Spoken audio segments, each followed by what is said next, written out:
Alright, hello everyone, and welcome back to Phoenix Wright.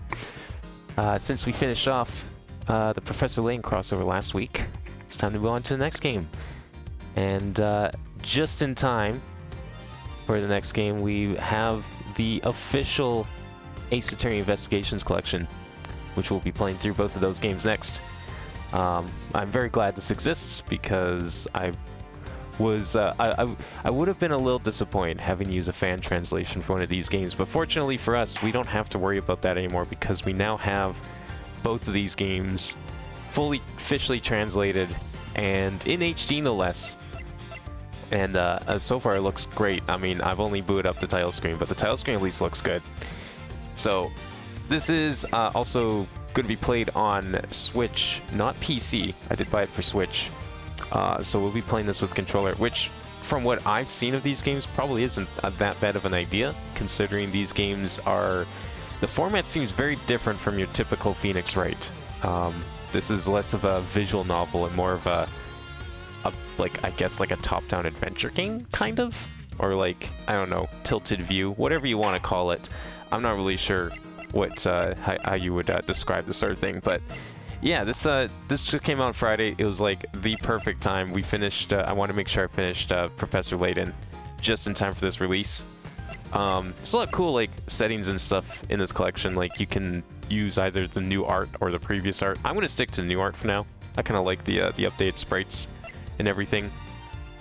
There's apparently the option to use the original soundtrack as well. So I don't know how different they sound. I'm sure one's probably like DS sound font. I don't know if arranged means like complete remix or if it's just orchestrated.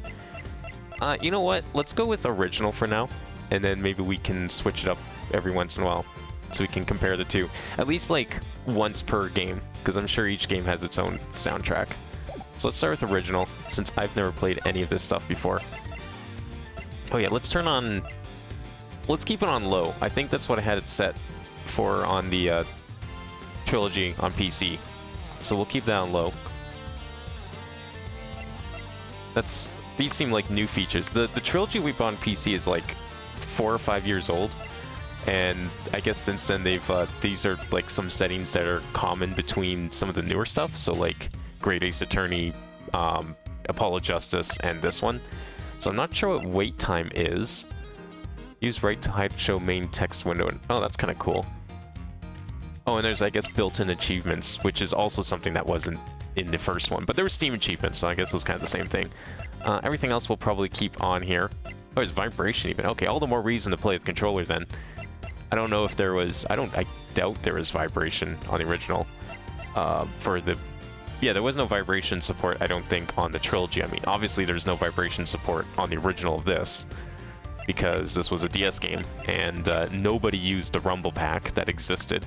So I think that's good enough there. Art style will definitely keep in HD for now. What is this? We don't need this, do we?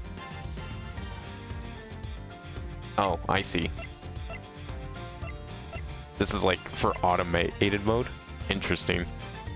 We can just turn into a full visual novel, I guess. Well, there's no fun in that. Autoplay is fine, right? I mean, story mode sounds worse when enabled. Okay, well, we want to make sure that's not enabled, right? How do we ensure autoplay is not enabled? I'm guessing that's just an option I'll get in-game. Autoplay is probably just for text and stuff, I would imagine. Yeah, I would say it's probably something that we can just enable on the fly. That was also something that would have been kind of nice, is like a quick skip for viewed text. So hopefully that's in here in case, you know, I fuck up somewhere. We'll go with that for now. I guess we'll get started. Hopefully, yeah, I'm pretty sure the settings should all be all good. So yeah, there's 2 games in this little mini side series. From what I understand, these games are pretty much like super direct sequels to each other. Like, this game ends off and this game picks up like right where this one ends off. Like pretty much from the start. So it's like, I've seen some people describe this as like one big game, kind of like Great Ace Attorney, a little bit. Timeline-wise, these games take place like weeks after the end of Trials and Tribulations. So I know it's been a while since we played that game, but hopefully I remember at least.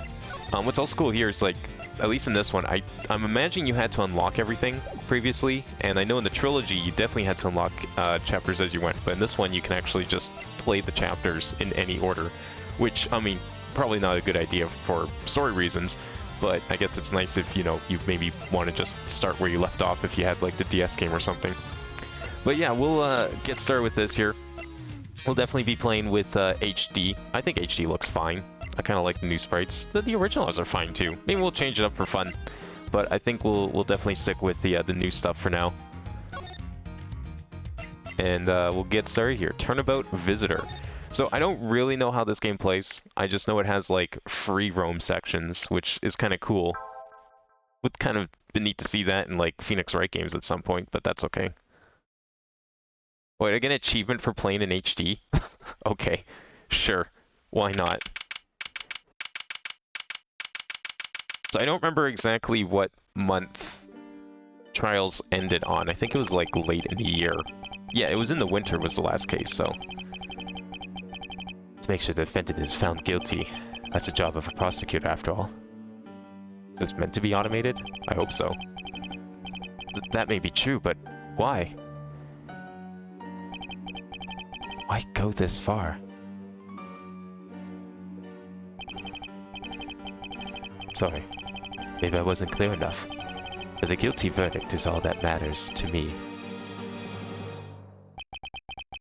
No matter what the cost. Oh, fuck. Edgeworth, I thought you learned your lesson. Oh, okay, this isn't Edgeworth, apparently. Who the fuck is this? Not Edgeworth. Evil Edgeworth. Why are people in... Wait, who is this? Is this Edgeworth? This can't be Edgeworth. Why are people in Edgeworth's office that aren't Edgeworth? That makes zero sense. This seems to be a common occurrence. Like, this man needs to lock his door, so this can't happen. I also miss Edgeworth. We got 3 seconds of Edgeworth at the end of Professor Layton, so there was that. But it's nice to be playing as Edgeworth again, I should say, because Trials we did play as Edgeworth for a little bit. We got a little taste. March 14th, Prosecutor's Building, 12th floor hallway. This is a area we've never seen before. It's hard to believe that I've been away from my office for a whole month. I hope Detective Gumshoe has been keeping an eye on my office and keeping it clean. The door's unlocked. Okay, maybe it was Gumshoe's fault. You know what? Maybe that's why people keep getting into his office, because Gumshoe is leaving the door unlocked. That would actually explain so much. Detective Gumshoe? What's the smell? It's very familiar. Blood.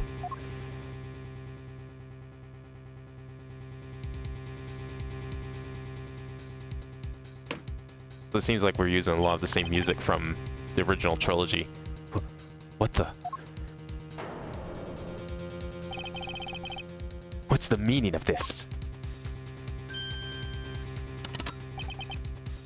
Uh-oh. Is it the killer? No, it doesn't look like the killer. Is it the killer? Maybe it's the killer. Identify yourself. Shut up.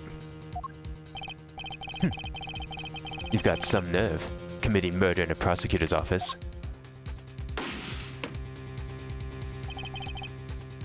Is that a threat? Let me make one thing very clear. What? No one gets away with committing murder in my office. No one.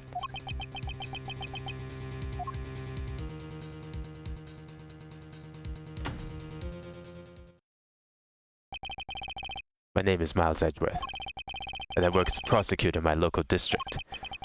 Little did I know that upon my return home after a month abroad, I'd be thrusted into a multitude of cases, and some very frantic and busy days.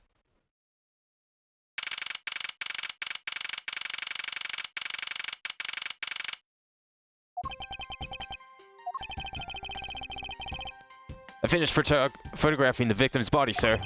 Very well. Please continue investigation. Yes, sir.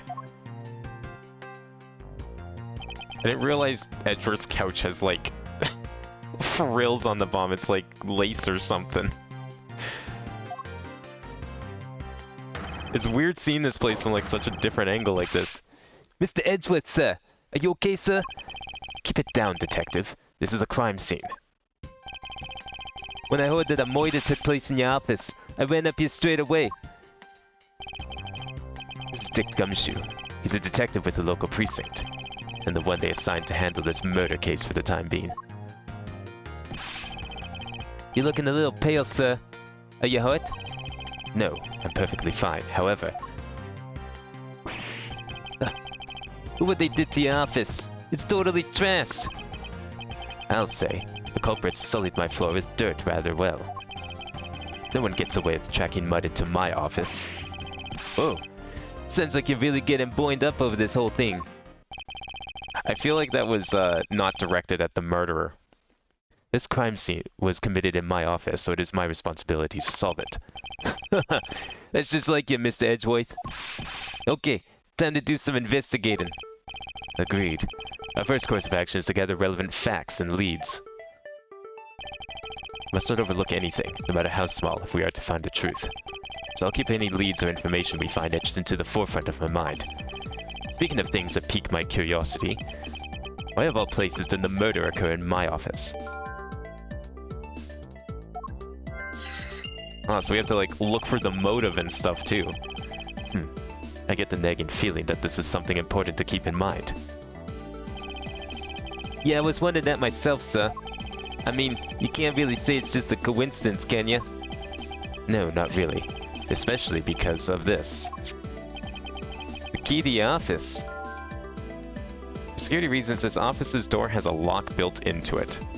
I would think that, you know, most offices kind of just naturally have a lock built into them.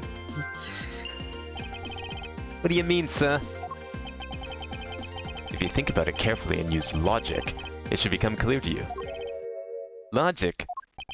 By finding the connection between two pieces of information, and connecting them, new information is born. That is the end result of using logic. So how do you use it? Says the detective about logic. First, I recall the information we've gathered with L, and then I connect them together with X. Now, to use L and recall the facts.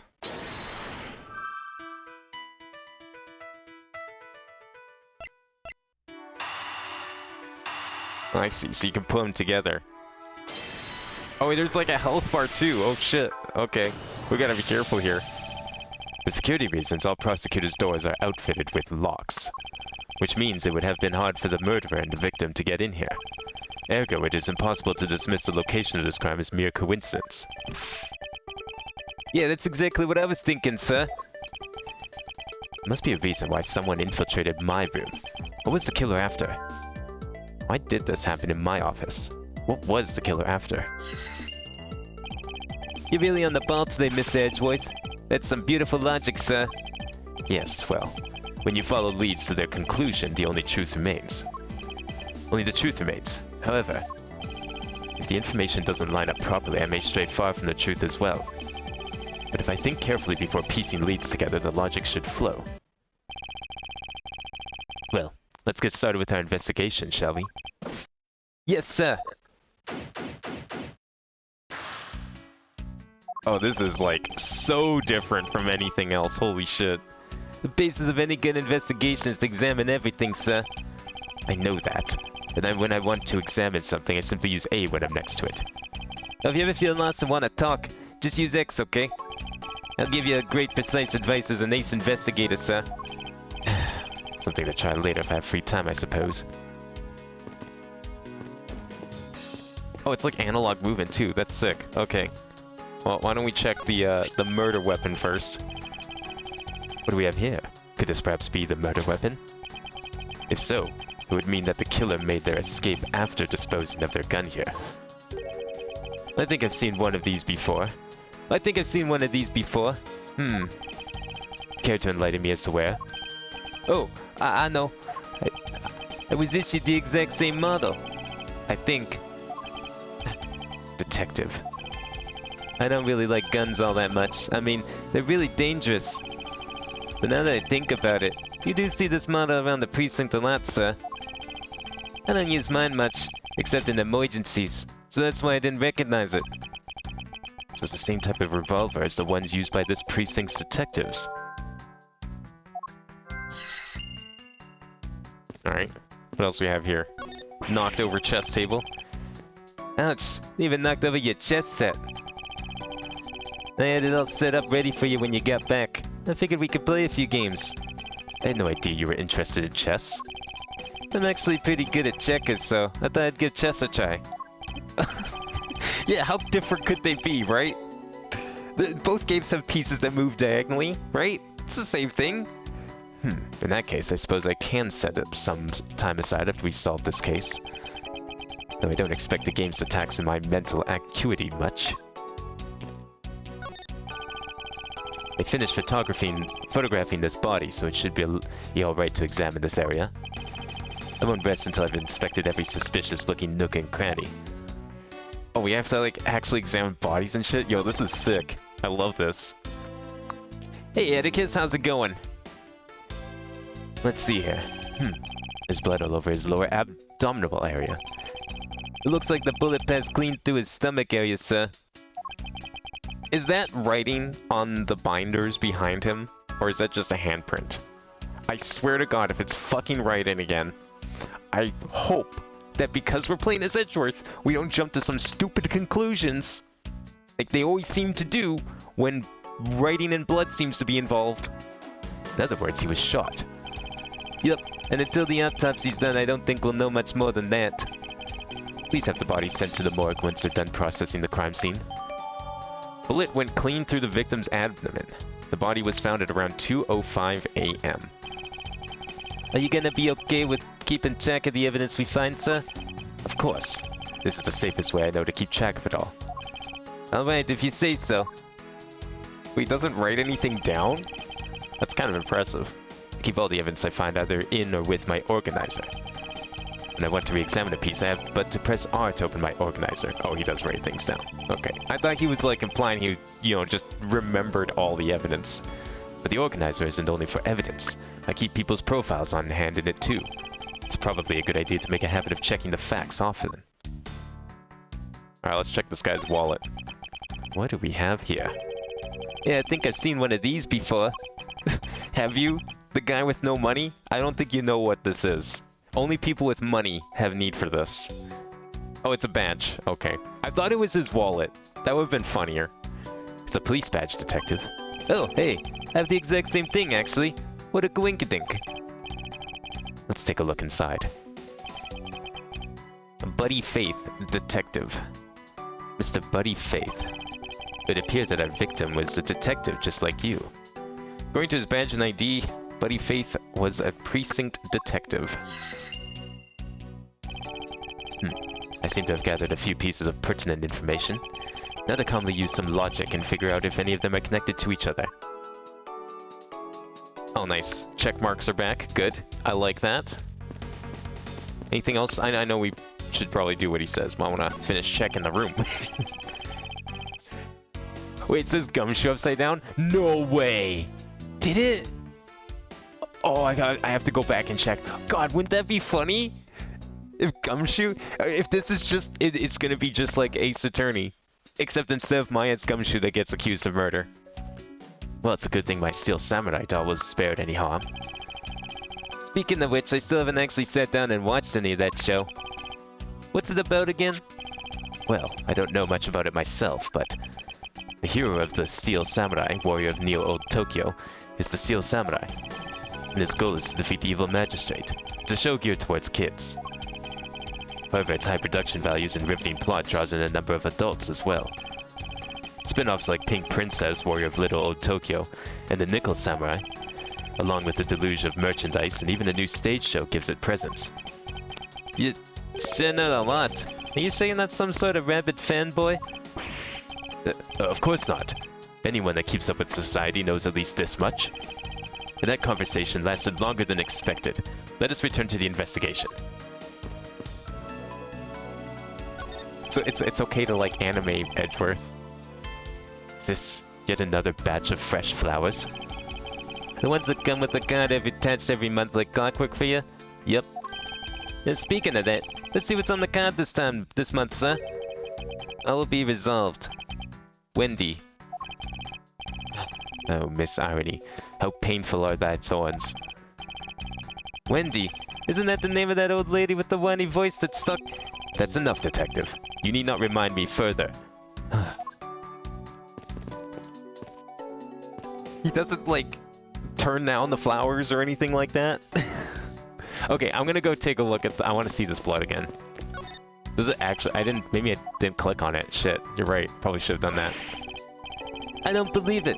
I packed those files on the shelves so tight. And not even an earthquake could have made them fall off. But just look at them. At this rate, the rest of the files won't be able to withstand an earthquake at all. A problem to be sure. Well, once the investigation is over, we'll put them back on the shelf. Oh, that's it? We don't care about the blood writing? Yeah, that totally looks like Gumshoe. Oh my god, if that's the plot of this, that'll be fucking hilarious. It's been a while since I've sat at this desk. Oh, how I've missed you. It's so tidy that it looks newer than when I first bought it. Haha, yeah, that thing's so polished it makes Mears jealous. Don't tell me you had no other work the entire time I was away, detective. My job is to protect your office, sir. And you did such a good job protecting it that a murder occurred in it. That's harsh, sir. I have to admit the desk has never looked better, so I guess I can't dock his pay. So what, if the desk was dirty? That would have been it? What else do we have here? Is this the prosecution trophy? It's your trophy. The, Knight of Prosecutors, right? King of Prosecutors. It's not a trophy, it's a shield. They only send this to the winning prosecutor, right? Yes, but I have no real interest in the perceived worth of other people. As my own worth, that is something only I can determine for myself. That's so slick, sir. I'm gonna have to try saying that sometime. Fortunately for him, his monetary worth is tied directly to his worth to me. Yo, how's it going, officer? How's it coming along? Please, I need absolute science. Fingerprint lifting is a delicate art. Well, I never. Do you have anything to report? Sir, yes, sir. Nothing out of the ordinary right now, sir. And yet, something out of the ordinary right in front of my eyes. Talk about a contradiction. Something out of the ordinary, huh? I should look around a bit more. Is that something we missed, or is he just saying that there's a body in front of his eyes? Just as Gum, his last thoughts were of Hubba Bubba. True, it could just be that. Maybe the man just really likes Trident. Could be that as well. I hope we can solve this case quickly. I'd like to return to relaxing on this sofa. The thing looks like a billion times softer than my mattress at home. Can I sit on it too? Just for a little while, sir? Detective Gumshoe, you know I can't allow that. Until this case is solved, neither of us has time to spare, let alone a rest. You're right, sir. I'm gonna work hard and be a real trooper to the end. Even once this case is over, I don't think he can afford to take any time off. Doesn't even have time to sit on a sofa. Unfortunate. What? Oh, what is this? Watch out for the teacup fragments there, sir. That killer is going to pay. This tea set. Yikes. You're really mad over this. This tea set is very dear to my heart and can only be bought in England. It costs more than your whole month's paycheck. What? Now I feel like the killer's wasted one of my monthly paychecks. Probably because he's gonna make him pay for it. Alright, let's do some facts and logic. Okay, that's just our evidence. Where's the... we want this one, I think. Guess we want to put some stuff together. Okay. So we have the... so the victim was a detective, the killer's goal, and the revolver. Maybe... what was the killer after? Not really sure what we're exactly looking for here yet. Okay, so we know the body was, or the victim was a detective. The revolver is also a detective. Could it be his gun? Can we go with that, maybe? That might be worth a try.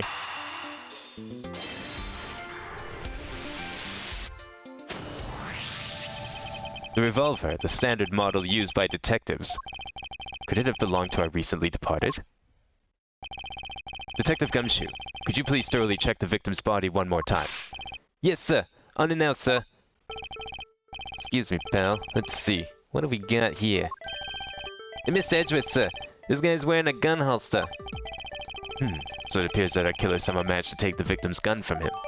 Alright, so that means the killer might not have been a detective. He just took an opportunity. It can be assumed that this gun is the murder weapon. It was issued to the victim. Let's see what else we can find out about this revolver. As I always say, you've got to look really carefully at each piece of evidence. Oh, we can rotate stuff. Oh, yo, it's this mechanic. Hell yeah. Okay, so R to rotate, L and R to zoom in and out. This sound... Oh, this is a million times better to control than it was on the PC. I don't know why that's the case. Maybe it's because I wasn't using controller, but goddamn, this is better to control. The only thing I will say is that L is to zoom in and R is to zoom out. That's a little weird, but that's okay. I'm okay with that. Let's check this. To think that it's so easy to take a life with just the pull of a trigger. You know, I can't ever see myself really liking guns. Oh, but I love the ones they use at track and field meets to start races. If you take off before it's fired, everybody always ends up following your lead. To chase you down for a false start, detective. Now that you mention it, even when I finish first, I'd always end up in last place. Ah, well, there's your discharged bullet. Looks like only one round was fired from this.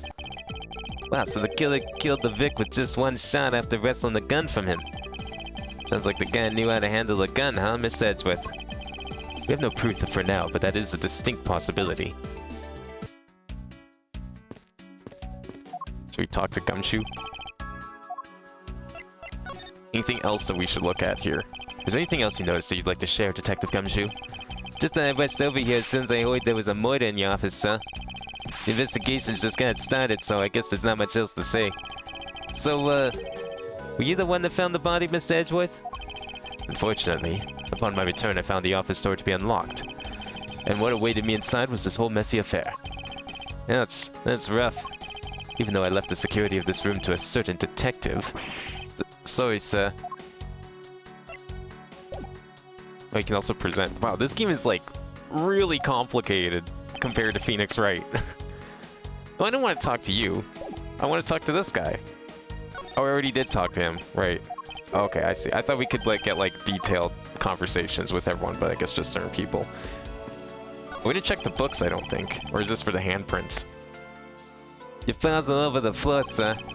They probably fell during the struggle between the victim and his killer. Files are a mess, pointing to a struggle between the victim and the killer. And I tried so hard to keep this place spotless while you're away. I mean, it's just rendered all the time and effort I put in pointless. I don't recall ever asking you to clean my room. Well, I watered the flowers every day just like you requested, sir. I just added cleaning to the list as a weekend special. For about half a day every Saturday, I'd come in and clean this place until it sparkled. Does he have a life? I don't think he has time to have a life. I guess this is about all we're going to find out. We should send the body to Whoa! Who the fuck? Wait. Isn't that the guy that we encountered here? Isn't that the murderer? Why? Oh, why? How could this happen to a guy like you? Are you alright? Don't touch me! Leave me alone! Just let me be! Sorry, but I can't do that. The investigation is still ongoing, so please refrain from touching the body. The body? The body? Don't talk about him like he's just some lump of flesh. Look at him. Jim looks like he's just turned in for the night. Sure. Just in a blood-stained suit, pal. Where are my manners? Aren't you that prosecutor? Why, yes I am. I'm Jacques Portsman, prosecutor. Jim here is my partner in crime busting. I'm Miles Edgeworth, and like you, I'm also a prosecutor. Detective Dick Gumshoe, sir. So you're Miles Edgeworth. I guess this is your office. Yes, that is correct. Then it was you. You're the one who killed Jim. And don't go around jumping to conclusions, pal. Just calm down, okay? I will not. I know how things work around here. High prosecutor's office doors all have locks built into them. And only the owner of the office has the key to his or her own office door. This guy gives off the vibes of like a first trial prosecutor that Phoenix would face off against. Like some just absolute idiot that does not know what he's doing and just Phoenix wipes the floor with. That is correct. However, I was not the one who killed your partner. Yeah, Mr. Edgeworth has been overseas on a business trip this whole time, pal. And the key to those doors with me the entire time, okay? So the other one could have get in, it was me. Wait, that means... I'm not sure what that means. So it was you then. You're Jim's killer. No way, pal. You got it all wrong. Everyone, calm down. Mr. Portsman, correct? If you're a real prosecutor, you should know how to stay collected. The investigation has only just begun. Isn't it too early to be drawing conclusions? Alright, I get the point. You're right, my mistake. I tend to get a little too hard-headed sometimes. You sure are one cool customer, though, Mr. Edgeworth. I've heard all the rumors about you. You're the great genius prosecutor. You're something of a legend, you know. Anyway, let's call a truce and work together, okay? Now how about a handshake to seal the deal? A pleasure to work with you. You guys were conducting your investigation, right? Sorry for barging in like that. Carry on then. It's your room after all. Thank you. I intend to. I just want a little more time to say goodbye to Jim. You there! Sir!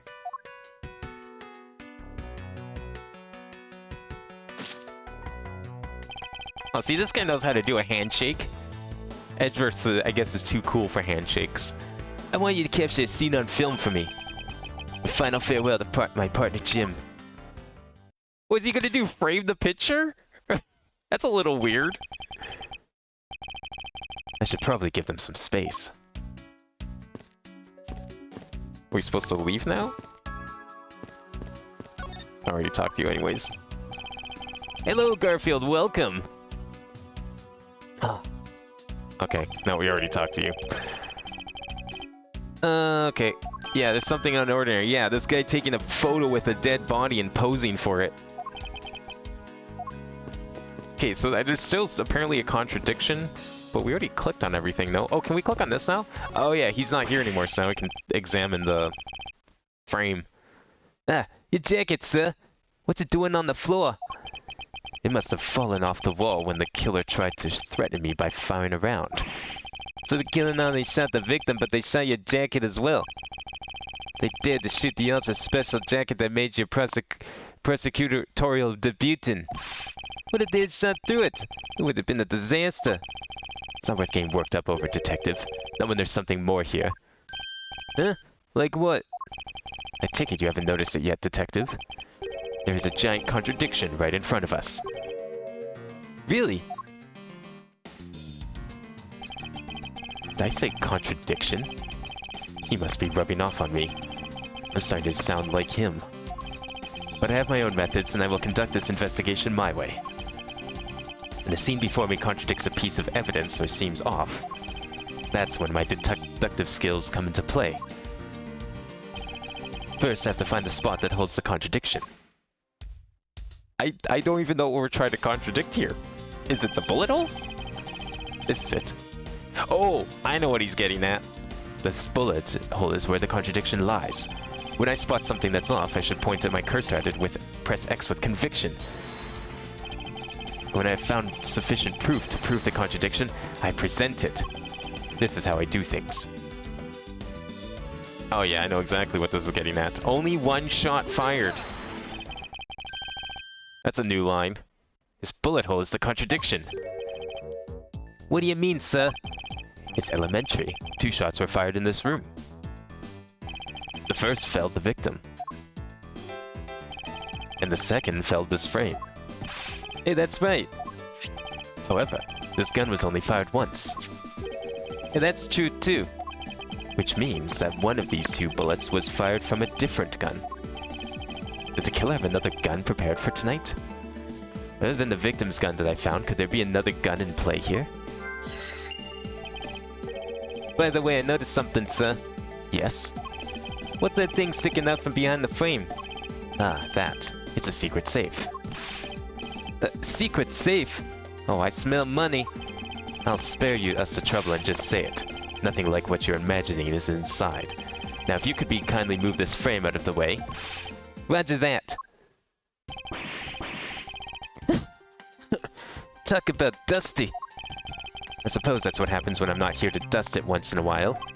I had no idea there was a safe here, but I've kept it clean for you, sir.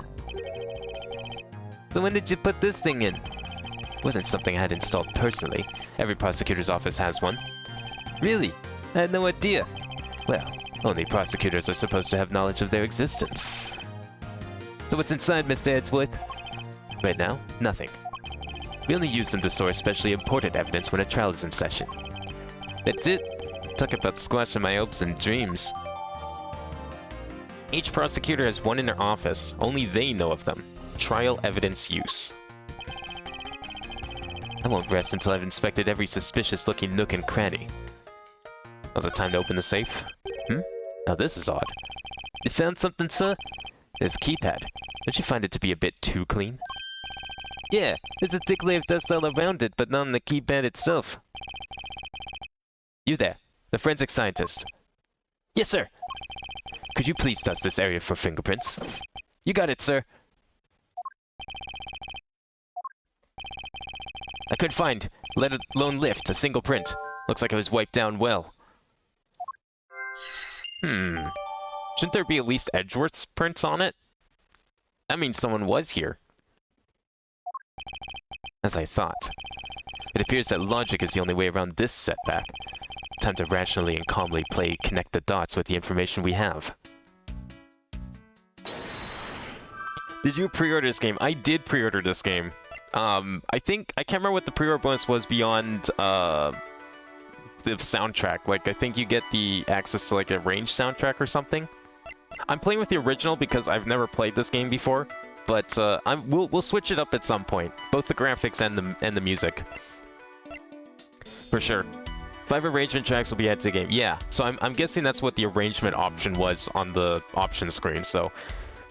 Maybe maybe for this case, because I'm assuming that each game has its own soundtrack, and I'm guessing that a lot of the tracks will probably be reused over the course of the game. So maybe for this case, at least for now, we'll keep it on the original, and then at some point I can swap it to the arranged, because I definitely want to hear both, for sure. Okay, so we have white fingerprints. Maybe this was their goal? Because they wanted to use the safe, maybe that's why they came here. We could give that a try. To me, that would make sense. I believe I've figured out what the murderer was after. Well, what was it, sir? The fact that the safe was wiped clean of fingerprints suggests that the criminal had at least attempted to open my safe, making the culprit's motive for breaking and entering theft, I believe. I wonder if knowing that the motive behind this break-in was theft changes what the other pieces of information can tell me about his crime. Oh, now we have to combine things again? Okay. So the culprit tried to open my safe. Was the killer's motive theft? But there was also another gun. Files are a mess pointing to a struggle between the victim and the killer. Maybe this? Because, I mean, yeah, there's probably a struggle between them, but what if, like, he was also searching the files for something? Like, maybe he checked the bookcases first and then decided to go for the safe, in case what he was looking for was in there. Both AAI 1 and 2 have arranged music to them? Okay. So, I guess, well, yeah, I was gonna ask, like, what songs are arranged, but then I realized, you know, even if you told me what songs they were, that's not going to mean anything to me. I guess the better question would be then, if there's 5 arranged songs, How many of them are in the first game and how many of them are in the second game?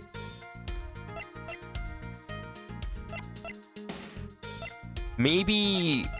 Okay, so there's two ways I'm thinking of approaching this here. He's either was looking for something really hard, and the struggle was because he was looking for something. What if the other handgun's in the safe? I'm gonna go with that. It just seems like just a little bit out there, like something that this game would do. I'm gonna go for it. Nope, okay. Not exactly a shiny example of the perfect line of logic. Okay, so maybe not that, but we can try the motive and the struggle probably. I could see that going together. Like, I definitely... There has to be at least one other connection here for sure. When the tracks that got arranged, Allegro 2009, Presto 2009, Objection 2009, Pursuit. Oh, okay, so only one song from 2 got arranged then? Because I count 4 in that list. Interesting. A lot of songs from first game. Okay, I'll definitely make sure to listen to the arranged soundtrack at some point then, for sure. If I had the arranged soundtrack on now, would I be hearing any of it right this second? I guess that would be my next question, because yeah, the names don't really mean anything to me, unfortunately, since I'm not familiar with this game. There's a possibility the files displayed on the floor are not the result of a struggle between the victim and his killer. Oh, you mean like it could be from when the killer tried to find something, sir? Precisely. We need to figure out if any of the files have been stolen. Ah, okay. That's good to note. So, in normal Ace Attorney, you can take the description of items at face value. This game, you have to think outside the box and think about other reasons for something to be the way they are, and not necessarily apply the description only. I like that. That is way better, and I can't tell you how many times I ran into that problem looking at doing the evidence and doing the objections in Phoenix Wright, because I was doing that by accident. Meanwhile, this game is like, yeah, no, you gotta actually be smart. Yes, sir. I'm gonna sell files like you've never been seen before, even at a library. Sure. Let's give that a try. Why do all the good ones go die young? Surely you must ponder that every once in a while, Mr. Edgeworth. No matter how much we lament, the dead will not come back to life. All we can do is search for the truth. And? So what are we supposed to do? How do we go about finding the truth? Firstly, we calmly restore the files to their rightful place. Got it. Here, let me help. So this file goes here, and that book goes there. You should know a lot about where things go despite it being Mr. Edgeworth's office. Because I'm the one that keeps it tidy, pal. Okay, done. Well, that looks pretty good. It would appear that the murderer was definitely committed here. The bloodstains on the bookshelf are still fresh. I suspect that the victim was killed in a standing position, hence the prints on the shelf. And then the guy fell into the floor, right? The blood on the floor's kinda grossing me out. Detective, I don't have the time to deal with your weak stomach right now. But you know I'm no good with blood, sir. I'm certain there's something wrong with this picture. Okay, what are we looking at here? Well, would it be weird to say that the bottom row is out of place? Considering it starts at 0? Like, wouldn't it make more sense for 0 to be at the top? Or is 0 special? Well, either way, it seems like something worth clicking on here. I put them all back just as they should be, sir. Doesn't look like anything's missing. Although it does look like the killer moved the body to flip through my shelves. I wonder if they found what they were looking for. We can check the blood. The blood stain's a little weird. Like, it looks like it cut off, but maybe it's just because it's pulling up against the edge of the shelf. I doubt these shelves were moved. It appears that the victim was in a sitting position here after being shot. Ah, okay. That would explain the shape then. Oh, so that's why the seat of the victim's pants has blood on it. That would be the logical conclusion. How about these handprints? The victim's handprints. He must have tried to support himself with his hands here after being shot. There are prints on the floor, too. Those must have been made when, unable to stay standing, he dropped to the floor.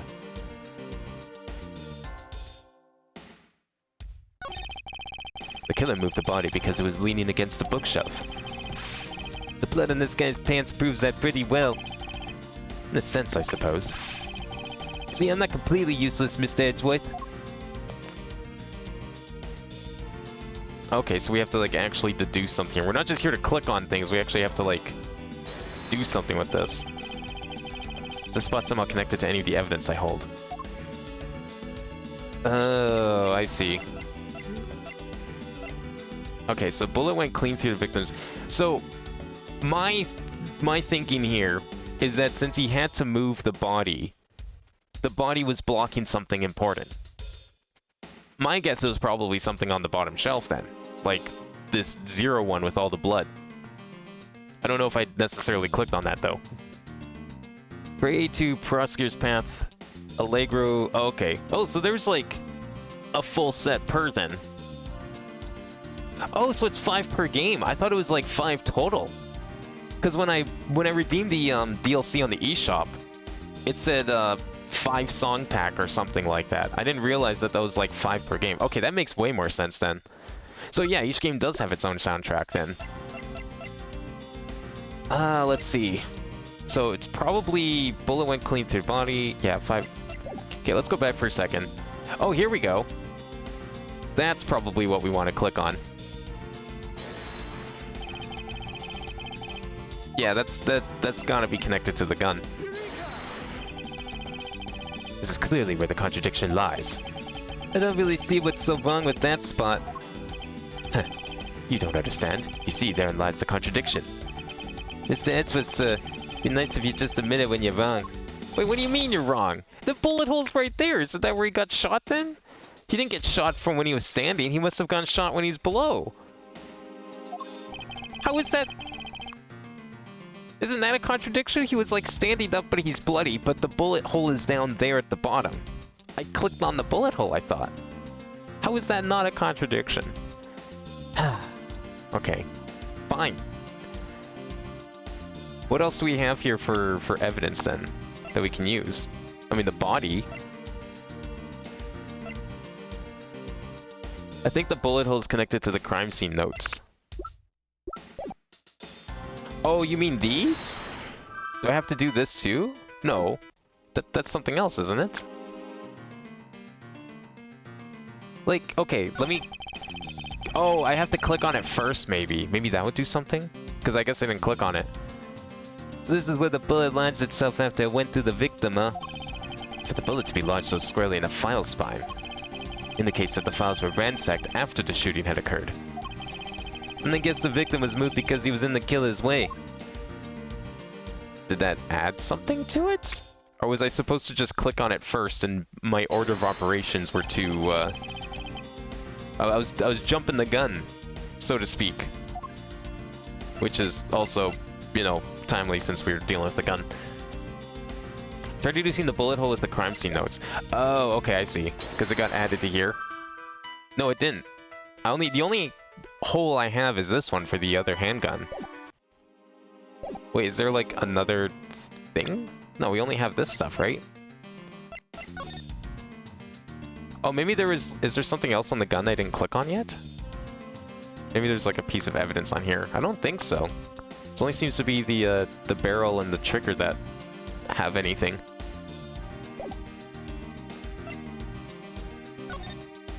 And then that's not something we can examine. That's just a picture too.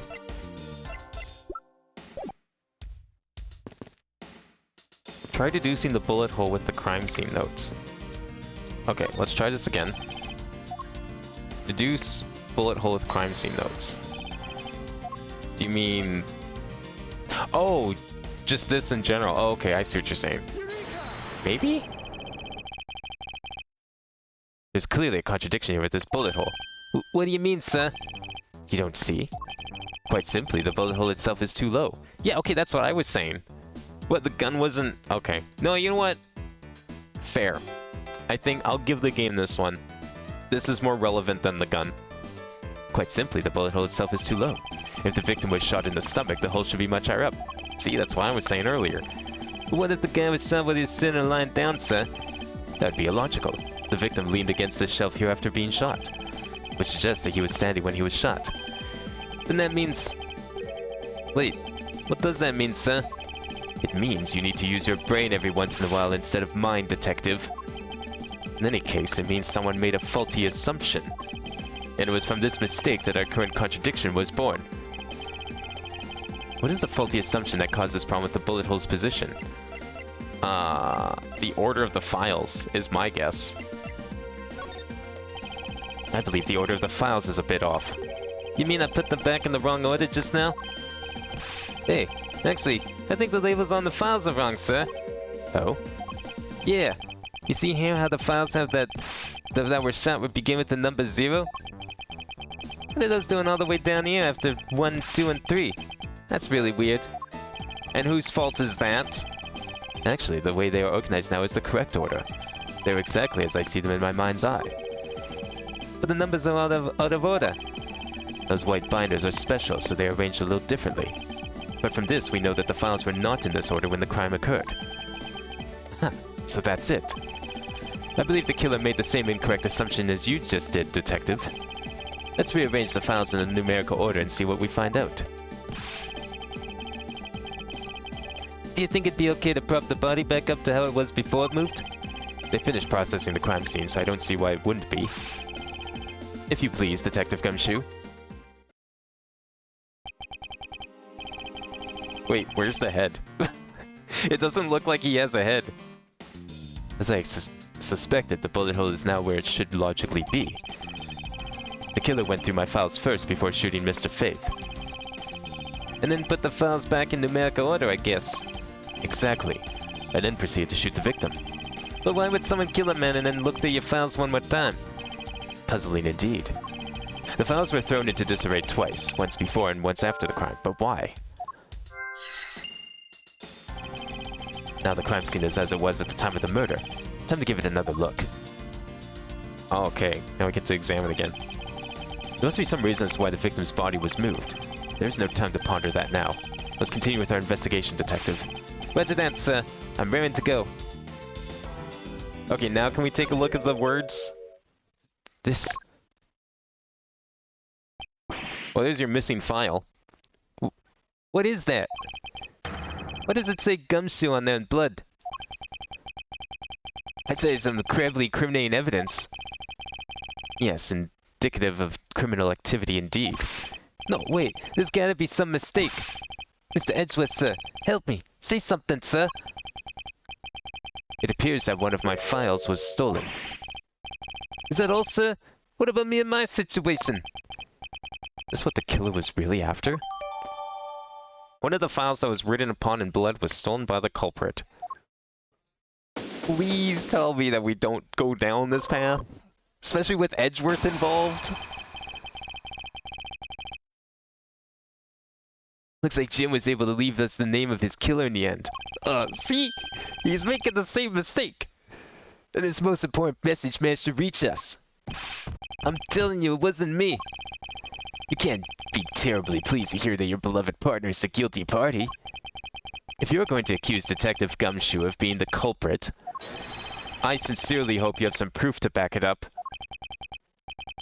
Jim's words, they're more than enough, wouldn't you say? If that's how you want to play it, then at least allow me to understand your reasoning. You got it.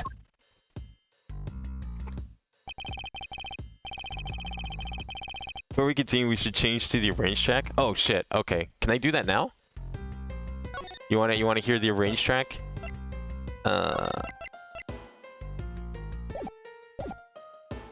Did it switch? Or is this song not one of the songs?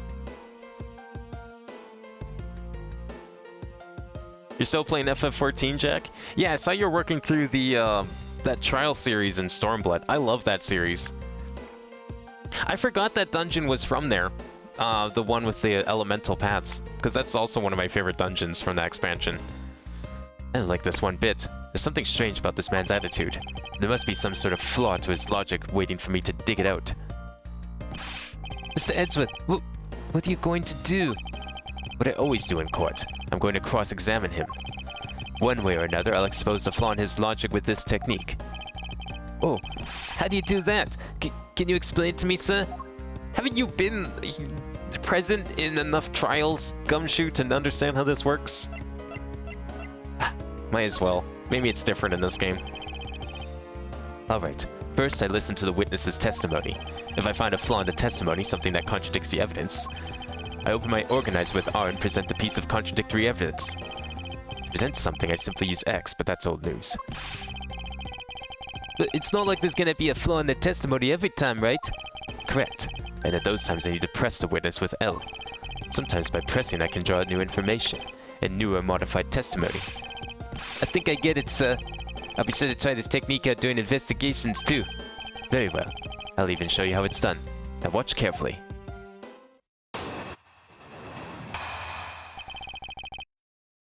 Mr. Portsman's logic. Detective Gumshoe, you stole Jim's gun from him and shot him dead.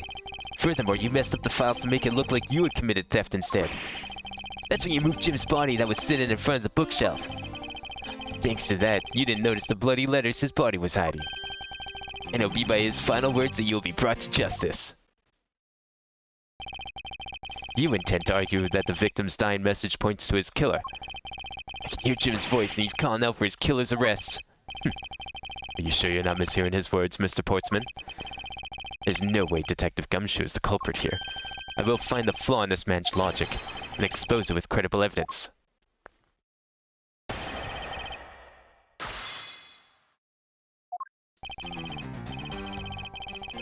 Alright, you stole Jim's gun from Shonda. Okay, well, this seems to be pretty similar, so we'll just go with the classic press everything.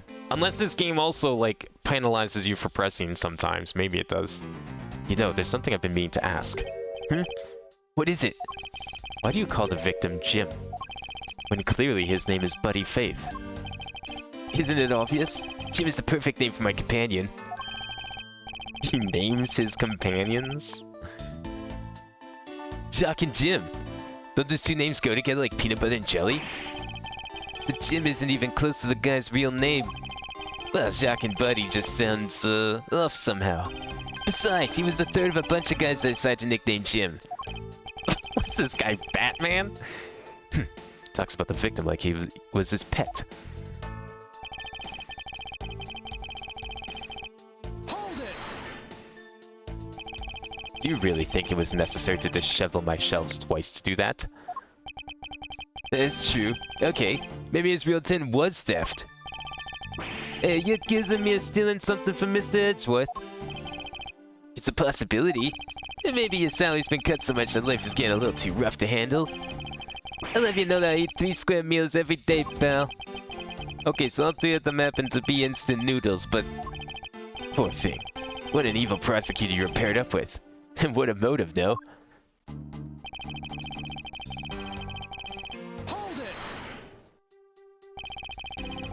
And why would Detective Gumshoe do such a thing? Because the body was getting in his way. You had to mess up your bookshelf somehow, right? Anyway.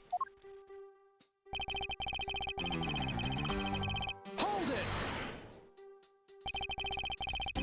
Why did you think that the killer didn't notice the bloody letters? The body was covering it quite well, wouldn't you say? That's how he missed it. But judging by what I've seen, it doesn't take that much for your detective to miss something. What do you think you are? You know nothing about me, pal. There's a lot a person can understand about another from first impressions alone. I can't say I disagree with him on that point. Why don't you say something, sir? Not you too, Mr. Edgeworth. Despite his lack of attention to detail, I don't believe the detective to be the culprit. Nobody could have overlooked the bloody letters, and I can prove it with evidence. Okay, that's probably the one we need to present on then. I can ask for a better setup than for the game-finishing spike. Hold it! Are you saying that those letters were intended for you? Yup, Jim was an outstanding detective. I would expect no less from my former partner. It looks like Mr. Portsman still doesn't understand. He has yet to figure out the true meaning behind the bloody letters. What are you sputtering over there? Can't you just admit my logic is perfectly sound? Actually, there's a gigantic flaw in his logic. A gap so wide that even the good detective can spot it. Now to clue Mr. Portsman in by presenting him with some evidence. Okay, so one of these last two probably is what we're looking for here. Okay, so by thanks to that, you didn't notice the bloody letters his body was hiding. Let's just check our thing here first. One of the files that were written upon in blood was stolen by the culprit. Now, if it was Gumshoe that did it, or actually, if it was anyone who did it, would they not have seen the letters? You know, pulling out the binder? Maybe it's just me. That seems like it's probably a pretty big flaw in the logic. Alright, that's probably what we're presenting though. Makes the most sense to me. Okay, you wrote the words that the files were messed with? Well, these are different files. So there was the other shelf to the left where the victim died and like all the bloodstains are. And then there was this shelf to the right, which has Gumshoe written on it upside down. So this one I don't think was messed with, because we didn't have to put this one away. It was the other files that were messed with. Twice no less, which is really weird. But these ones were fine, I think. Pressing is harmless in this game? Okay. Yeah, there was it 3? I think it was 3 and 2. They both had cases where sometimes pressing, maybe it was just 2. Where cases where pressing was actually penalized you. Why upside down? That's a good question. I still don't know. If it was stolen from the start, the killer wouldn't be able to write this message. True. So this would have had to have been stolen after. So I say we go with this one. Nice. Perhaps you're not aware, Mr. Portsman, but there's a serious flaw in your logic. Bringing a bit of the courtroom into this, I see. No problem. I'm game. I can't help but find it odd. Excuse me? Odd that a fellow prosecutor be brought down by the power of his own office. What are you talking about? Oh, you're joking. I get it. If you have the time to laugh, then you have the time to take another closer look at this. Do you still not see? If not, may I direct your attention to the missing file? What? What's impossible? What's impossible, Mr. Portsman? Nothing. The files on that shelf are all about a certain case. When the killer went to take the file after murdering your partner, I highly doubt they could have missed the bloody letters written on the spines. It's possible they could have taken the file before committing the murder. I think it's pretty obvious that the file was stolen after it was written on. The missing letters in the detective's name where the file should be is proof. Yeah, I mean the S is gone, and there's only F and H. If Detective Gumshoe really was the culprit of this case, I highly doubt that even he could overlook his own name written in blood on the files. Especially as a detective who can't stand the sight of blood. Which means... what exactly? What does that make this damn message? It makes the work of a criminal intent on tampering with the crime scene. That's so low. I can't believe the criminal tried to pin this whole thing on me, sir. I'm gonna get him, sir. You'll see. I'm gonna have them under arrest in no time. Well, Mr. Portsman. Brilliant. Absolutely splendid. Logic observing of Olympic gold. I appreciate the praise, but it doesn't change the fact that your reasoning is flawed. You win some and lose some. That's how life goes. Glad everyone's so cheery, even though I feel more dead than alive. Yeah, but you know, it really is a shame. I really didn't want to have to bring this up, however. What is it this time? Are you still after me, pal? Humor me for a second. Who has the key to this office? That would be me. Mr. Edgeworth just proved that I'm innocent, pal.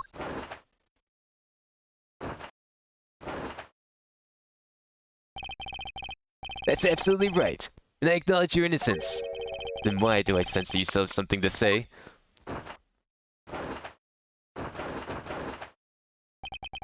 Well, I was thinking. Did you know there's one other person with the key to this office? One other person? Hey, you there! Yes, sir! What is it, sir? Would you kindly fetch and escort that lovely young lady here for me? A lady? The girl is a member of this building's security. Think of her as a material witness. Security? Did you say security? No, stop it, pal, don't. What's wrong with him all of a sudden?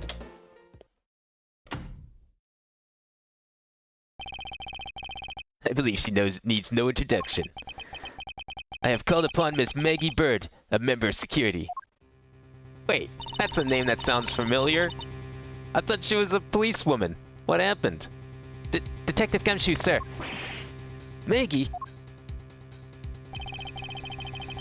Miss Bird is the security guard on watch tonight. I see. And your point is? My point is that she could very well have used it. And by it, I mean the master key, which can open all the office doors in this building. What? If you're not the guilty party, Detective Gumshoe, then the only other person with access to this room is Miss Bird. How dare you! I would never sneak into someone's room! That's right! I refuse to believe Maggie's the culprit, pal.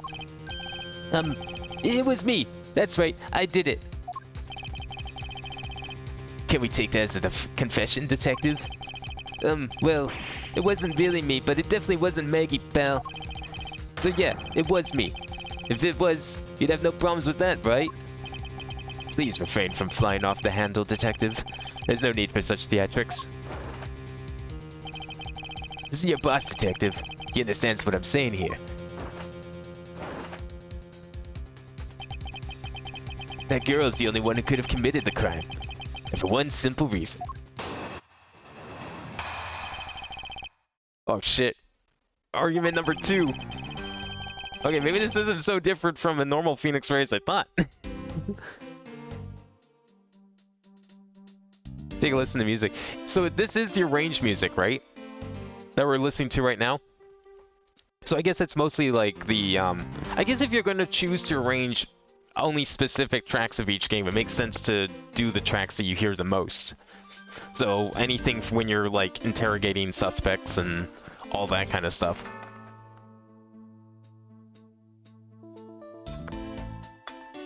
But honestly, I can't tell if this is like the arranged music or if this is DS sound font, like the rest of the stuff.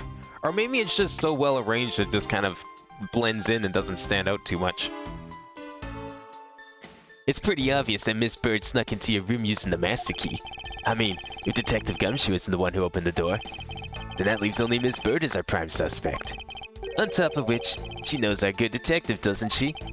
Making it all the more probable that she was the one who faked the dying message. So you're saying she used the master key. This key can open every office door. Its use is controlled by security staff. Incredibly incriminating evidence, wouldn't you say? That's what you claimed about the evidence earlier as well. That was then, this is now. Flow of a good match always changes during a rally. It's all about your reflexes and reaction time, especially for an athlete like me. I wonder if there is anyone else other than Miss Bird who could have used the master key. It seems that the only way to get Mr. Portsman to give me more details is to press him. Just save the game and in the gallery you can check the music collection. Oh, okay, you can do that there? Alright. We'll do that later then for sure. Then we can like properly compare the two.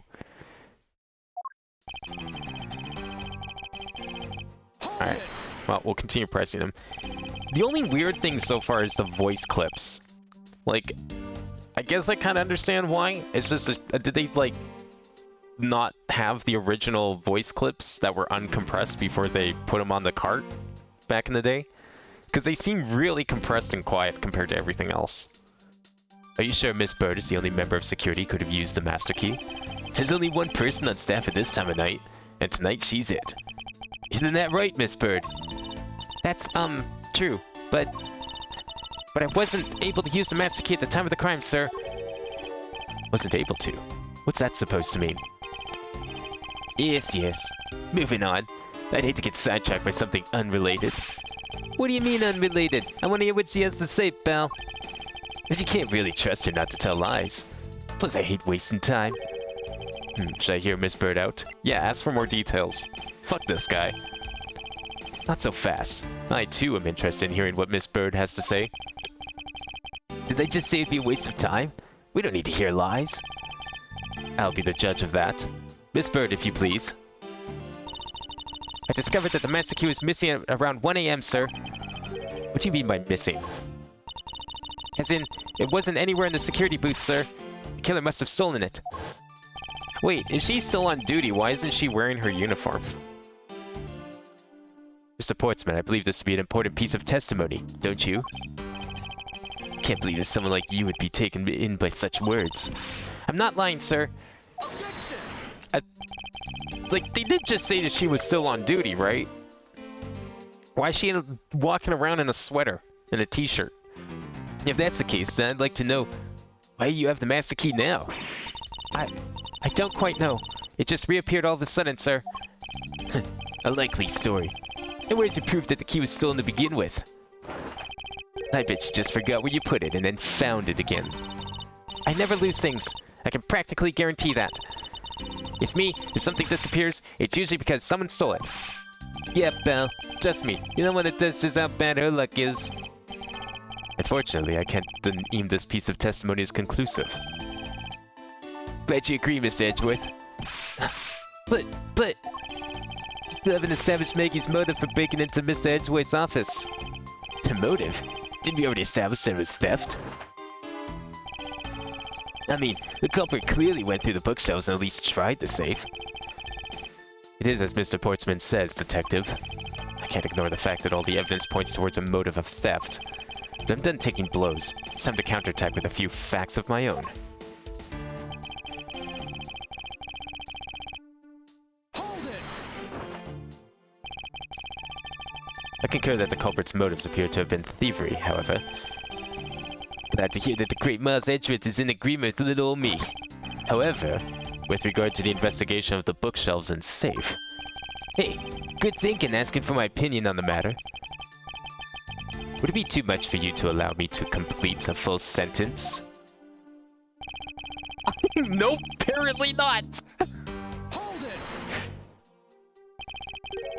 I thought we'd established Detective Gumshoe's innocence pretty thoroughly. It's just a theory, one hypothesis among the many possibilities. I mean, I had my doubts about Miss Bird from the very beginning. If that's the case, then why didn't you mention her first? Oh, now, don't make that face. See, there goes the truth, running the other way. Let's pick up the pace and see if we can't catch up to it. I don't think you're catching my drift. Ah, but we're in agreement that the detective isn't the killer, right? So, I hope you understand when I say that since she is the only one who could have opened your office door. But we just heard her say that the key got stolen. I know he doesn't believe it, but man, do you think it's a bit early to be jumping to conclusions? Are you saying there's another way to open the door other than with the master key? Oh, I get it. Perhaps he had a spare made for someone else. I'll have you know I have never made a spare. So what are you insinuating? Nothing. Guess I should have known better than to suggest someone like you would. Hold it! Is there anyone in this district who hasn't at least heard of Detective Gumshoe? Good point. He's practically a celebrity among us prosecutors. Really? I never knew I was so talked about, sir. Well, only a collective breath, you know. For when you screw up so badly that you're literally chased off the force. Didn't that already happen? Didn't he, like, literally get fired and then rehired? Wait, what? Is that true, Mr. Edgeworth? Of course not. That's hogwash. Yeah. Don't scare me like that. Almost had a heart attack there. I bet Edgeworth is, like, in charge of the bet, too. He's probably the one that's, like, managing the pool and everything. By dying message, you mean that bloody letters that spell out Gumshoe? I figured that whoever wrote his name must have wanted to frame him. And just the act of choosing his name is proof enough that the two knew each other well. Mr. Edgeworth, what are you waiting for? Hurry up and present some evidence. I would love to. But first, we should listen to a bit more and digest what he's saying. And press him for more information. Okay. So, pretty obvious that Miss Bird snuck into your room using the master key. That seems like it's probably false. But mostly because, like, how is it obvious? What, just because she had the master key? She said herself that she didn't have it at the time of the murder. We all know the motive is thievery. Detective Gumshoe is the one who opened the door. Then that leaves only Miss Bird as a prime suspect. Or whoever had the master key. We're making assumptions here. That is the flaw in his logic. So that could be the one we need to present. On top of which she knows our good detective. Make no more probable she was the one who faked the dying message. But everyone knows the detective. He even admits to that. So that can't be it. Okay, so what do we have for evidence here so far? What can we possibly present? We have the master key. It was stolen from the security office. That's probably what we're gonna present on here. So it's probably either this one or this one. Which one do you think's more likely to be the one it wants for the key? Because I'm sure this is still doing the classic thing of, oh, there's multiple possible solutions. At least they look like they're multiple possible solutions, but the game only wants one specific thing. I'm going to go with the first one. Because I feel like that's more of an assumption on his part. And if our job here is to point out the flaws in the logic, him jumping to conclusions is definitely a flaw. So let's present on this one here. There's something to present the second statement? But we know the motive is thievery. Why would there be something here? In fact, we know the motive is thievery because someone took a file. That to me sounds like theft. Unless there's like a profile that we can do. Nah, I don't see anything here related to profiles. Secret safe data. Prints were wiped. Oh, right. Only prosecutors know of the safe. Okay, that makes sense. So it wouldn't be the key that we're dealing with here? That's interesting.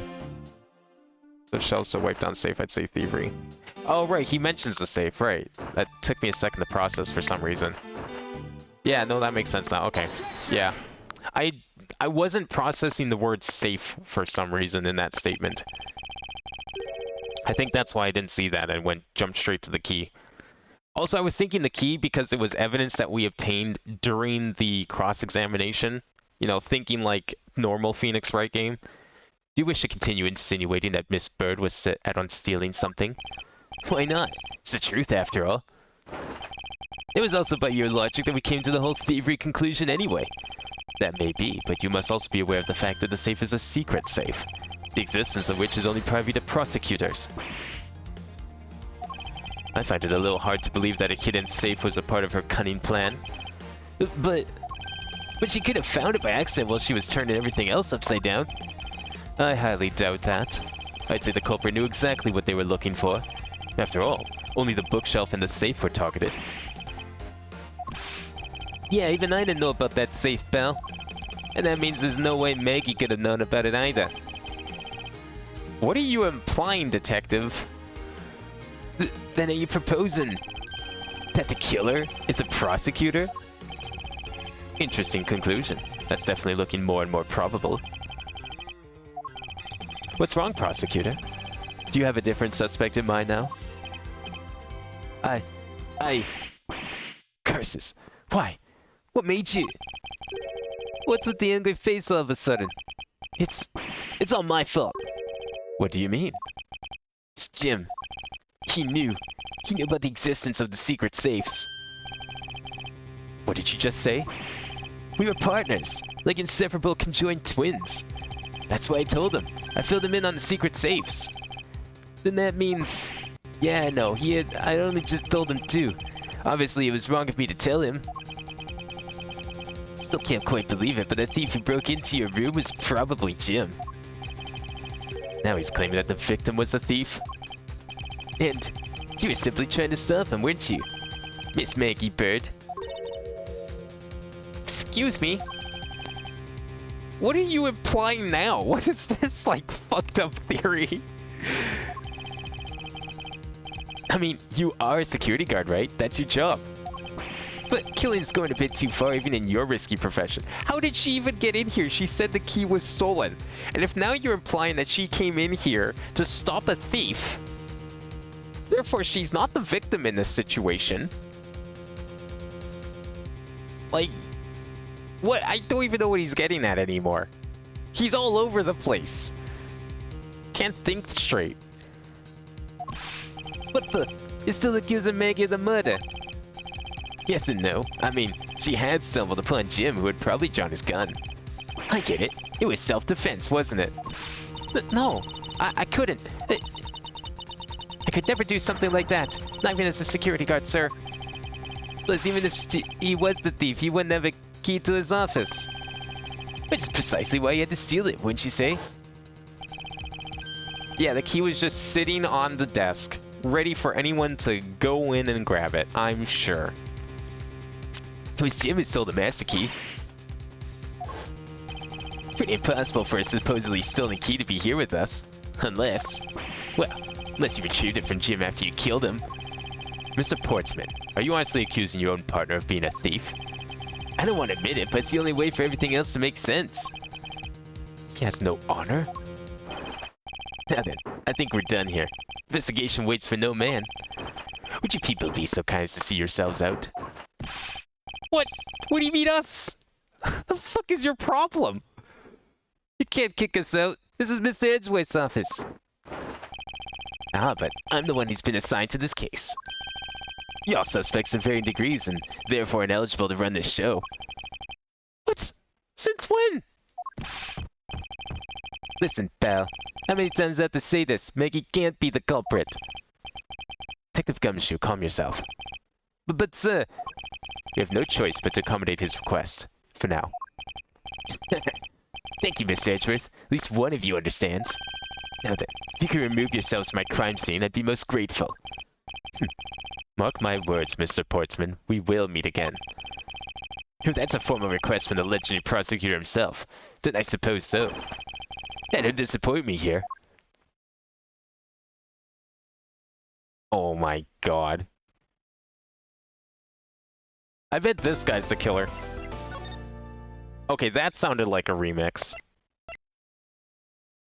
Oh, that's the autosave. That's cool.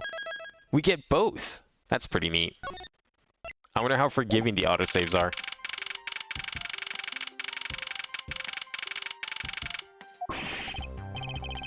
What is with that prosecutor? I can't believe how rude he was. It was unbelievable. Please maintain your professionalism, detective. I'm going to find some real solid evidence proving Maggie's innocence. I'm gonna find some real solid evidence proving Maggie's innocence. You'll see, sir. Oh, we've been kicked out of the crime scene, sir. True. So then, what now? Looks like my life's fallen into yet another gigantic ditch. Do not despair, Miss Bird. We can overcome this as well. There are many other places and things we should be looking into anyway. Eh? Really, sir? For example, this hallway.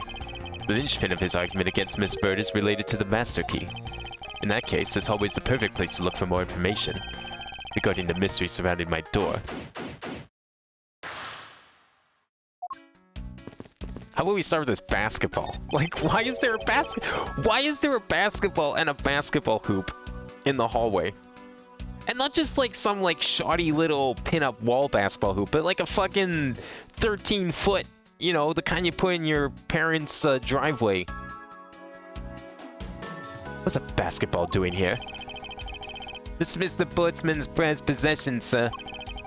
I heard he also plays soccer, dodgeball, and even tennis. Not a single one of those sports is suitable to be played in a hallway. And apparently volleyball too. He seemed to be at least interested in it. What's a basketball hoop doing here? Hey, didn't this just used to be just outside next to the building a long time ago? So when and why was it moved indoors? I don't remember exactly, but I saw one of the officers drag it up here recently. Drag it? That it wouldn't fit in the elevator, so the poor guy had to bring it himself. All the way up the 12th floor? Up the stairs? Oh my god, and I thought Gumshoe had it bad. Press X. For what? What did you want to see?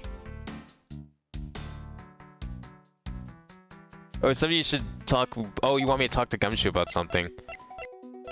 About what? I mean, this is just like tutorial stuff. Wait, is there gonna be a situation like when you have to like randomly talk to Maya for no reason, and it's the only way to progress the plot?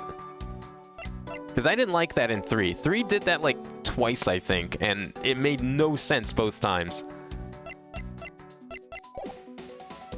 Yo, is that who I think it is? Looks like you're in quite the pinch, Mr. Edgeworth. To be sure, a murder within the walls of the prosecutor's office is no trifling matter. You must find, apprehend, and punish the killer accordingly post-haste. Sounds like a nasty case you got on your hands. If you ever feel lost or need some advice, my door is always open. How gracious. I'll keep your offer in mind. Who is this guy again? Yeah, I don't think you want to talk to him for advice. Something tells me he's probably not very good at his job. Is everything alright? Yes, sir. If you must know, I weighed myself this morning, and I'm finally at 154 pounds. Congratulations, but I was asking about this hallway in this room. Oh, everything's okay, sir. A word of advice, stay focused, or you may start to lose even more weight. Why is the hallway blocked off? Is there another crime over here? Is Payne not investigating and doing his job? I was wondering if I may speak with you for a bit concerning this case. I've always been a big fan of the courtroom, but this is like a dream where I'm being cross-examined by the Miles Edgeworth. Can't let this chance pass me by. I must remember to ask her about the master key. I should jog her memory by showing my notes to her with X. Okay, well, let's start with the basics here. Have you ever met the victim before? Well, I've seen him a couple of times before when I had to go to Mr. Portsman's office. Mr. Faith was always playing basketball with Mr. Portsman, sir. That sounds like fun. Just once I'd love to play with them. Sounds fun, but the only person ever taking a shot was Mr. Portsman. All Mr. Faith ever did was pass him the ball, sir. On second thought, I don't think I'd have fit in all that well with them. Miss Maggie Bird, correct? I take it that you're an acquaintance of the detective? She was under my supervision back when she was still on the force, sir. One day she got caught up in the mud and things started going downhill, so she quit. Oh yeah, that's right. I think they mentioned that in like the post-credits for... was it 2? I think it was in 2. But I owe a lot to Detective Gumshoe for introducing me to my current employer. Or so I thought until a few hours ago. Right before I was about to clock out for the night. You got caught up in this whirlwind of a case, correct? Don't worry. My whole life has been nothing but a whirlwind of bad luck and failures. Since I was 6 months old, when I fell from the 9th floor of my apartment building, I've been hit by all sorts of vehicles, gotten sick from all sorts of foods, failed at almost every test I've taken, experienced almost every kind of disaster, and now I even managed to be named a criminal, just when I've become a security guard. That's a lot to go through in one lifetime. I know, and just when I thought I'd finally found my happiness, I wind up getting you and Detective Gumshoe involved in my bad luck. You don't need to worry about me, Miss Bird, nor do you need to worry about yourself. I will solve this case and prove your innocence. All I ask in return is for your cooperation. Yes, sir, Miss Edgeworth. You can count on me. I'll do all I can to help. We'll present the key to her. There's an accolade somewhere in this chapter? Okay. I don't really care about the achievements, but I'll keep an eye out for it. I think I missed like a few achievements in the trilogy as well. I'm pretty sure I got the stepladder achievement when I played through the trilogy, but I think that was like the only real main one. I think the rest required you to do like some branching paths or some like weird evidence presentation that I just didn't bother to do. So when did you discover that the master key was missing? By the time I realized it, I think it was around 1 a.m., sir. And I noticed it was back at around 2:30 a.m. Okay, so we know the person was murdered at 2:05. So that's 25 minutes between the murder and the key being returned. So was the person still in the building by that point? Somewhere? It was just sitting there on the ledge when the security room's reception window is. But I'm sure that between those 2 times it was not just gone, but stolen, sir. Why is such an important key stored in such an insecure place? It's not like that, sir. We always keep the key further inside the room, away from the window. Always, you say? Except for this time, correct? Well, I admit I was a bit careless, but I had my reasons. I left it out because I was sort of using it at the time. It was after I'd used it that I left it sitting on the ledge. She used the master key. That's important info. Can we talk to her about that? What did you mean by you used the master key? Oh, I had to use it to open the door for this prosecutor who had forgotten his key.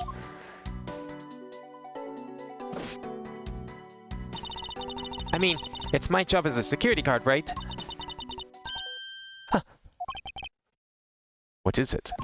That's right. I just remembered. The prosecutor who forgot his key.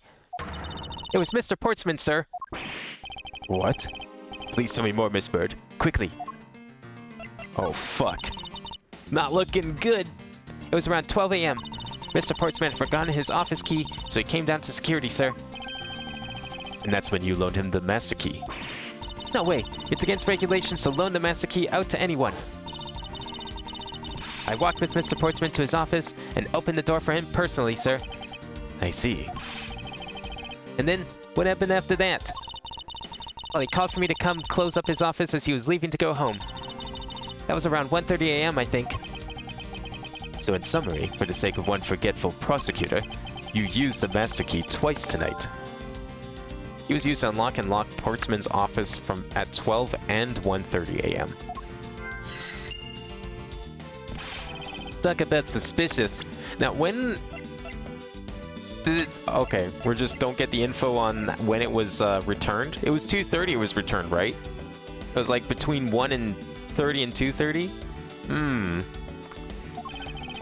I doubt you can say that you've never left your keys at home, Detective.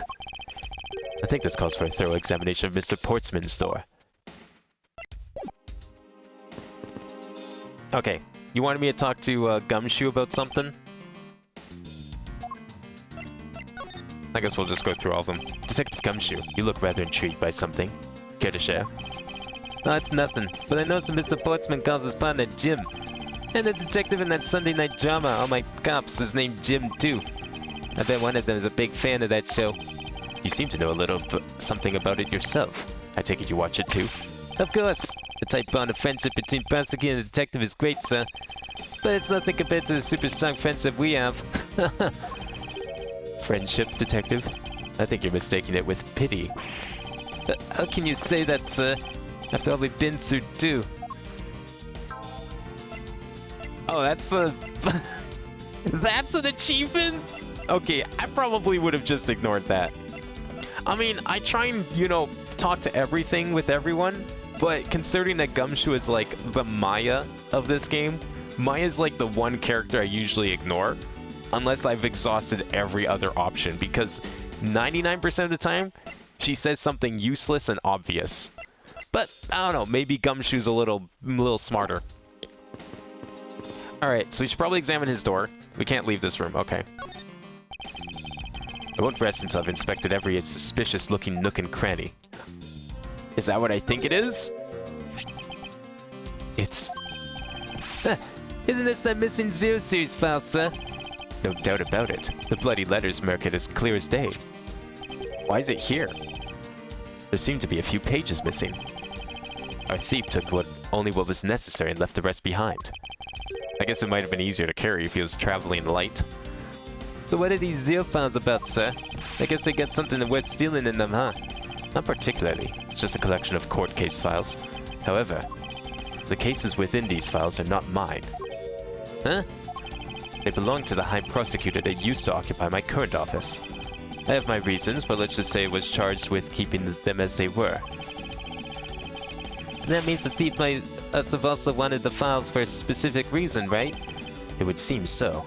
Only the pages related to that case from 10 years ago are missing. I wonder why anyone would care about such an old case. That's not the DL6 incident, is it? No, that was more than 10 years ago. Alright, let's check his door.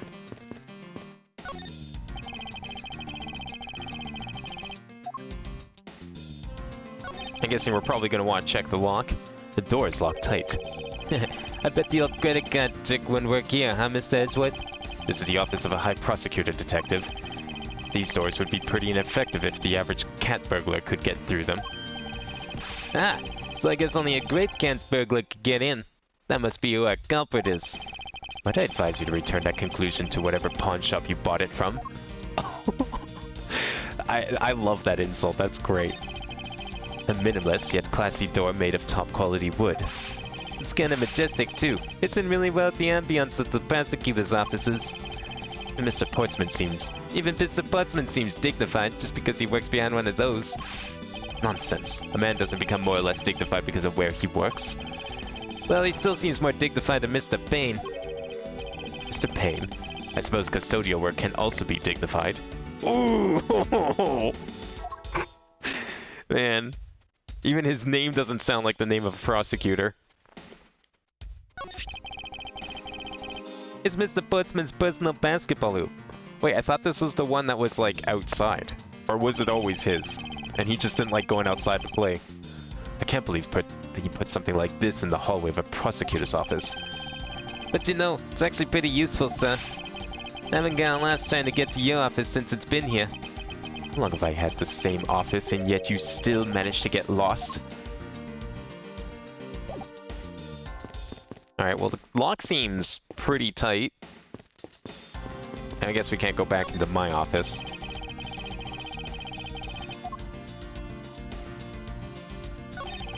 I don't see any signs of forced entry. According to the guard, no signs that the lock was picked either, sir. Meaning that the door really was opened with a key. Did you happen to ask if any prints were lifted from the doorknob? Apparently the doorknob's clean as a whistle. Wiped, they think. Whoever the thief is, they did a good job of not leaving any clues behind. Oh, same door as Mr. Portsman's.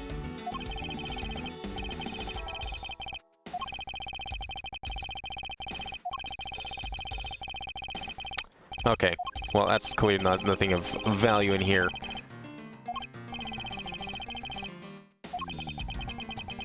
Oh, I guess this was technically new dialogue. That's okay. Mr. Gumshoe is portly as a door, and not much else. Probably about as useful. Actually, more useless. Anything new with you? Probably not. Well, can we present? We didn't get the log. No, we didn't. Yeah, we talked to you, we looked at that. Oh, I can look at the door again. I guess I missed something here? Did I miss something? Oh, I missed the number. Is that important? Room 1203. I take it that this is Mr. Portsman's office? Yeah, you can't mistake it because of that basketball hoop, sir. Oh, that reminds me. Mr. Portsman had actually wanted room 1202 really badly. But since you're already occupying it, Mr. Edgeworth, we put him next door, sir. So why was Mr. Portsman so particular about getting room 1202? I'm not sure, but I bet it's because of something like his birthday is December 2nd? Yep, that's gotta be it. I can't think of another reason why. I could think of at least 3. I'm not even wasting time thinking about this.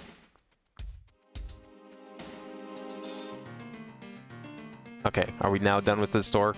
Let's make sure. Basketball hoop, knob, number, door.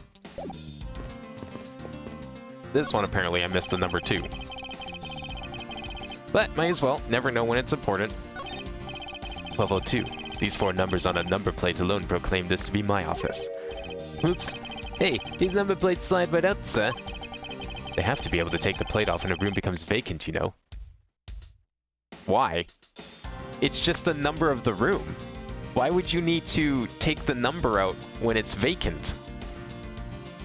It's not like the numbers would need to change. That seems like a weird reason. Although, the idea that it can be so easily removed is kind of... Yeah, it's kind of weird. Like, it's not like your name is on the door. If it was his name, I would understand, but it's not. Alright, I think it's time to deduce some facts.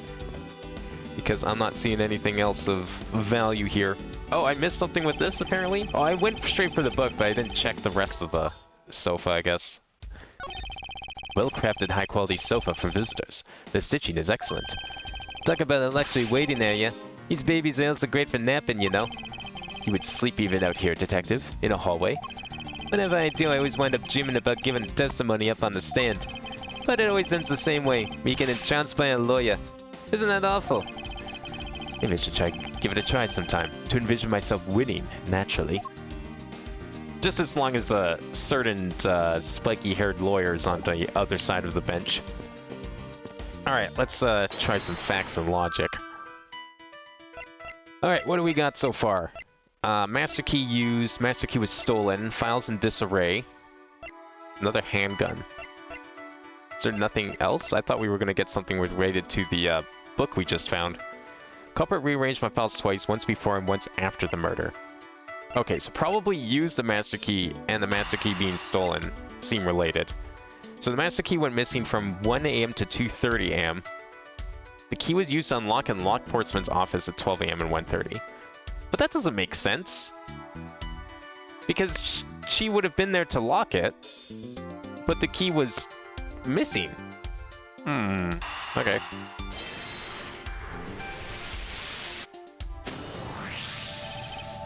Miss Bird, I'm afraid there's a flaw in your story. What? No way, pal. I mean, sir. You said that you locked up Mr. Portsman's office at about around 1:30 AM, correct? However, the master key had already been stolen at that time. Wow, nothing gets by you, Mr. Edgeworth. You saw that contradiction like a pro. I had totally forgotten all about that, but thanks to you, I remember now. You're right. It was around that time that I realized that the master key was missing. And? Well, I'm a security guard, sir. I couldn't just admit to losing the master key, could I? So, I pretended to lock up his room, sir. You pretended? Yeah. I used my house key and made it look like I was locking up, sir. So in actuality, you never did relock the door then? Well, I thought that maybe I could go lock it after I found the key. Come to think of it, I guess the door still hasn't been locked properly. Miss Bird unlocked the door, but the master key was stolen, so she couldn't lock it up. Ah. Does that mean we can go in? Okay. Do I want to present something to her still, maybe?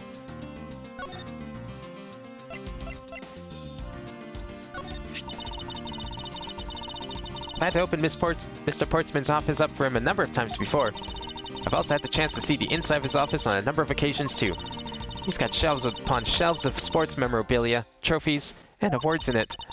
To the point where it's almost beyond gaudy, sir. But maybe I just feel that way because I'm jealous since I don't have even a single one. Don't say that, Maggie. I'll make you a special Gun of the Month award just for you. Thanks for trying. I've already got a mountain of consolation prizes, sir. They're proof of just how unbelievably unlucky my life has been. Plus, getting an award from you just isn't the same as getting a real award, sir. Well, damn, now I feel bad presenting that evidence. That's our target? Wait, what is our target? Bird? Do we need to present something here? Oh, maybe we can ask her about the key some more. So when did you discover the master key was missing? By the time I realized it, I think it was around 1 AM, sir. And I noticed it was back around 2:30. Oh yeah, we already did this earlier. So the key was stolen. But maybe it seems to be implied that Mr. Portsman might not have been the person who stole the key. So maybe he isn't the murderer? Can we... Well, we'll just skip through it manually. Okay, what else do we have here? We checked the door. Wait, can we... Actually, wait, hang on. Like, I know it says it's checked off. If I click on the doorknob, does that let me go in? Or is that not what... is Mr. Edgeworth not like that? He doesn't just break into places like Phoenix does. Oh, it's Loctite now. Okay, right. We can't go in.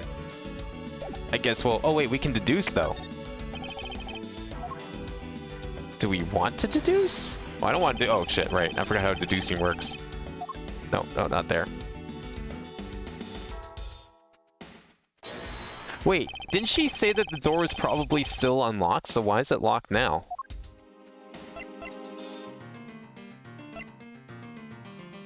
So she could not lock it up. There's a contradiction here between reality and the evidence. If what Miss Bird had said was true, then why is this door locked tight? Huh? You know, you're right. Miss Bird, are you sure you didn't relock this door? I am certain of it, sir. And I don't think Mr. Portsman noticed it himself that I hadn't.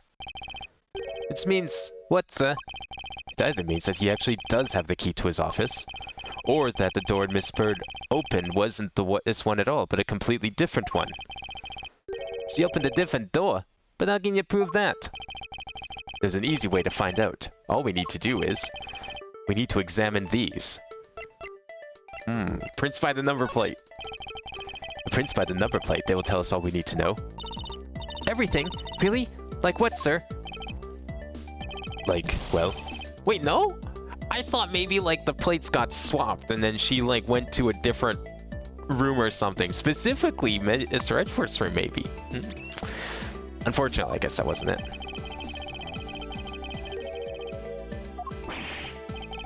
Wow, I guess he's having noodles again.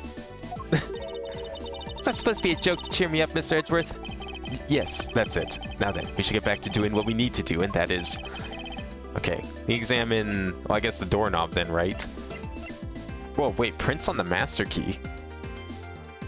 Wait, history. Oh, yo, we can see text history? Oh my fucking god, that's amazing. Where was this in the trilogy? Okay. Let's go back up here.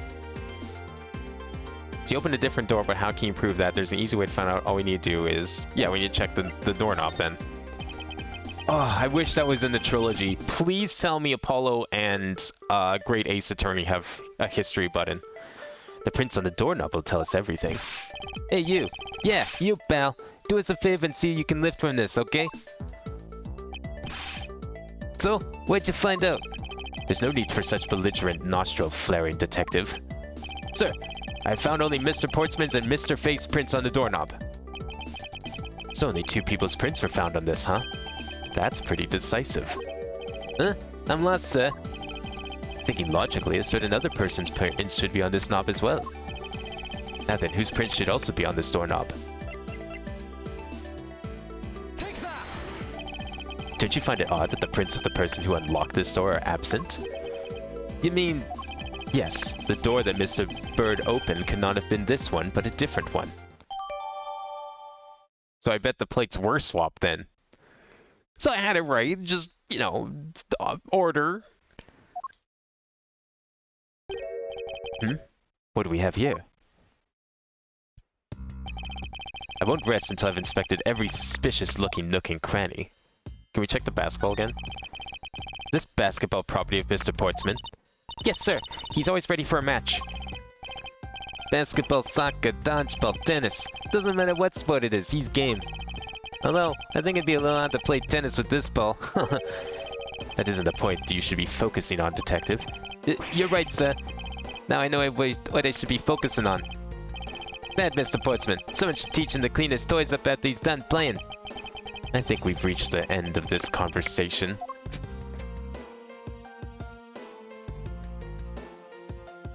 How about this note? What is this? Looks like a scrap of paper. I'll get it, sir.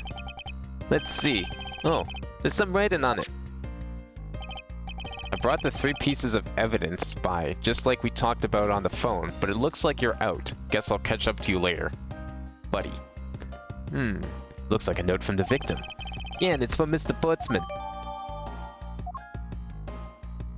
Alright. Wait a second. What's this? What are you looking at, sir? Oh, hey, how about a game? That's okay, detective. I just found the position of this hoop to be a little off. Hey, you're right, sir. I guess it shifted when someone made a seriously sweet slam dunk. I really don't think a hoop like that's gonna be shifting because someone did a slam dunk.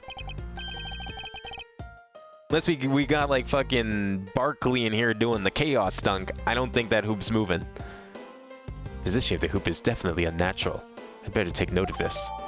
It's sitting in front of Portsman's office. There are signs that it's been moved. Now, mind you, it hasn't been moved a lot, but it still was moved. I wonder if there's something underneath that hoop. Poking around in this hallway has actually paid off quite handsomely.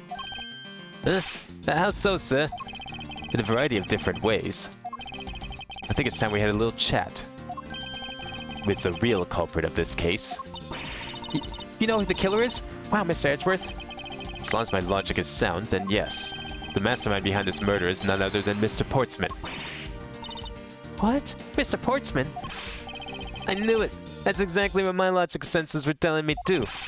I suspect it was him from the instant you accused Meg of being the killer, sir. It's anything but logical. Lady and gentlemen, prepare yourselves. Come what may, it's time to knock on Truth's door. Literally. Oh, we're just gonna barge in. I mean, I guess it is his office after all, right? Mr. Portsman, I finished processing the bloody letter, sir. Alright, let me take a gander at it. Pass it here. Whoa, don't just throw evidence around like that. What the hell, man? Okay, looking good. You there. Take good care of this. You didn't intercept. What the fuck, Gumshoe? Well, if it is a detective, Gumshoe. And then the line for you, Portsman. We got you now. Call off your dog, Mr. Edgeworth. Is this some kind of joke? It's no joke. We know, Mr. Jacques Portsman, that you are the guilty party in this case. You must be pretty upset getting chased out of your own room. I'd be mad too. So I guess you could say, if you promise to stay out of our way, you intend to hide your crime under the guise of a prosecutor doing his job? I can see right through the unsightly paper-thin mask you wear upon your cowl. Who'd ever thought it would come to this? Actually, come to think of it, your mentor was Manfred von Karma, right? The legendary prosecutor who never lost a single case for 40 long years. But there was always this incessant chatter about forged evidence with that guy. Really teaches me that I gotta stay on the lookout for false accusations, you know? Are you done trying to play mind games with me? Because they won't work. The only thing you should be using that mouth of yours for now is explaining yourself. Although that too will only take your hole deeper. Either way, your game is up.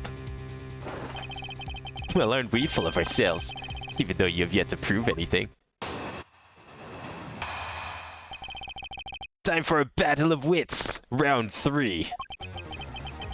I have no idea what sort of harebrained idea you have in mind, but there's a mountain of evidence that points away from me being the culprit. Besides, how, may I ask, do you propose I unlocked your door and got in here? Look, I feel bad for doing this to you, but I've got work to do, so we're done here. Sorry, but we're not finished yet. Boy, you're stubborn. I suppose you're basing your accusations on something. I'll show you what I'm basing my accusation on. With evidence. I'll throw the book at him, just like he threw that book at the other guy. That very important book, mind you. Okay, is this the remix track? What if we, like, swap it here? This sounds like it's probably remix. I'm just curious. We change this around to original. Oh, it switches automatically. It's sick.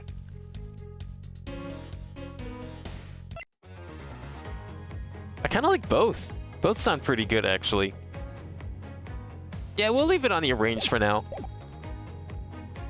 I kind of wish it was like all of the soundtrack was arranged, because I feel like it'd be a little jarring. Like once I get more used to the soundtrack, I feel like it's going to be more jarring to like listen to an arranged song and then immediately follow it up by like a regular song. But we'll leave it from this for now for sure. I like this song. My accusation is a harebrained idea, is it? You tell me. I'd say it is, after all.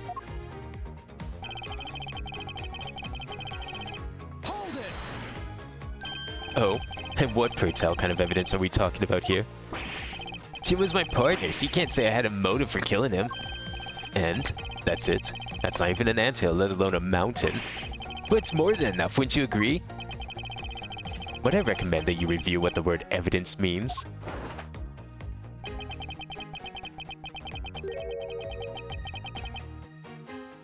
Doesn't change the fact that the evidence doesn't point to me as the killer. Besides, how, may I ask, do you propose I unlocked your door and got in here? Unfortunately, I believe I've already shown how earlier. Your speculations mean nothing, as I still insist I could not gain access to your room. What should I do now? Should I raise an objection? You claim to have had no way to open my door. However, is that really the honest truth? Alright, I'll humor you. Go ahead, shoot. Very well then. I propose that you use this to open my door. Oh, we got... You used a basketball hoop to open my door. Just like battering ram slammed it down. Nah, it's probably the key. I believe you were able to open my office door with the master key, no less. Wait. Hold on for a sec. I never laid a finger on that key, as you already know. Precisely. You were able to open my door without lifting a single finger. Well, maybe you did. But only to direct. That's right. You used your finger to direct this person to open my door with the key. Take that. You had asked Miss Bird to open your own office door for you, yes? Yeah, I kind of forgot my key at home. Happens a bit too often for my taste, you know? But the room you had Miss Bird open at that time was not your own, was it? What? You have quite the imagination. But why don't we ask the girl herself whose door she opened, shall we? I'm certain that was Mr. Portsman's door, sir. And what makes you so certain that it was his door? I checked the number plate to make sure I was opening the right door, sir. Ah, clever. Using the number plate to check the door. See, Miss Bird backs up my story. Yet, what if you had misled her to fool her into thinking what you wanted? And how do you suppose I did that? By switching the number plates on our doors, for example. That's right, they do slide out pretty easily. Furthermore, you then used one other thing to give a very strong impression. That the door she was opening was yours and not, in fact, mine. What was it that Mr. Portsman used to make Miss Bird think that it was his room? Take that. It took me a second to realize it, but it's like, holy shit, that actually makes sense. What? The basketball hoop, sir? It's quite a peculiar fixture in any hallway, let alone a hallway in this building. Which is why it left an unusually strong impression on you. It's an object perfectly suited to sit just outside the office of a peculiar prosecutor. That's very true, sir, because there was a basketball hoop sitting there. I thought the door I was opening had to be Mr. Portsman's. There are signs that the hoop has been moved. To sit it in front of my office, to be sure. I see. So that's how you throw suspicion on people. Thanks for the tip. But I think your conjecture's a little off the racetrack. Oh? And why's that? Great. You were watching my stream all last night. I saw that. Much appreciated. What'd you think of Anodyne? Because I thought that game was amazing. Especially once you beat the game. That game just got better after you already finished it. And I can't think of too many games where they get better after you reach the credits. Now you're just spouting nonsense. Had the girl open my office door. After that, I was in my room the entire time. You don't have a single reason to suspect me. So he intends to claim his innocence to the end, does he? I'm as pure and innocent as my jacket. And Miss Bird is as dirty and guilty as the jacket she wears. My jacket's not dirty, I'll have you know. I just washed it yesterday. Please, calm down, for I intend to show who is the one truly covered in slime here.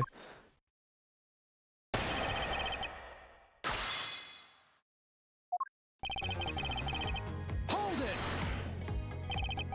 Nonsense, you say? Yes, because I'm telling the truth here. Hold it. Using the master key, of course. Sure, you have a problem with that? That is what the master key is for, right? Perhaps we should place it in an elaborate labyrinth of some sort for people like you. I think he would enjoy the challenge, and he'd probably still find the key. Hold it. Great game, but puzzles make your head hurt. Yeah, I mean, like I was saying last night, I don't know if or how long it would take me to find some of that stuff.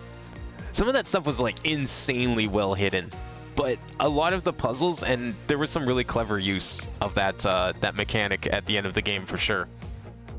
Anyone who missed the Anodyne stream, I definitely recommend you check it out, because just watching that game, like just going through that game was amazing. And or even better yet, just go and get the game yourself and play it. It's not that long of a game. You could probably beat it a lot faster than I could have. But there's a lot of really cool stuff in there, and I'm looking forward to playing the sequel at some point. Not too far from now, but not like right away either. And what were you doing in your office? I was doing my usual training regimen. Training regimen? Were you going through your law books from start to finish? Mainly batting practice and some weights. Oh, and I jog when I get the chance. How does he do batting practice inside his office? Wow, you must be the buffest prosecutor we have. With the weakest legal muscles, it would seem. I was doing my usual workout, so... A single reason to suspect you. I think I've given you quite a few reasons, actually. But none of those reasons stand up on their own. Then what about all the evidence? It's all circumstantial. No judge would convict on such flimsy evidence. He seems to be trembling a little. One more little push. All I have to do is find the flaw in his testimony. Alright, now we gotta present something, I guess. He doesn't look super buff. Nah, he looks like mildly buff. We've definitely seen buffer people in this series. What about, Powers? Powers for sure would totally wipe the floor with this guy. Okay, so I just spying nonsense. I had the girl open my office door. Don't we have something specifically for this? There was no prints on his doorknob.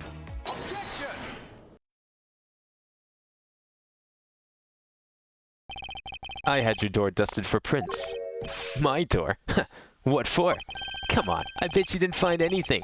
You sure are good at wasting your time. You're right, I didn't find anything. And definitely not Miss Bird's fingerprints. Her prints? What did they have to do with anything? Let's put it this way. If she really was the one who opened your door, then her prints should naturally be on the doorknob she touched. Also, you're gonna get the Among Us stuff? Wait, what Among Us stuff? I have not touched or looked at Among Us in probably over a year. Actually, yeah, let me quickly look at my Steam library here and find out when the last time I booted the game up was, because it's probably been longer than that. 2022. Last played December 13th, 2022. But now that I look at it, I see what you're talking about here, because apparently there is Ace Attorney crossover content with Among Us. What are the chances of that? Okay. Do you have to pay for this, or is this free?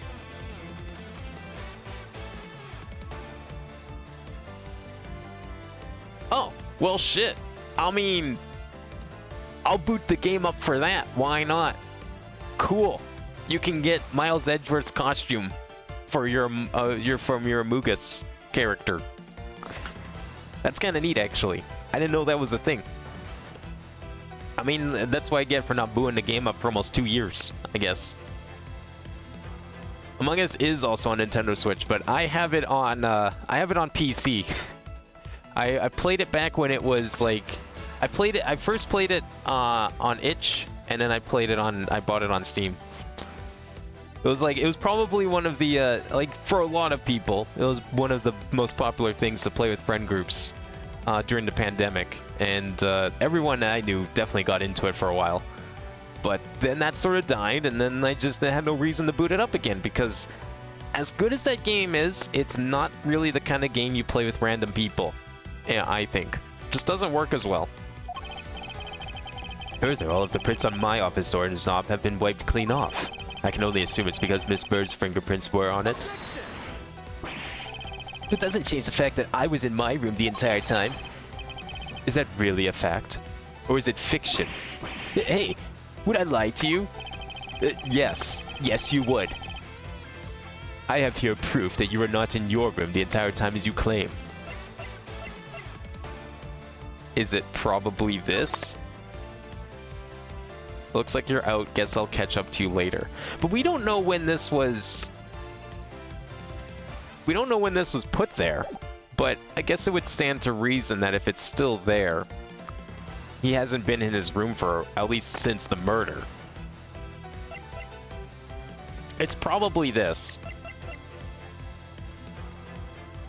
And we can't, it's not going to be this because we haven't fully proven that it was him. But this would imply that he hasn't been in his office for some time, if this note is still sitting here. Yeah, it's gotta be this then. You gotta get Among Us on everything you have. Look, the only game I think I've bought in on, like, multiple systems, more than 2 systems, because actually I do have a number of games that are on multiple systems. There's a couple of games I have on like 3 different systems. Dokapon is one of the ones I bought on a couple of systems recently, and I haven't actually played it on either of them yet. But there's a couple other games I bought kind of recently. I think I bought on PC.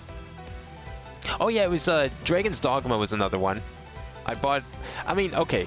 I have the excuse of, like, I had all these games on Switch, but I wanted to play them on Steam Deck instead, for a lot of them. Okami is a game I have on 3 different systems, for sure. So, I mean, I'm not against buying games on multiple systems, although I try not to do it because, like, why do I need games on multiple systems? That doesn't make any sense. Like, I've got access to all these things, you know, I can just, I don't need to buy things again. I still even use, like, my old stuff from, like, 20 years ago. So a lot of the time, even remakes and stuff just don't appeal to me because it's like, there's nothing of value here. So I don't actually know why I bought some of these games on multiple systems because it just feels redundant. Like, I'd have to start the game over. It's not a completely different system that maybe I don't like playing on, you know? There has to be a good advantage for it. Take that! This is a note that the victim left for you, Mr. Portsman. A note? It was left under your door. Or did you not notice? And right here it says, but you're out. You were not in your room when the victim came to call on you. So then, where were you and what were you doing? Don't you think it's time you gave up your charade?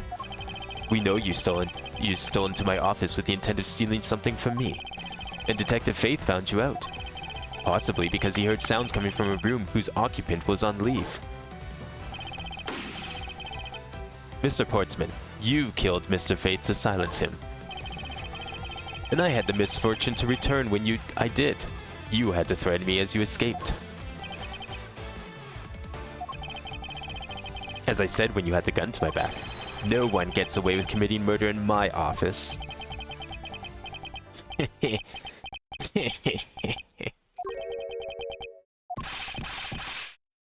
I think we got him.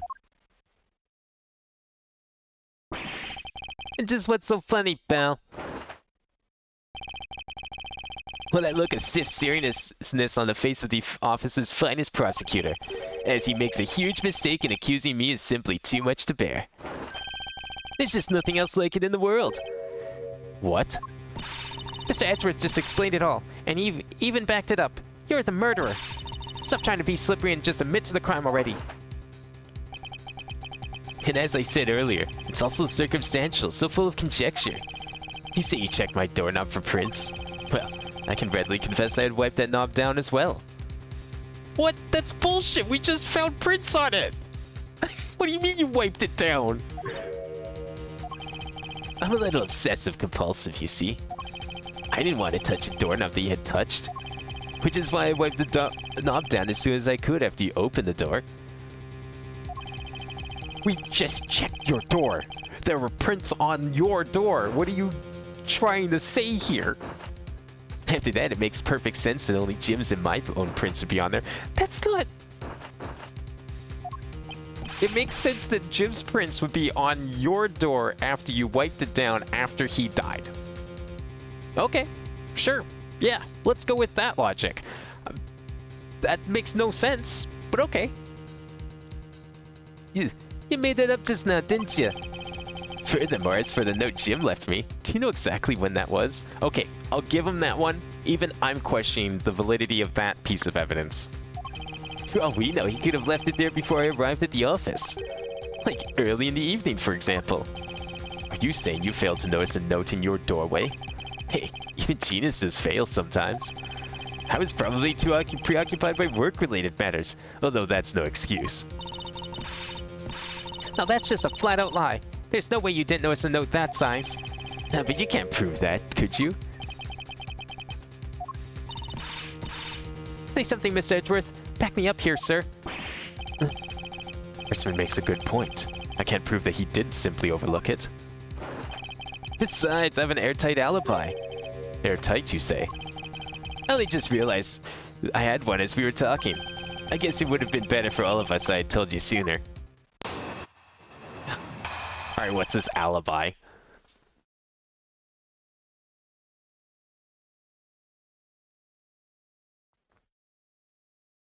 You love the Gumshoe voice. Oh, thanks. I try my hardest, and by my hardest, I mean probably barely at all, because I don't think I have a career of voice acting in front of me.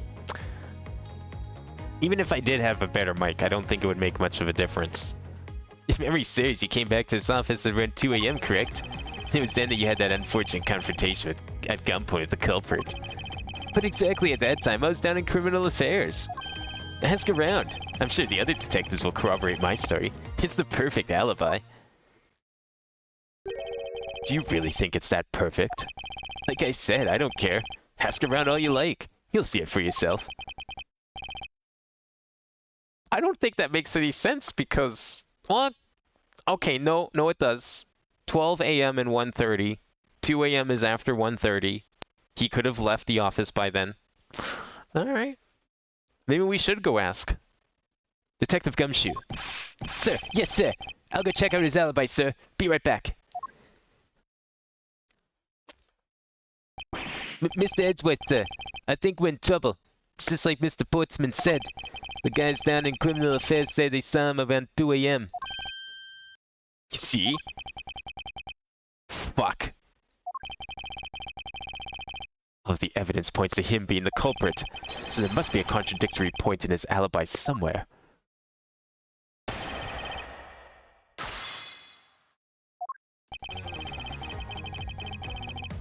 Hold it! You are correct. It was around 2 AM. Are you sure? It's really important to me that you're out on with the time. I remember checking my watch then, and make no mistake, it was 2. Ooh, giving testimony like a pro. Okay, so you came back to your office at 2. Hold it! It is as you say, however. Yes, however, you are the only one who claims to have bumped into the culprit. So tell me, did you see the person's face? Was it me you saw? It was pitch black, so I couldn't actually see. Objection! Oh, come now. I'm sure you saw something. Try a little harder, won't you? I'm beginning to feel like I'm the one being interrogated here. Oh well, doesn't matter if you remember or not. It only matters that you ran into the culprit. Hold it! So you paid the Criminal Affairs Department a visit. Yup, right after I left the prosecutor's building, I headed straight for the precinct. At 2 AM. What is he doing down at the police station at 2 AM? Hold it! I mean, apparently it's correct, but... well, we did go and ask around to confirm your testimony. It was just as I said, right? Yes, sir. A number of detectives said they saw you around that time. See? I have the perfect alibi. That's the ace I had up my sleeve. Possible. He actually does have the perfect alibi. What's wrong? Why the sun sullen look on your face? Can't you say anything back, Mr. Edgeworth? Hey, I think we've reached the end of the line. It's time I get off this crazy train. You there! Sir! Please escort the young lady out. But remember, be gentle. Maggie! Detective Gumshoe! Wait, where is she getting arrested? there nothing I can do? There must be a way to turn this situation around. If only I had a clue. Did I miss something that can help me cast doubt on his alibi? Who could it have been? I need to calmly think this through one more time, and with logic. Alright, let's think about this for a second. The intruder I met could not have been Miss Portsman. Then who could it have been? There was a second gun in play. So does that mean the intruder also would have had a gun? I mean, I guess that would mean it's not Mr. Portsman, though. Because, like, why would a prosecutor have a gun? Wait, he has a watch? Oh, wait, do you mean Gumshoe? Yeah, I can't remember how he got the watch. I think he got it from... Didn't he? Yeah, because I remember... If you're talking about Gumshoe, I do vaguely remember, I think it was the first case of Game 3. You talk about the watch with him. I think. I can't remember how he got it, though. There was like a funny story behind it, but I forgot what all the details. But yeah, it was like one of the things you could ask him about in that game, I think. Oh no, Edgeworth? Oh, okay. No, yeah, I guess Edgeworth having a watch is surprising. I don't know why I thought you were talking about Gumshoe. Let's see here. So, we've got another handgun, and we've got the files in disarray. Culprit rearranged my files twice, once before and once after the murder. So who could it have been? What if it wasn't the murderer who did it the first time? What if there was two people that touched his files? I mean, that doesn't make a lot of sense, but... Actually, can we go back on this one? What if these two go together? Other than the victim's gun that I found, could there be another gun in play here? Well, okay, wait. It's probably these two, right? Because there's another gun in play. If it wasn't Portsman, then that means that another person in here would have had to have a gun. I hope order doesn't matter. I'm guessing order probably doesn't matter. There were 2 bullets left at the scene of the crime. One that robbed Mr. Faith of his life, and one that nearly robbed me of my jacket. However, the murder weapon only shows signs of being fired once, meaning that it is entirely possible that a second gun was used in my office tonight. But seeing as how the killer had to steal Mr. Faith's gun, I doubt the killer had another gun up their sleeve. Therefore, the second gun could have been the property of an entirely different person, which could mean that there was another person who paid a visit to my office tonight. Maybe the victim and his killer weren't the only visitors to my office tonight. That could explain why the files were disarrayed twice. Supposing there was yet another visitor tonight, that would also resolve the issue of why my shelves were appended twice. We know that the shelves were disturbed once before and once after the murder, so it shouldn't be much of a stretch to think that it was the work of 2 different people. Once by the person who stole the victim's gun, and then killed him with it, and once again after the murder by a second culprit, who was the owner of the second gun. If we suppose that the second culprit's gun was the one that was pointed at my back. Mr. Portsman, it seems that I need to amend my assumptions regarding this case. Great! So you've finally come to your senses. Mr. Edgeworth! Sir, what are you saying? This has been a big misunderstanding on my part from the start. I had assumed that the person I ran into was the killer, but that may not be the case. What do you mean? The person I ran into was just your average thief. The thief? But, sir, doesn't that cause some sort of contradiction in the facts? Not at all. It simply means that the killer was someone else. And it means that in actuality, 2 culprits stole into my office tonight. What do you mean, 2? Explains why both my shelves were disturbed twice and how there were 2 guns. Mr. Portsman tricked Mr. Bird and gained entry into my office. Now you're just leading Now you're just leading the argument. Still don't have any extra proof, you know. If you could please go along with my hypothetical scenario for now, Mr. Portsman. In the end, if you really are innocent, you should have nothing to worry about. Now then, returning to my scenario, Mr. Portsman was out to steal something from me, which is why he checked my secret safe and ransacked my shelves. This is the first time. So then, this would be when the files were put back in the wrong order, right? Correct. And then just when he was about to look somewhere else, who should walk in but his own partner, Mr. Faith? But why did Mr. Faith come into your room, sir? He probably had business with Mr. Portsman, which is why he was in the area. But that's when he noticed sounds coming from my office would be my guess. Oh, because you were supposed to be away, right? And he must have thought it was on, so he came to his office to check it out. Correct. And as a detective, that was the right thing to do. But when he came in, he found his own partner standing there. Because it was Mr. Portsman. Mr. Faith probably let his guard down. But Mr. Portsman was not so merciful as to let him leave alive. He waited for a chance and stole Mr. Faith's gun from him, and then he killed him. He silenced Mr. Faith for catching him in the act of stealing.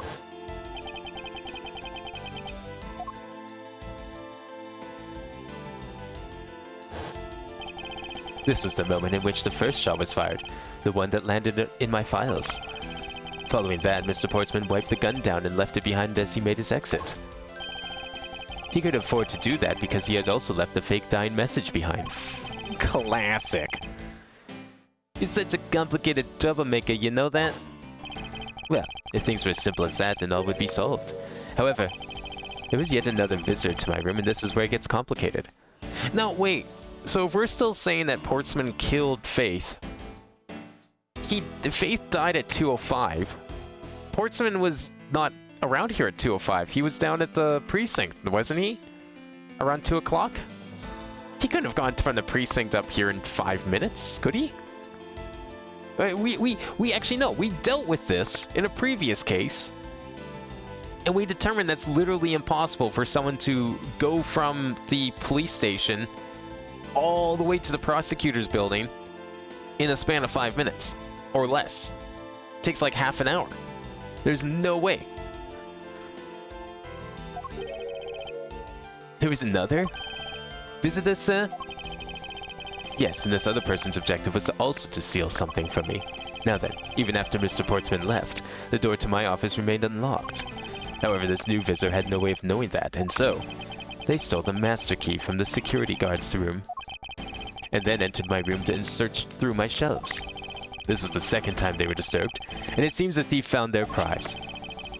The stolen zero file, right, sir? Correct.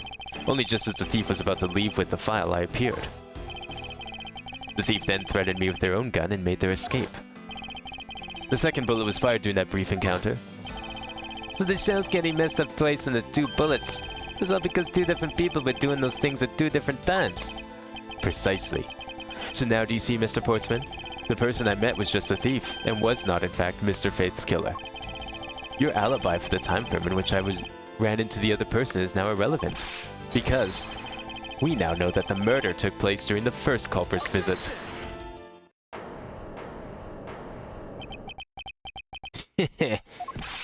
What's so funny, pal?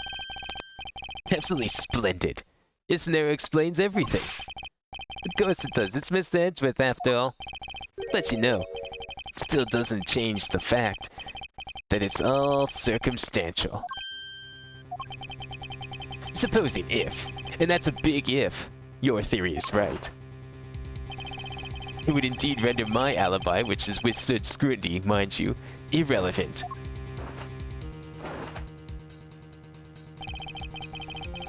But there's still one defining point of your argument from which you have no evidence. Your supposition that I was the first visitor. Mr. Edgeworth, you can't let him get away with that, sir. But he has a point. I have absolutely no proof at this point. Don't say that, sir. I don't believe this. Don't worry, Maggie. I'll do something if I must. You know something? I find your attitude to be somewhat peculiar, Mr. Edgeworth. If the person you met really was just a plain old thief, then why is that person not your main suspect? That is, if your theory is correct.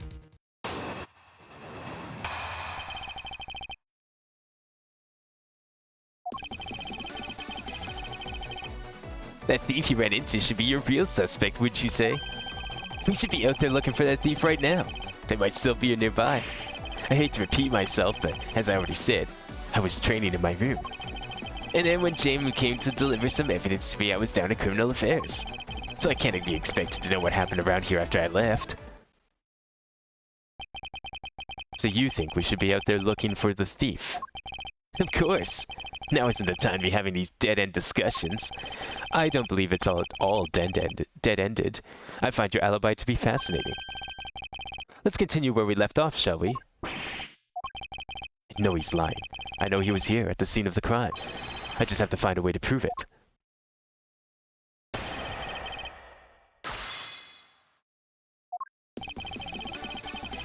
What else could we possibly prove here? So, yeah, I mean, we don't know for sure that the person we ran into, like, we're just assuming that he was the first visitor, right?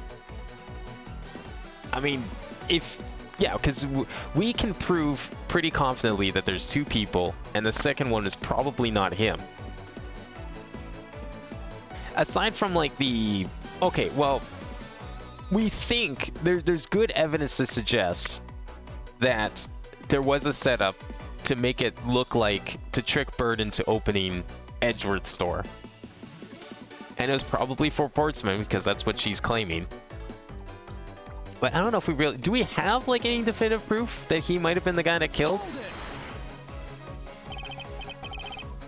Like, I mean, the time frame would match up, and therefore, you know, it probably would be him as a result, but still. Actually, no, I wouldn't. Why not? That's elementary. Dying message, of course. Mr. Fate's killer clearly left those letters on the spine of those files, and it was after they were on there that the thief stole one of them. You mean the Zeal files, right? And that's how we also know the letters themselves were set up and not from Mr. Faith. If the thief was the killer, do you think they would try to undermine themselves? Maybe the killer just didn't think of that either? Yeah, that must be it. Maybe. Just maybe.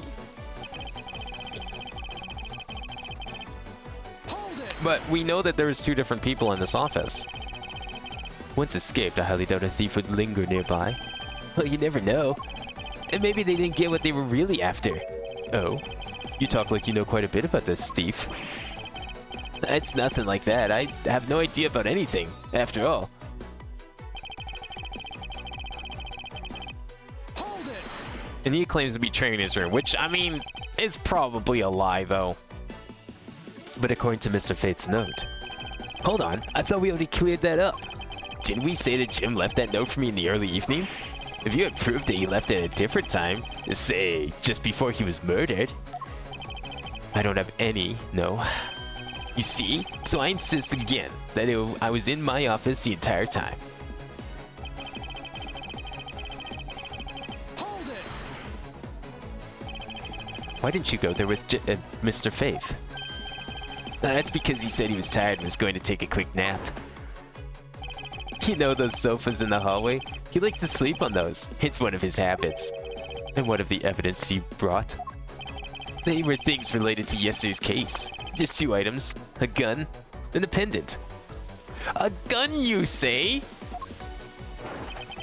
Interesting. This piece of testimony seems to be too crucial to let slip through the cracks. Hold it! A gun and a pendant. Yeah, this gun, which was the murder weapon. And this pendant, which belonged to the victim. And why are you taking them to criminal affairs? There was something in a past case file I wanted to compare these two to. But all this had nothing to do with this case right now. Anyway, I believe you'll find the longer paper trail I left to be your satisfaction. This is all matching up with what Detective Gumshoe found out. Hold it! I can't expect you to know, can I? Nope, but I guess you can expect me to take a guess based on logical deductions. Oh, then let's see you deduce.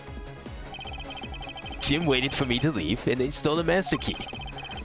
For the purpose of sneaking into your room, of course. And that's when Miss Bird caught him red-handed, and the murder occurred. It's all exactly as I laid out earlier. I know he's lying. I know he was here at the scene of the crime. I just have to find a way to prove it. That seems like a very far-fetched story. Like, why would Jim be coming in here in the first place? Hold it. Actually, no, I wouldn't. Why not? Elementary dying message, of course. Oh, I think we went through this already. Yeah, okay. I just realized we wrapped around. Alright, time to present then. Let's kill this guy with facts and logic. Alright, what do we have here then? Okay. You brought me 2 items, a gun and a pendant that are related to yesterday's case.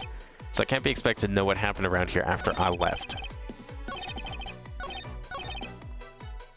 Okay, so I think the first bit here... Probably the first 3 of these are at least fluff. Oh no, maybe not this one. This one's definitely not fluff.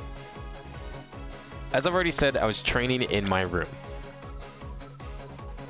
What do we have here for that? So this is Portsman's office. Miss Bird says she unlocked this door, but prints were not found on the doorknob. We also know this door is locked now. But I don't know if that's really relevant at the moment. Yeah, this music's sick. Okay, I have to know. Is it the arrangement that's carrying this song, or is it really just as good? No, even the original's still pretty good. I think, from what I can tell, it sounds like they're using similar instrumentation to Game 3? Like, it kind of reminds me, like, I could picture this song being in Trials and Tribulations. Maybe, I don't know, maybe Apollo Justice does it something similar. I haven't played that game yet. That's next on the list after we do these 2. But this remix though, yeah, no, this remix is definitely great. I'm really liking this remix. So he says he was training in his room, and then Jim came to deliver some evidence to me. I was down at Criminal Affairs. He brought me 2 items, a gun and a pendant that are related to yesterday's case. So, was that the other gun? Because there's good reason to believe that there's 2 guns involved. Take a look at this gun again.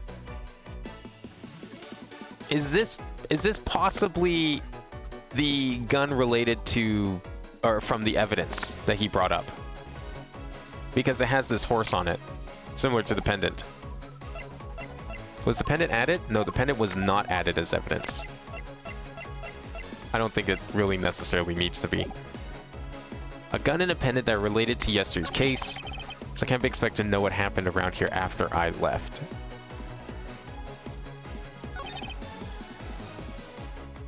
What if that gun was never discharged in the first place? If that gun was a piece of evidence, what if that gun was never fired? And that bullet casing that was in the chamber, or in the barrel, wasn't actually from this murder, and that was from the case that he was working on that he needed the evidence for.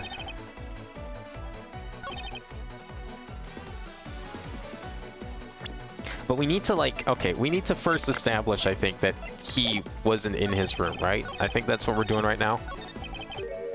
No, he was here at the scene of the crime, right? Just have to find a way to prove it. Okay. So that's what we're here to do right now. We need to prove that he was here, specifically.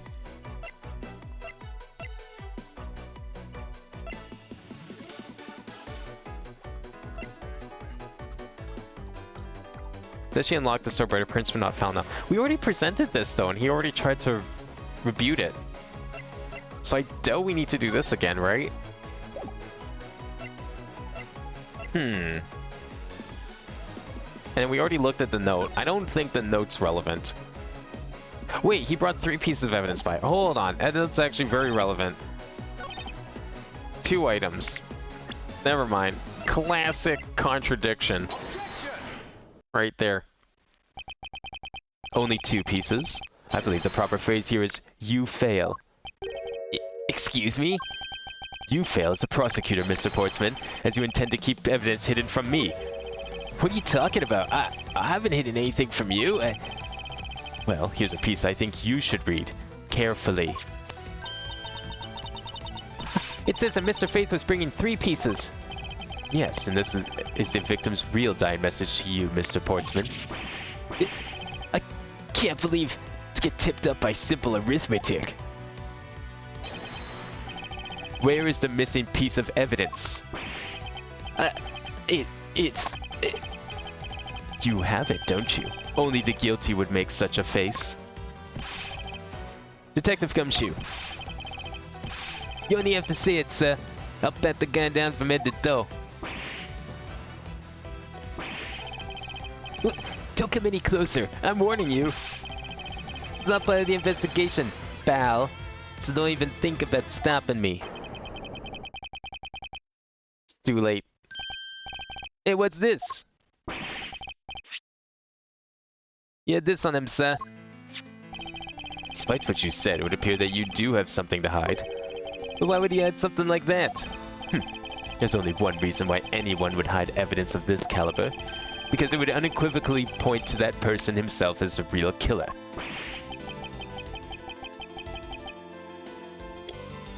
Wait, but... Oh, because he would have had the other piece of evidence, right? That means he would have had all 3 pieces of evidence. That means he received the evidence from Jim, from Buddy, and then he went to Edgeworth's room. Let's examine the videotape in a little more detail. For the section of the tape that will drive the last nail into his coffin. KG8 incident. Oh, that's probably it right here. The KG8 incident? That's a police case number, sir. Does that mean this video is evidence from that case? Interesting. However, what's recorded on this isn't what's important right now. Let's give the casing a thorough once-over.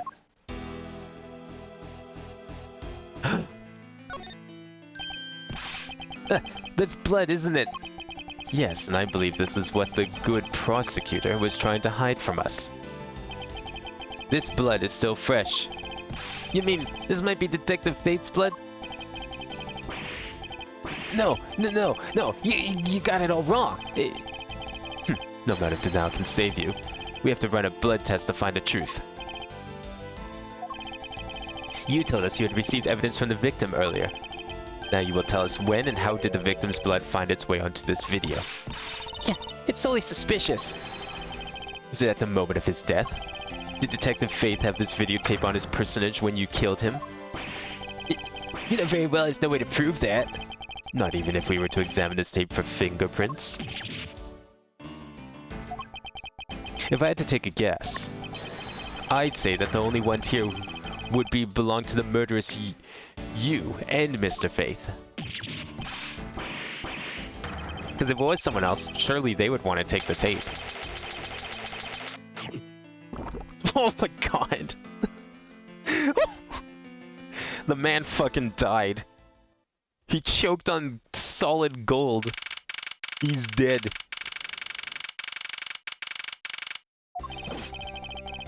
Mr. Portsman has been placed under arrest for the murder of Detective Buddy Faith, sir. Very good. And the results we got back from the lab techs on the tape turned out to be real solid, sir. The blood work came back and it was definitely Mr. Faith's blood on there. And as a bonus, they were also able to lift a few of Mr. Faith's fingerprints as well. Thank you so very much, Mr. Edgeworth. Still can't believe I got to see your cool deduction skills outside the courtroom. I'm impressed beyond words, sir. It was nothing. I'm just sorry you got caught up in a murder in my office. Please accept my apologies. I was nothing, really. Compared to what I've been through, I mean. I consider myself lucky that it was only a burglary and a murder this time, sir. If it had been a holdup or a hostage situation, I'd have thrown my hands up in the air. I think I'm finally starting to rise up from a goddess of misfortune to just an unlucky person. Something tells me we should have hired a different person for security detail. You know something, sir? That Mr. Portsman really was one corrupt prosecutor. And why would you say he was corrupt? Well, I heard there was a number of suspicious things related to his court cases. There's even rumors about how some of the evidence he uses is forged, sir. Forged evidence, huh? And they say he even decided not to prosecute a few cases for some really vague reasons. Oh, that guy was a complete disgrace to the entire profession. We never did get around to asking what his reason was for breaking into my office. Yeah, whenever we get near that topic, he just clammed up. Although we can be pretty certain that it was to steal something. It's just between you and me, sir, but there's a rumor that some sort of huge organization is involved behind the scenes. Oh, well, well. Yeah, we also don't know who the second person was, or where the second gun came from. Maybe this secret organization, perhaps? With Mr. Portsman not willing to divulge anything, it certainly leads credence to that rumor. It would seem that we haven't heard the last of this. Huh? Then Mr. Portsman isn't the bad guy. I didn't say that, but rather there are still many more mysteries for us to solve.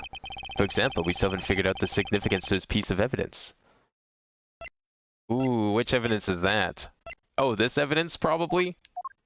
It's the only thing we didn't really look at. I mean, it doesn't even match the case number on the videotape. Although, that's probably because it's part of his case.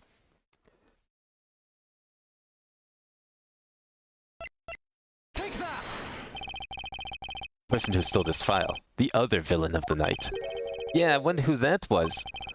And what happened to the stolen pages?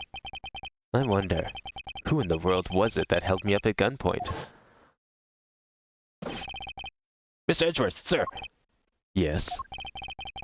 I came across this while I was processing your office earlier, sir. This card. What is it, sir? Is that a bird or something on there? It's not just any bird. It is the mark of the raven, a three-legged raven. Even you should know what this is, detective.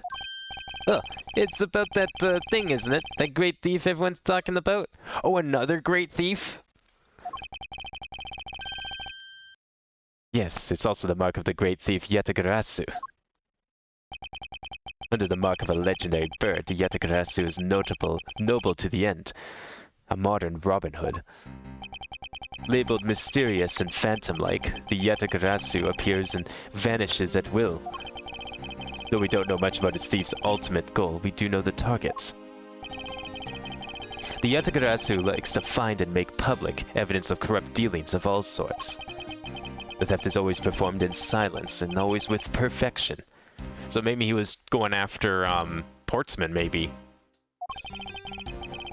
Maybe he knew what Portsman was doing and was trying to uncover his secrets. Once a target is chosen, no dramatic calling card or announcement is set forth. Instead, the chosen corporation is infiltrated without even the target noticing. Some days later, the evidence that was found is sent out to the mass media. Along with this single card. Although it has been a while since Yatagarasu's last appearance. Hey, Mr. Edgeworth, look! Something's written on the back! What? Let me see. Was it written in Norse? It's the location of where the thief put the stolen files. So the person who stole the contents of the file was the Yatagarasu. Yatagarasu. Organization. Quite a few key words are popping up in this mystery. The murder in my office. The return of the great thief Yatagarasu. Looking back, I can't say I didn't see these events coming. For they were heralded by the incidents that began to occur 2 days ago.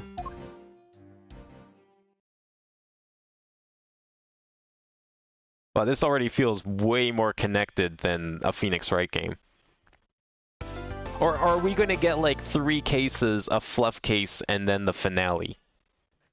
Just like in a Phoenix Wright. I don't know, maybe we'll see. Either way, like, the first case of a Phoenix Wright game, there's like usually no connection to the rest of the game. And yet, this is like setting up an entire plot. Oh, what time is it? Oh, okay, alright, we'll keep going. I don't know if we'll finish this case. We'll probably have to leave the second case halfway done. But I need to keep going.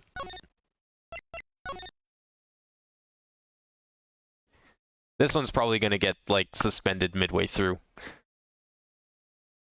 Oh, you want to check the museum, right? Shit, I forgot. I forgot to do that. Can we, like, go back and do that? You know what? I'll just close it. That's how dedicated I am to remembering to go and do it. I'm not going to listen to Game 2's music. I wanna save Game 2 for when we get to Game 2. But we can at least take a look at the museum and check out the music and compare the music for the first game.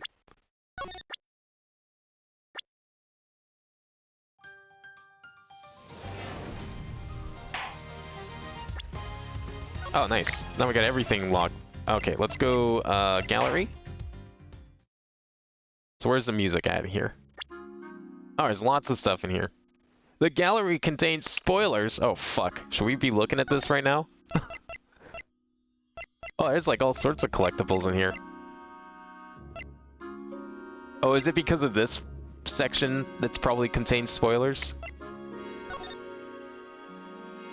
Okay, does this like... Oh, this has everything unlocked, hey? Okay. Let's not look too far then. So is this the new stuff that was included then? Oh wait, no, there's like a bunch of shit in here. There's like a whole... Oh, these don't play during the game though, right? Okay, so how do we view... Which one of these are the ones that play during the game when you set the track to arrange? Is that what you're here for? Spoilers, I'll pass. Yeah, I'm doing my best not to look at spoilers here. I didn't know this place was so spoilerific, but I mean, if there's something specific that I was told to look at here, then let's wait for Garfield to respond, because I'm not sure which of this is like we need, or is this like just bonus stuff that's not even in the game? It's just included in this collection for reasons. Schedule arrangements that are used in game are there in the respective categories. Ah, okay.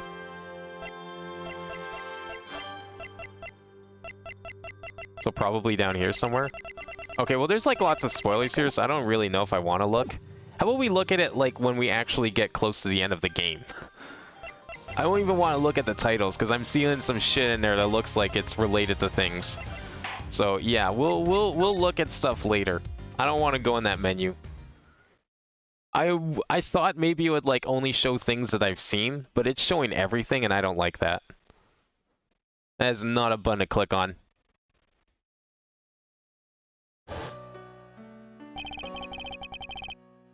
The murder that occurred in my office. You can use fast scroll by using the right stick. I don't care about fast scroll. I don't know what I'm looking for, and I'm in the process I'm looking at things I don't want to see. So, no. I'm not going back to that menu anytime soon.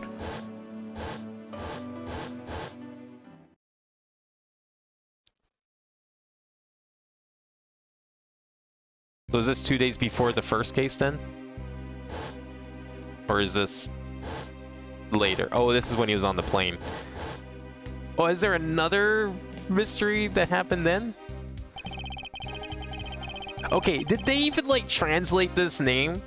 Or did they just leave it in Japanese, but decide to like do a pun with it with its like supposed English pronunciation? Because it looks like the words "go you," but I wonder if it's supposed to be like "go yo" or something. That's a very fancy plane. I have never seen a plane like this. Like there's a piano, there's like statues, there's a fountain. Who needs a plane this fancy? Oh my god, he's dead! What the fuck?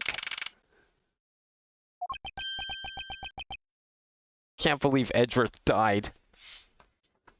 Alright, well, I guess that's the end of the series. Edgeworth is dead. Not much more we can do.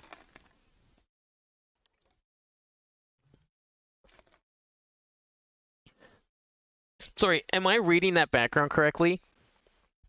Is there a dead guy on this plane that's not Edgeworth? That's buried here? Here lies Hugo Hughes. Why do we have a corpse on this plane that's not Edgeworth? Why is there a coffin on this plane? That's a little weird.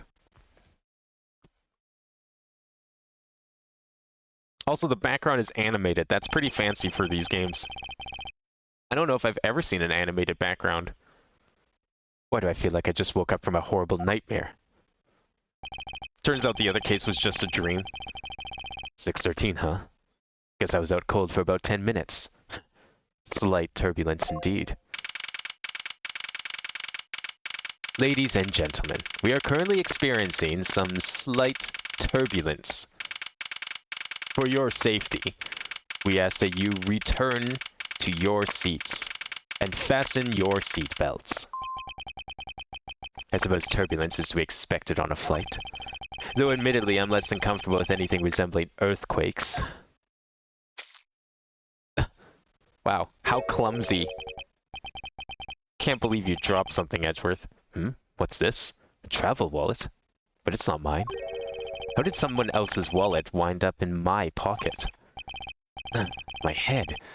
I want this headache go away. I'll take care of this travel wallet later, or hand it off to an attendant. From earthquake-like turbulence to an elevator.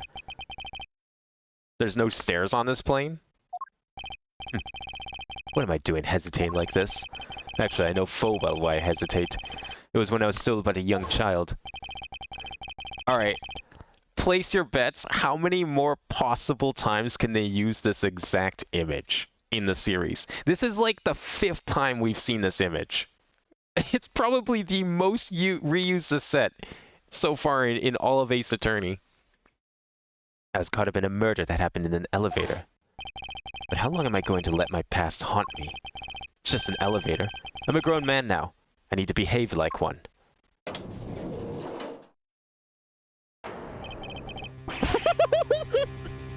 So we have earthquake, we have elevator, we have murder in elevator. Edgeworth is just not having a good day. What the? What in the world happened? Is there something wrong, sir? I must ask that you return to your seat. He's dead! There's even a statue involved. Oh, we're just getting like the best, greatest hits of Phoenix Wright here, I guess. Please calm down. You mustn't jump to conclusions without all the facts. What's wrong? Did something happen? You murderer! What? No, you have it all wrong. It wasn't me.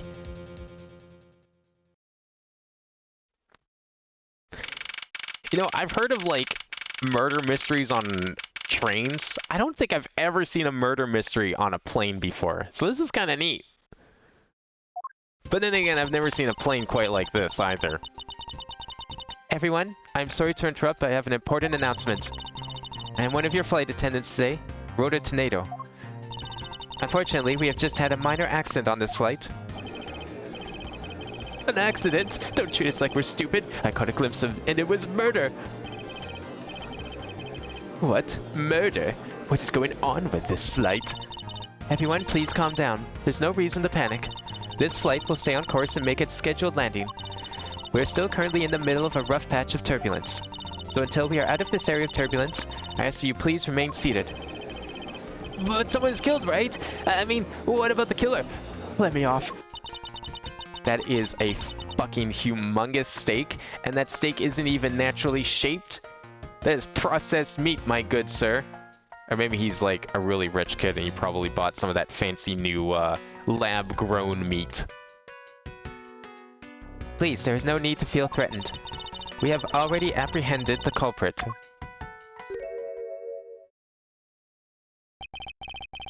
I asked that everyone please remain calm. What the heck is he talking about? Why should we remain calm? My name is Miles Edgeworth. I'm a prosecutor and I assure you I am not the killer. Being a prosecutor doesn't make you incapable of murder, buddy. Now you listen here. I am not the killer. I simply found the body. So you say. However, I am sure that you are the perpetrator of this crime. I swear my honor as a professional flight attendant. Oh, is that right? I know what I saw. And there's no even very strong incriminating evidence to back me up. What kind of incriminating evidence is she talking about? We've already alerted the proper authorities at our destination. Until we land, You will remain in our custody by the powers vested in our captain. I'm very sorry, but please understand our situation. Your situation? I'm more concerned with mine, and the direction it's going in. I'm not about to just sit idly by while I get accused of murder. Miss Tornado, was it? Yes? I was wondering if you might give me a chance. A chance? To do what? A chance to plead my case. And a chance to ask what you mean by incriminating evidence just now. To accuse a passenger of such a grave crime without allowing him to give a proper defense. Can the professional flight attendant inside of you really call this action righteous? You have a point. Very well. I'll listen to what you have to say. But be wary of what you reveal. I'm afraid you'll only look even more suspicious if your explanation fails to satisfy. I also do not have the time to deal with you all day, so please make it quick. Of course. As you wish. Good. Very well then. Let's get started. I know for a fact that I didn't kill the man in the elevator. What I don't know is what sort of evidence she has up her sleeve. But I'm certain it doesn't fit with how the crime really occurred.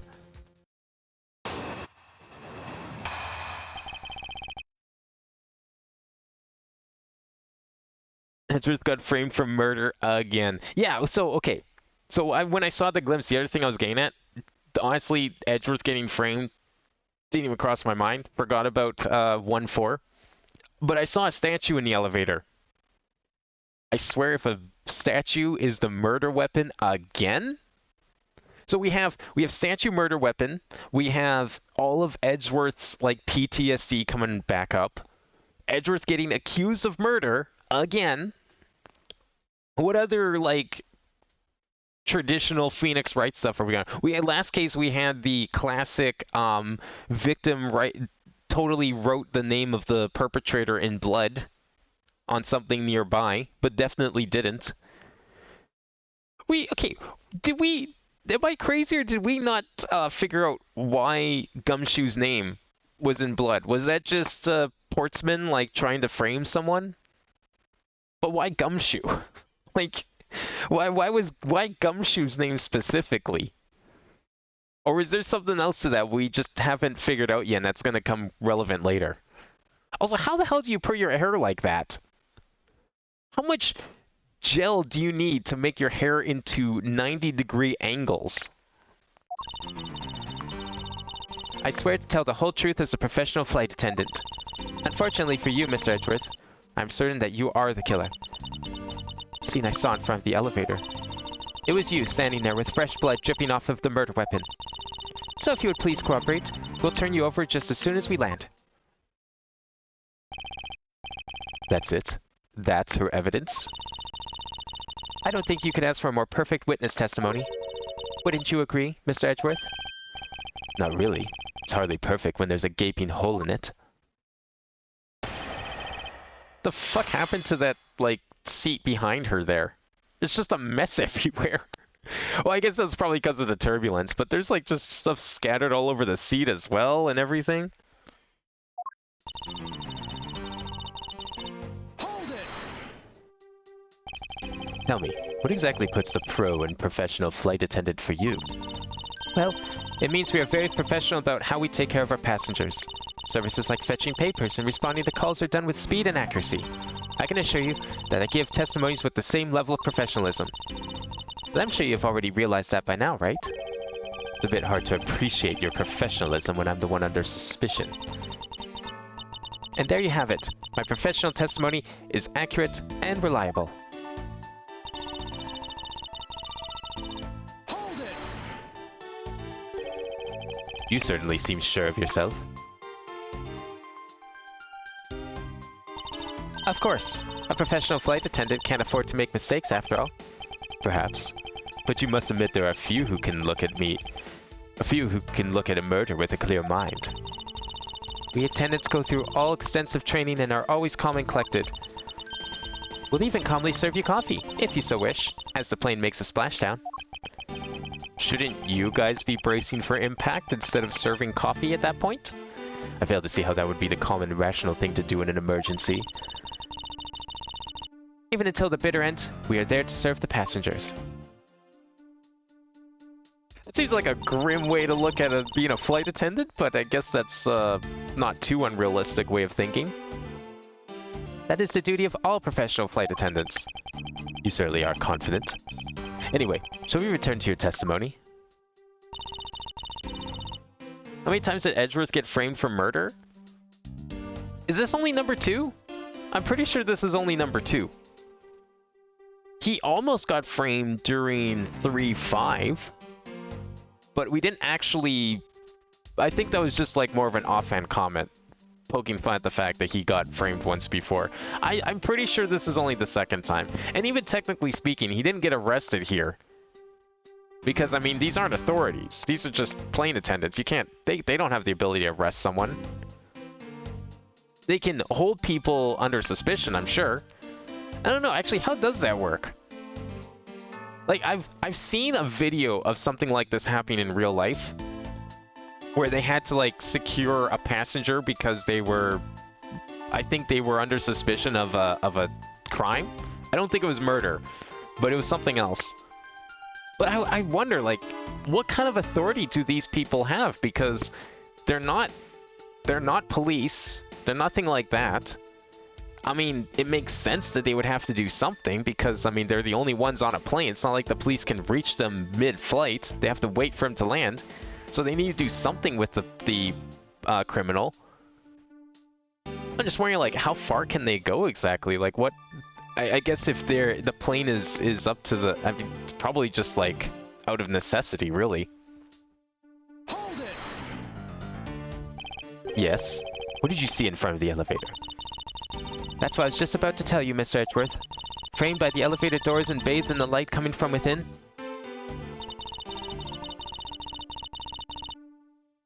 What, the murder weapon? I was holding a wallet! Who have you seen kill with a wallet? The murder weapon dripping with blood. Really now. I swear that was the grisly scene I saw before me. Thank goodness it wasn't a passenger who saw, or there'd be widespread panic by now. As I recall, you were quite panicked yourself at the time. Excuse me? You were scared enough to misread the situation and accuse me of murder. Nonsense. Professional flight attendants cannot afford to be that flustered. I witnessed the murder scene and I am now listening to your defense, all with a smile. Did her face just twitch? Apparently, you also lie with a smile on your face. Hold it. I am not the culprit, and yet you would keep these restraints on me.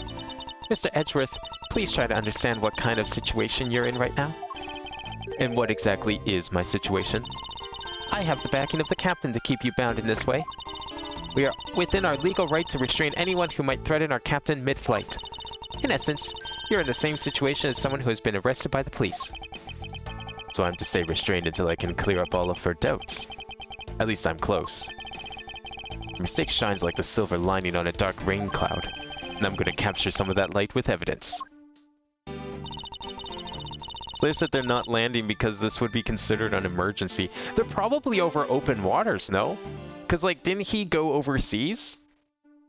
To insert whatever country you want to use depending on what localization you're playing. But, like, didn't he go overseas? So if this is, like, him coming back, then to me it makes sense that they can't really land. At least I'm assuming that's the case. Alright, so we need to... What do we have as evidence? I don't even know what we have on us right now. We have a Sky magazine. Details meals, movies, and other services inside. Okay, that's probably relevant at some point. Thank you for choosing GoU Airlines. We wish you have a pleasant flight. If you require assistance anytime, please use the call button. This thing looks pretty fancy, though. I guess if you're on like a 8+ hour flight, it makes sense to have stuff like this. So we have the crime scene notes. I guess this is like this game's equivalent of the autopsy report now that we've seen it twice. Let's take a look at the details. Look at all the money and cars. What the fuck happens? Yeah, see, look at that statue. That's the murder. It has blood on it. It's the murder weapon. Calling it now. Body found at 6:15 a.m. inside the elevator stopped at the first floor lounge. Wait, 6:15 a.m. Didn't Miles find the body? What was he doing in the lounge at 6:15 a.m.? Should he be like asleep? When does this man wake up? Was he just, maybe he was getting breakfast. I mean, sure, fair enough. Picked up off the floor in front of the elevator. It isn't mine, so whose is it? Asserting you are the killer. Okay, so we know she said it was you standing there with fresh blood dripping off of the murder weapon. Okay, he doesn't even have the murder weapon on him. He was holding this, which has blood on it, yes. But if someone wants to explain to me how you kill a man with this, please do. Objection! Miss Tornado. What's with the yelling all of a sudden? Force of habit. Well, it doesn't matter. Miss Tornado, you say you saw the murder weapon dripping with blood. Is that correct? Yes, all that blood. Drip, drip, drip. Just recalling that scene sends a chill down my spine. Sorry, but your so-called professional flight attendant training has failed you. What? I'd like to direct your attention to this. Do you know what this is? It's a travel wallet, right? But it looks a little big and bulky. The thing you saw me holding when I discovered the dead body in the elevator was this very travel wallet, Miss Tornado. What? Impossible! Now then, do you still think I am the killer? That I killed him with a travel wallet? I saw blood dripping from the wallet. I know I did. As you can see, this wallet is clearly stained. But if you would be so kind as to take a whiff, I think you would agree it's only grape juice. Then... That's right. You mistook grape juice for blood. The murder weapon dripping with blood does not, in fact, exist. There. That should clear up that pesky accusation. Uh-oh. Oh, wait just a second. That is... I mean, even a wallet could be deadly if it was wrapped around something heavy. What? But then it's not the wallet that's doing the killing. I demand that you show me what's inside. Please. Oh, I see. Maybe if there's like a brick or something inside. I don't know how I was interpreting that sentence. She's trembling, and the tacked on please at the end. Sounds like I've got her. There's no need to look inside. Even you can tell from its appearance that it's light.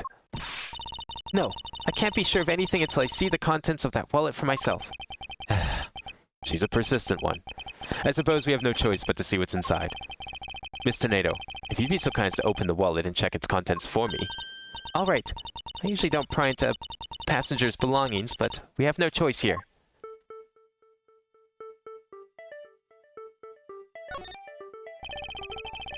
Grape juice stains on the outer cover. True, it was I who dropped it in the juice. However, I didn't do it out of ill intentions.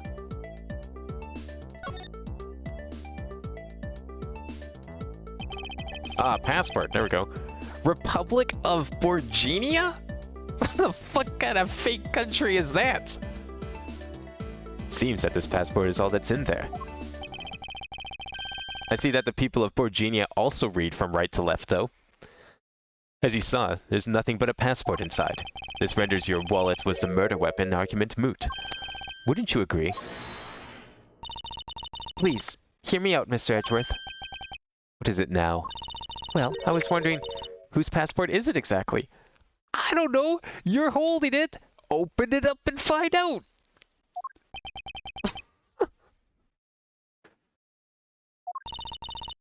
Can I take a look?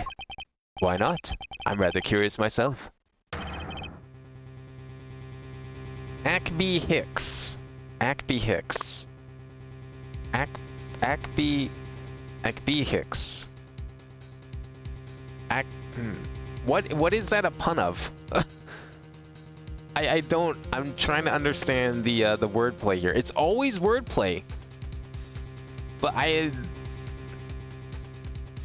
this is just as I thought. This travel wallet belonged to Mr. Ackby Hicks, which makes it the victim's property. Picked up off the floor in front of the elevator. There's but a passport inside. You stole the victim's wallet, didn't you? How dare you? You said it yourself. You claimed to be holding this wallet in your hands when I found you. Perhaps I did misconstrue the wallet for the murder weapon, but it seems that I wasn't wrong about who the culprit is.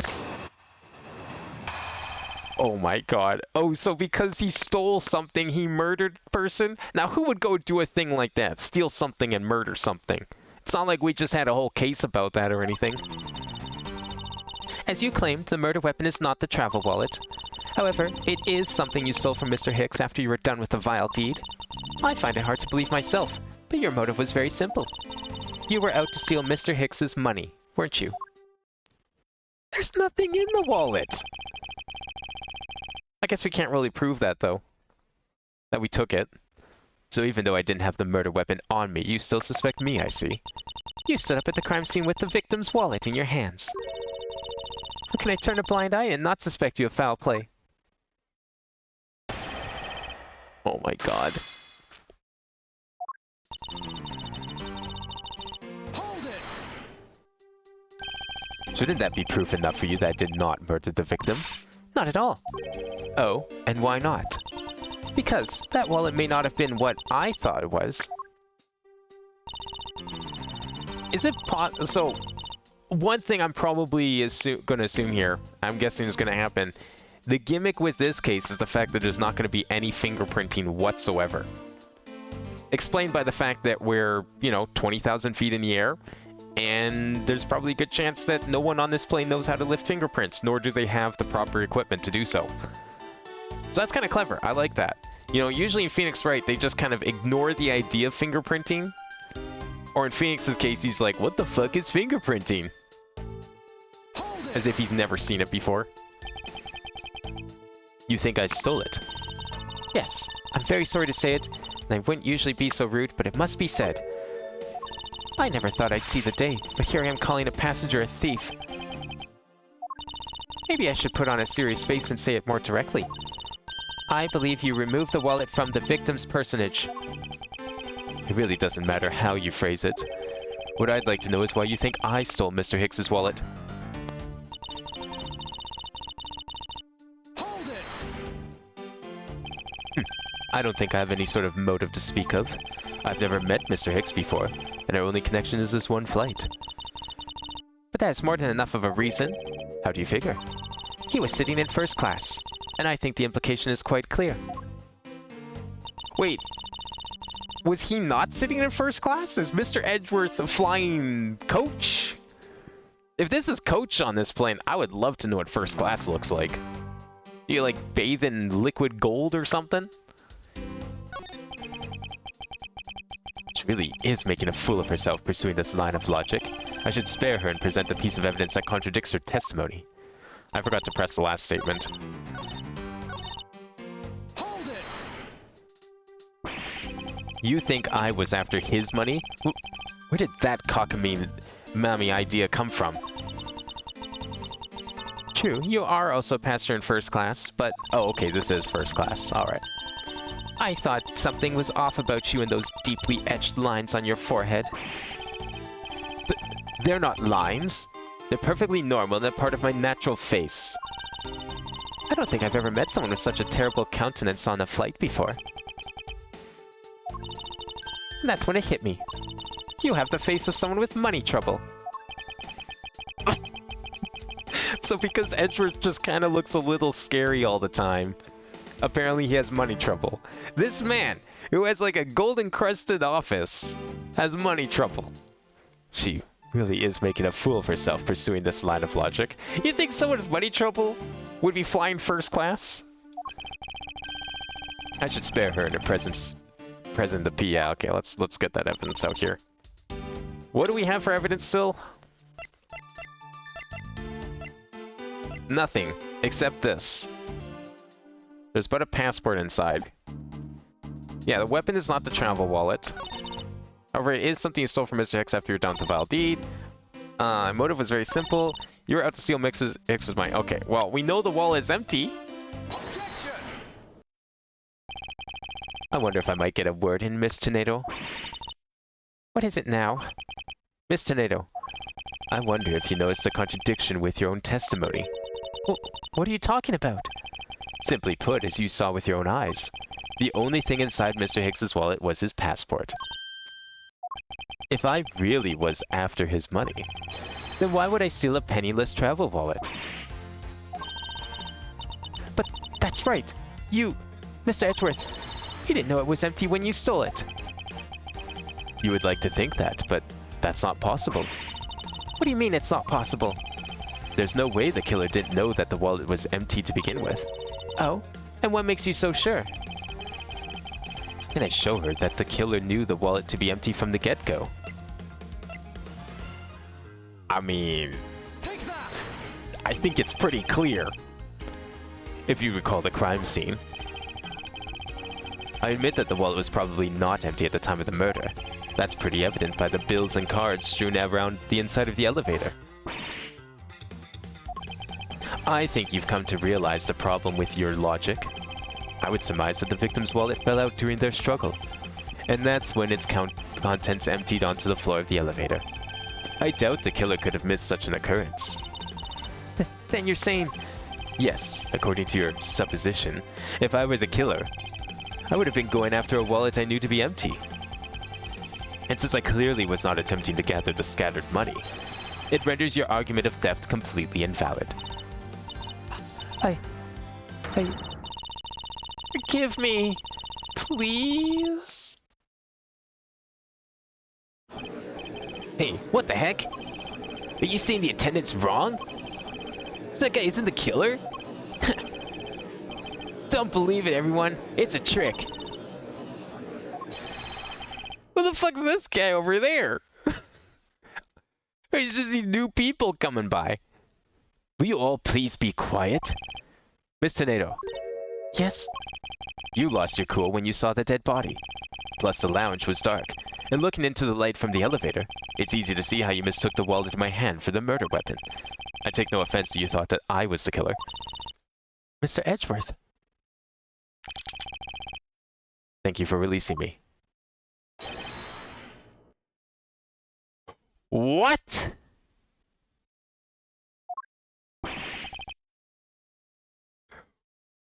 Who is speaking in Wingdings? What is it now?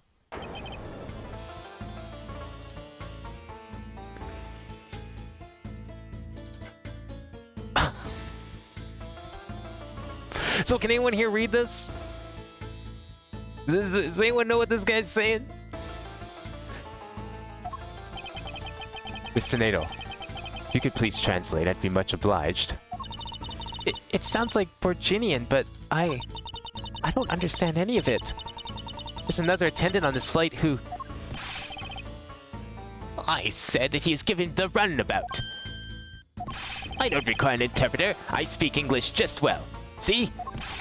You, the attendant. Yes, sir. I want this person to be under arrest until we arrive at the airport. Oh, this guy's the killer. 110% he's the killer.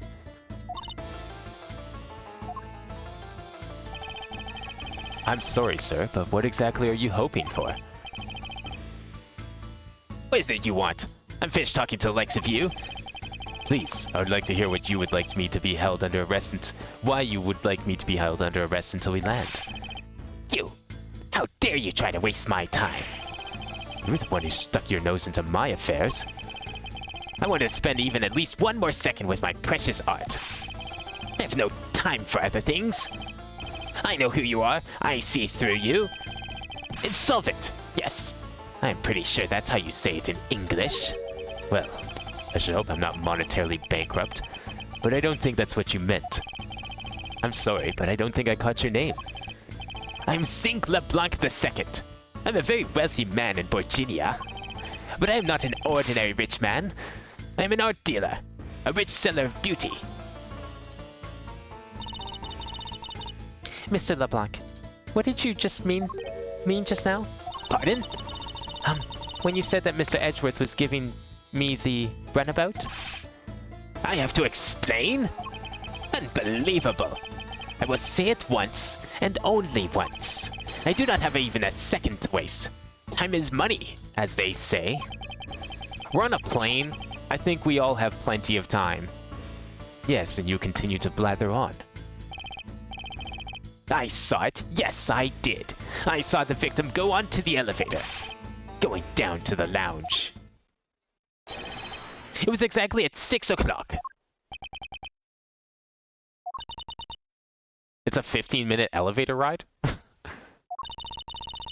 And what's the significance of that time? At 6, he says. Wait, you saw him at 6. What's the matter, Mr. Edgeworth? He understands, I see. Miss Attendant, what time did you discover the body? Well, it was a little after that patch of turbulence, so I would say around 6:15. Huh. Hicks was his name, was it? Then I say that man Hicks was killed in the 15-minute time span.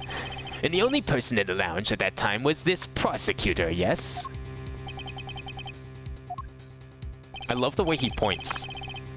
Yeah, I was in my seat the entire time. Me too. I was watching the movies enjoying a fine glass of grape juice. Isn't this game rated T? Do we need to, like, mask the fact that he's definitely not drinking grape juice? At least of the fresh variety? Well, I was still eating. Still haven't finished, see? It's 6 a.m. Why are you eating steak at 6 a.m.? Why are you drinking wine at 6 a.m.? Why was Edgeworth thought his seat at 6 a.m.? Am I crazy here? 6:15 a.m. Just want to make sure. The other passengers have an alibi, so you have no problem with them, I suppose. Yeah, what about you? Where were you at 6:15 a.m.? No complaint, I see. Not a single word against this, right? I have no way of discounting what you have put forth at this point, but it wasn't me. Oh, so you say. But you have, what you say, the evidence? Mr. Edgeworth, are you really the culprit after all? Mr. LeBlanc, I suppose you're quite certain of what you saw, enough to give testimony? Of course. I was looking at that man the whole time. He was playing with that annoying little, small machine the whole time. Machine? Yes, that's what you people call it in English, yes? It was making me crazy with the click, click, click.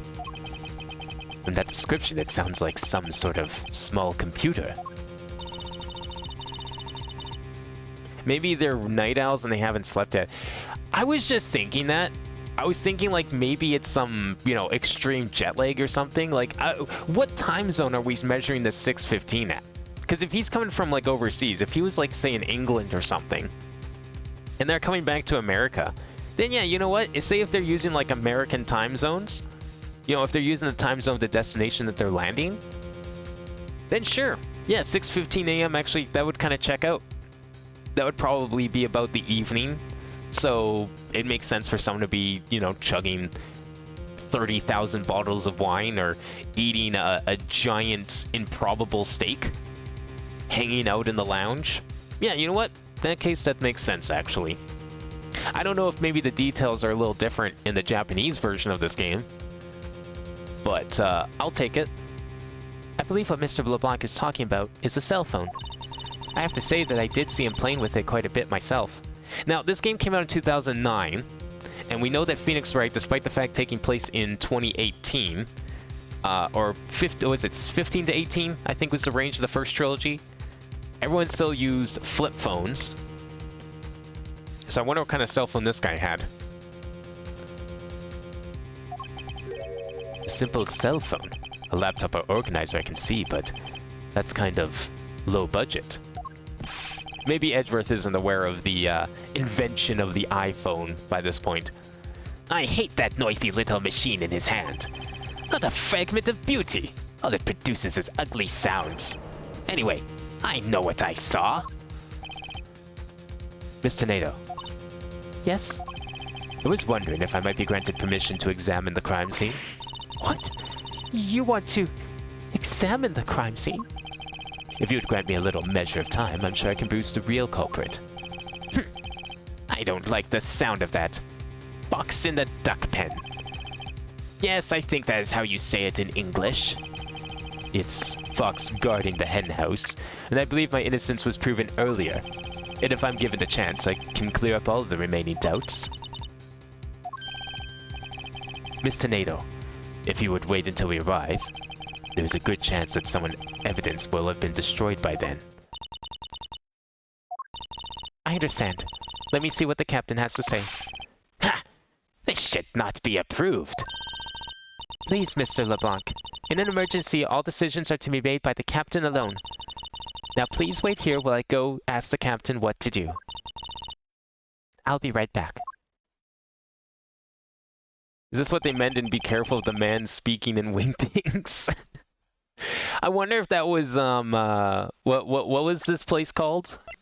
Oh, we don't even get to see. No, profiles. Borginia. Is that how the official written language of Borginian is? Wingdings?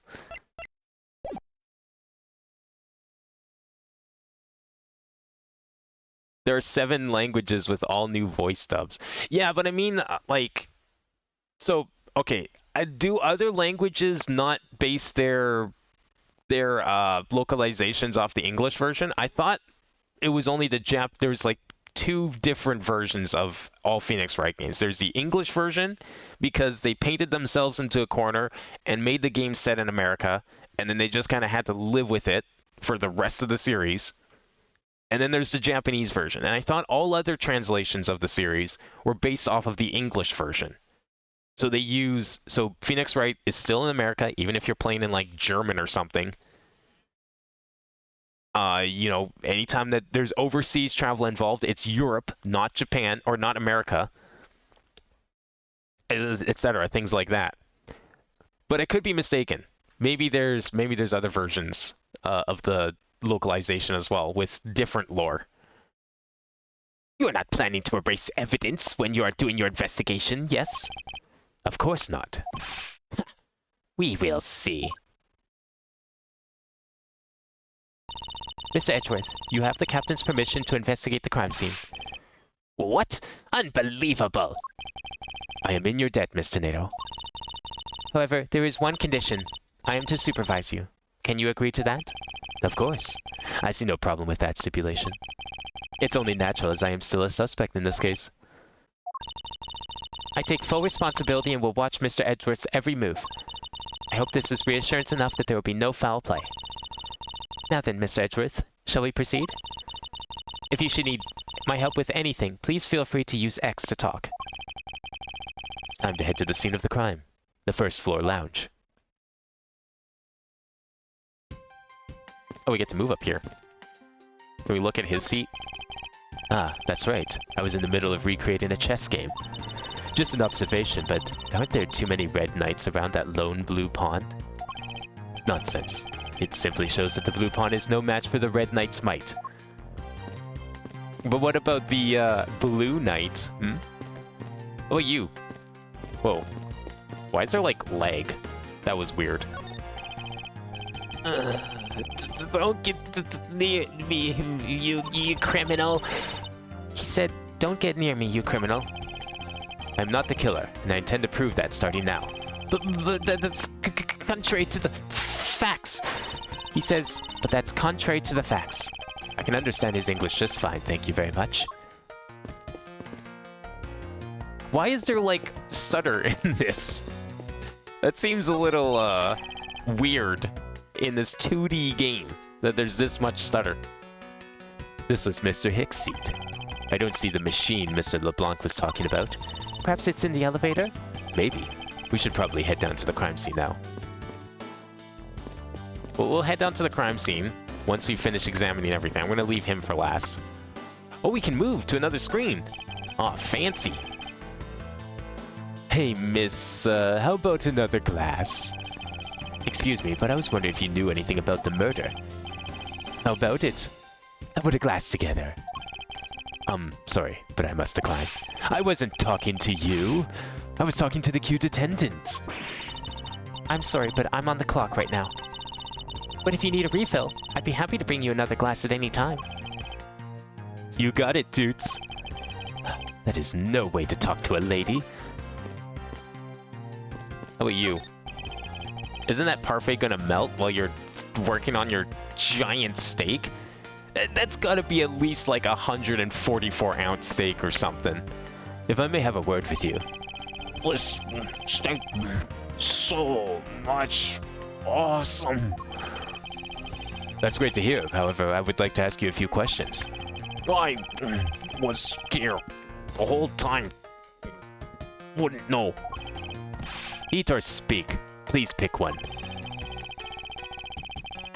I see he's made his decision.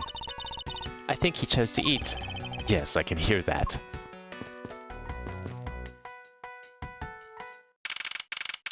That garishly dressed man will haunt everyone's nightmares. That guy, like, stands out even amongst Phoenix Wright characters. Oh, I thought we were supposed to... I didn't think there was actually stairs. I thought it would have been weird to take the elevator, but for some reason I still thought we were taking the elevator. Don't ask. I'm doing alright. This game's been very enjoyable so far. And it's gonna suck when I have to, like, stop playing it for the night, honestly. I have to say, this is probably going to be one of my favorite Phoenix Wright games yet. I want to thank you for your help back there, Mr. NATO. It was nothing. You should thank the captain for granting you permission. And just so everything is perfectly clear, I still don't trust you. Your standing with me hasn't changed one iota. I see. I will bear that in mind.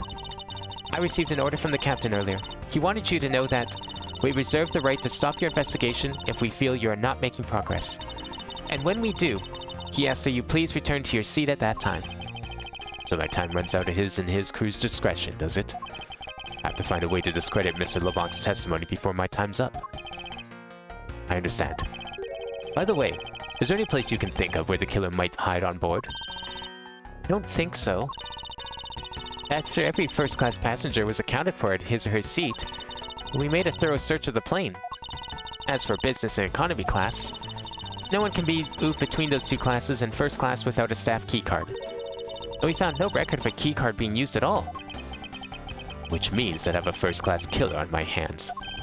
At least I know that much for sure. What if he's hiding in the bathroom? Did anyone check there? Why is an airport designed like this? Oh, this isn't an airport. This is an airplane. We're 20,000 feet up in the air. There's no help from the authorities here.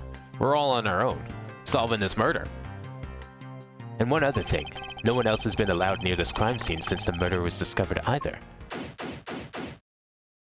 Yeah, no, we're high in the sky. That's why the clouds are moving in the background there. See, if this was an airport, I would get it. The fact that this is an airplane, though, that's a little insane. I've never seen an airplane like this before. Now then, let's get started. But where should we start from? Let's start with Mr. LeBlanc's statements. The crime occurred between 6 a.m. and 6:15 a.m. During that interval, the only person in the lounge was myself, which would make me the prime suspect. However, since I did not kill Mr. Hicks, it means that the killer was around somewhere.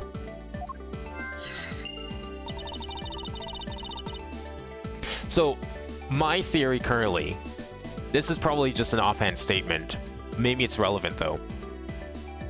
Edgeworth did say that he was out for 10 minutes. And then he found the body at 6:15. So could that mean that the killer came by between 6 and 6:05? Saw Edgeworth, knocked him out, and then killed the man. So he didn't have any witnesses. If we are to believe what you say is true, then yes. The first order of business will be to gather information to win your trust. Alright, let's examine the body then. Seems like a good place as any to start. Seems a crazy safety issue to use a keycard to move between classes. Is that not normal? I've never been on a plane with more than one, like, class. Like, I've just been on, like, your classic, you know, single fuselage. Everyone's lined up in their seats back to front. There's no first class, business class, whatever class you want to think of. It's just people are on a plane. You have a seat. You're stuck between two other people. It's tight. It's sweaty. It's hot. No one wants to be there. I know nothing about these other kinds of planes with their sectioned off areas. What floors does this elevator service? only the first and second, although it can also go down to the cargo hold. However, that requires a flight crew keycard.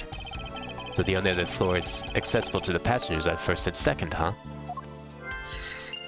There's more than 2 floors on this plane? What kind of plane is this? I guess that gate to my right is probably where the other sections are. Let's check the money first. Money is strewn all over the floor of the elevator. I would guess it was all Mr. Hicks's wallet at some point. What is this sinister-looking figure on the floor here? Oh, that's a piggy bank of our company mascot, Captain Ugo. It's just one of the many pieces of merchandise we sell at our in-flight shop. This bank is a limited edition, and is so popular that we're down to our last one. You have an in-flight shop? Yes, it's just beyond the lounge to the right. The shutter to the store is closed at the moment. Oh, that's the store that's over there. But it was open the whole flight up until Mr. Hicks's body was discovered. There's blood on here. Could this have been the murder weapon? Now, is there a chance that the murderer is hiding in the shop then? I wonder what was hanging off this lanyard. Something's missing from this picture. Now, if I could just put my finger on it. I doubt anyone was expecting to find a dead body in an elevator on this flight. So, Mr. Hicks, he's really dead? Yes. She's trembling, although I can't fault her for that when there's a corpse right there. Mr. Hicks, if you're really dead, then please answer yes. Do you understand the concept of being dead? I see she's over the trembling now, although a new symptom seems to have appeared. Anyway, I should focus on the victim's body. Let's see. There's blood on the back of Mr. Hicks's head. Could this be the cause of death? He appears to have been struck very hard. Yep, there it is. We got ourselves another statue as the murder weapon. Thinker Part 2. Even his glasses are broken. So we've got like the full suite of Phoenix Wright tropes right in this one picture. Is there something else here I didn't? Oh, his shoes. Very important, his shoes. There's no grape juice residue on the soles of his shoes, making it highly unlikely that Mr. Hicks entered the elevator after the turbulence. I still would like to know what his name is a play on. Oh, I missed something in here. Whoops. Oh, this is different. Okay. There's some spilled grape juice in front of the elevator. I assume it was spilled during the turbulence. Oh, we must clean that up or someone might get hurt. Aha! What is it, Mr. Edgeworth? I found some very important evidence. What is the important piece of evidence in this scene? Oh, we have to present? I'm not supposed to click on something, I'm supposed to just present?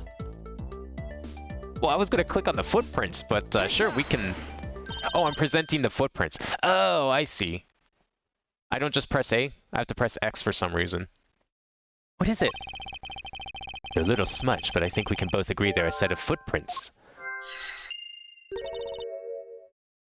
Think of an emergency situation where people can only escape via the front. True. But I'm wondering if, like, every floor is a different class? So that wouldn't be a problem? Like, what if each floor... Because she said that there's 2 floors. There's the lounge and there's the first class, and then it was implied that there was other floors besides the cargo hold. So currently I'm imagining that first class is like 1 floor, lounge, and then there's like business and economy below that. And each one's like a full length of the plane. So with that in mind, maybe there's not an issue of lack of emergency exits? Because if each floor is a different class in the full length, then you'd think they'd all have their own exits, maybe. Yes, these belong to our killer. Oh, then maybe we should check the shoe sizes of everyone in first class. I don't think that will be of any help to us. Unfortunately, the prints are too smudged, which will make it hard to get a definitive match. Oh, I see. Why does a plane have carpet? Don't most planes have carpet? Do planes not have carpet anymore? I haven't been on a plane in like over a decade.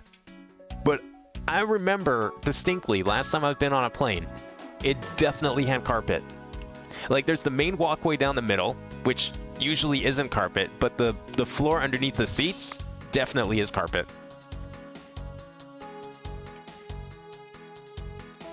What else would you put down under the seats? Like, just, I guess, hard floor? I mean, yeah, I don't know. I just didn't really think about it before, because to me, yeah, it makes sense that plane has carpet. That's normal. Oh, I forgot the note in his pocket. Hmm? There's something sticking out of his pocket. Hope he won't mind if I take a look at what's inside. Hmm? It's a picture. It looks like he was taken inside a building somewhere. Found in the victim's pocket. A souvenir picture, perhaps? Maybe it was at a museum of some sort. So we could deduce here, but I don't think we have anything that's worth deducing. At least not yet. Probably need to do some more examination. We'll come back to that first in a bit. I mean, a carpet like this. Okay, yeah, like a big fancy checkerboard carpet. Yeah, maybe not. I would say it's probably not a good idea to have carpet in a place like this. I mean, if this is a lounge and people are having drinks and stuff, as you can clearly see, it's very easy for stuff to spill on a plane. For those who missed it, the setup for this case, there was turbulence, and Edgeworth woke up with a headache because I guess he was knocked out for some reason. He had a bloody wallet on him that we found out belonged to the victim here, and he was of course accused of murder, because why wouldn't he be? It's a Phoenix Wright game. So now we're trying to find the real killer, so that we don't end up, you know, getting arrested once we land. What or who is this? This is a bronze statue of the founder of GoU Airlines, Mr. Hugo Hughes. The one on the left side is when he was in his 40s, and the other is him in his 80s. They look the exact same. Did the man age at all over those 4 decades? Maybe I need to squint more. They look the exact same. These counter windows offer a glimpse of the sky, but these clouds, they tell me nothing. Mr. Edgeworth, you look like you're talking to the clouds. Is that so? Then tell me, what do you suppose I said to them? I don't know, but it looked like a rather one-sided conversation. Clouds, they tell me nothing. Yeah, I don't think the clouds are going to tell you a whole lot, Edgeworth. There are a few copies of Sky Magazine in the magazine rack. This month's special is an English trivia quiz. That's not a bad idea. I've heard that the youth of today don't know a particle from a participle. Oh, now, don't go around confusing people with made-up words, Mr. Edgeworth. Who's ever heard of such a silly word as participle? Case in point. It's been a long time since I've heard that word too, to be fair. These bottles and glasses must have been broken by the turbulence. There's quite a bit of broken glass here. Please be careful when passing through the area. Thank you very much for the warning, Mr. Edgeworth. However, no matter how kind you are towards me, know that it does not clear up any suspicions I have about you. She is very suspicious of us, even though it's her fault that we're in this situation because she jumped to conclusions. I wasn't born you for the sake of clearing my name. This door leads to the flight attendant's room, but please understand that it's off limits to unauthorized personnel. The room is giving off the scent of woman's perfume. One would think that perfume would smell great, however, to me it simply smells. Not that I have any interest in what lies beyond this door. Perhaps we should return to the investigation, Mr. Edgeworth? Mr. Edgeworth? Sorry, I spaced out for a second there. Ah, yeah. He's too cool for women. He doesn't have time. His grand piano is the pride of this plane. It can play the music of whatever CD we insert into its CD drive. What? That's not a piano, it's more like an overgrown music box. Ah, but its keys to press along with the music, as though there really is someone playing it. How? That's not how that works! You mean people put all their time and effort into making a player piano that can play any music CD and mimic the key presses, even when it's not like a MIDI file. But they still use flip phones? And VHS tapes? Some people have entirely too much money to waste on overly complex toys. This toppled over chair. Yet another victim of the turbulence. No! Look at that grape juice staining the back! You may not look it, but this chair was extremely valuable. It was? Yes, it was used when the Rocker Pals came to this plane. The Rocker Pals leaders sang at in this very chair. I'm sorry, but who are these Rocker Pals? I can't believe you've never heard of them. They're all the rage. The Rocker Pals are an extremely popular international band.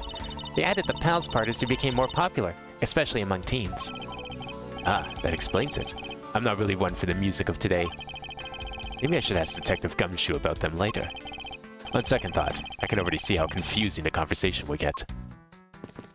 My man, not really into the music of today.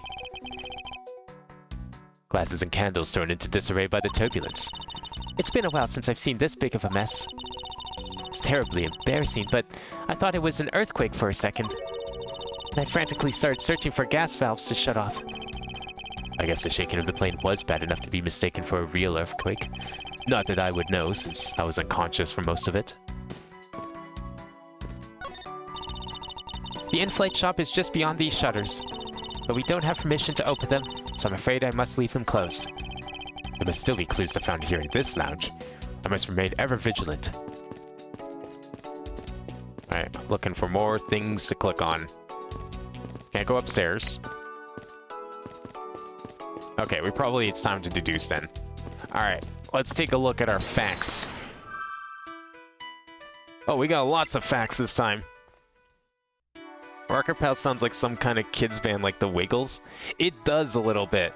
I was trying to see if, like, a sounding out of my head to see if it was maybe a reference to a specific band, but honestly, it's probably just generic rock band that the kids like. Okay, so what do we have here? We have broken glasses, specifically eye spectacles, not the myriad of other drinking glasses. Spilled grape juice. Blunt force trauma is how he was killed.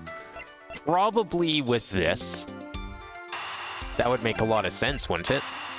I mean, it's not like we have experience or anything with statues being used as blunt force weapons. A statue with blood on it lying next to the body of a man who was beaten to death. Oh, Mr. Edgeworth, I think I figured something out. Yes? What is it? The way the blood is on this, it looks like it matches up with the wound on his head. Well, aren't we deserving of the Master of the Obvious title? Well, what do you think, Mr. Edgeworth?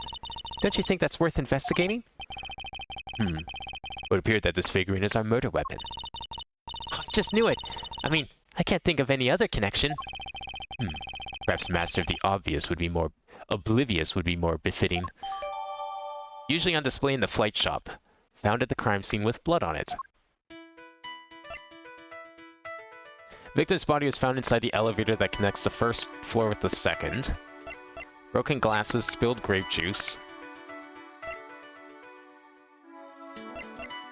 I don't know if we can connect any of these. What clues point to where the killer could have been? Oh, well, the footsteps, obviously. Probably the killers, maybe. No! These don't fit quite together. Unfortunate, okay. I guess we can't really determine that it's the killer's footprints, so... It seemed like a likely theory, though. Part of me is almost wondering if he took the elevator. I don't know if we have enough stuff to do anything with that. Okay, so we can probably deduce something here, but I'm just not sure. What do we have for evidence that we could deduce? Do we want to, like, just put this on the... Oh, wait, I know what we can deduce, because he asked it earlier. Yeah, it is. Eureka! Mr. Hicks's machine is nowhere to be found. His machine? Oh, is that what was hanging from his neck? That didn't look like a phone or PDA or anything. His cell phone, Miss Tenero. Ah, so I guess because it's not here. Yes, I think we can safely deduce that the killer took it. Oh, okay. It was just in like a really big red case. And it was like facing away from the camera. The victim supposedly had one, but it has gone missing. Did the killer take it?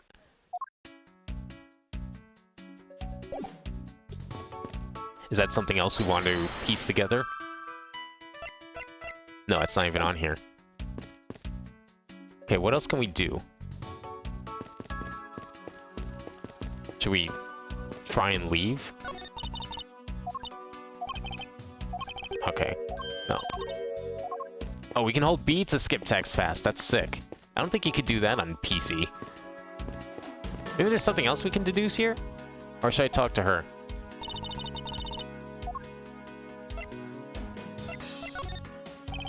Did you notice anything? I was wondering whose footprints those are next to the elevator. I'd say the killer's, wouldn't you say? Even if they aren't, I'm sure they are a vital clue to solving this case. Oh, maybe there's other clues waiting to be found in other places. Come on now, Miss Edgeworth. Let's go find them together. A word of advice. Nobody likes a credit thief, so stop stealing my lines. Damn. Miss Tornado, I'd like to ask you about investigating this lounge. As long as you have the captain's permission, I can't stop you from looking around. If you could pass the message along, tell him that I'm grateful for his spirit of cooperation. I will.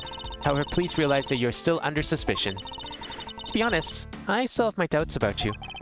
Of course, and I take no offense. Do you really understand what I'm saying? Yes, verily. Do you pinky swear you do, on your honor as a professional prosecutor? I pinky swear I do, on my honor as a professional prosecutor. Well, I guess that settles that. I feel my honor as a man slowly diminishing. I was wondering if you noticed anything, Miss Tornado.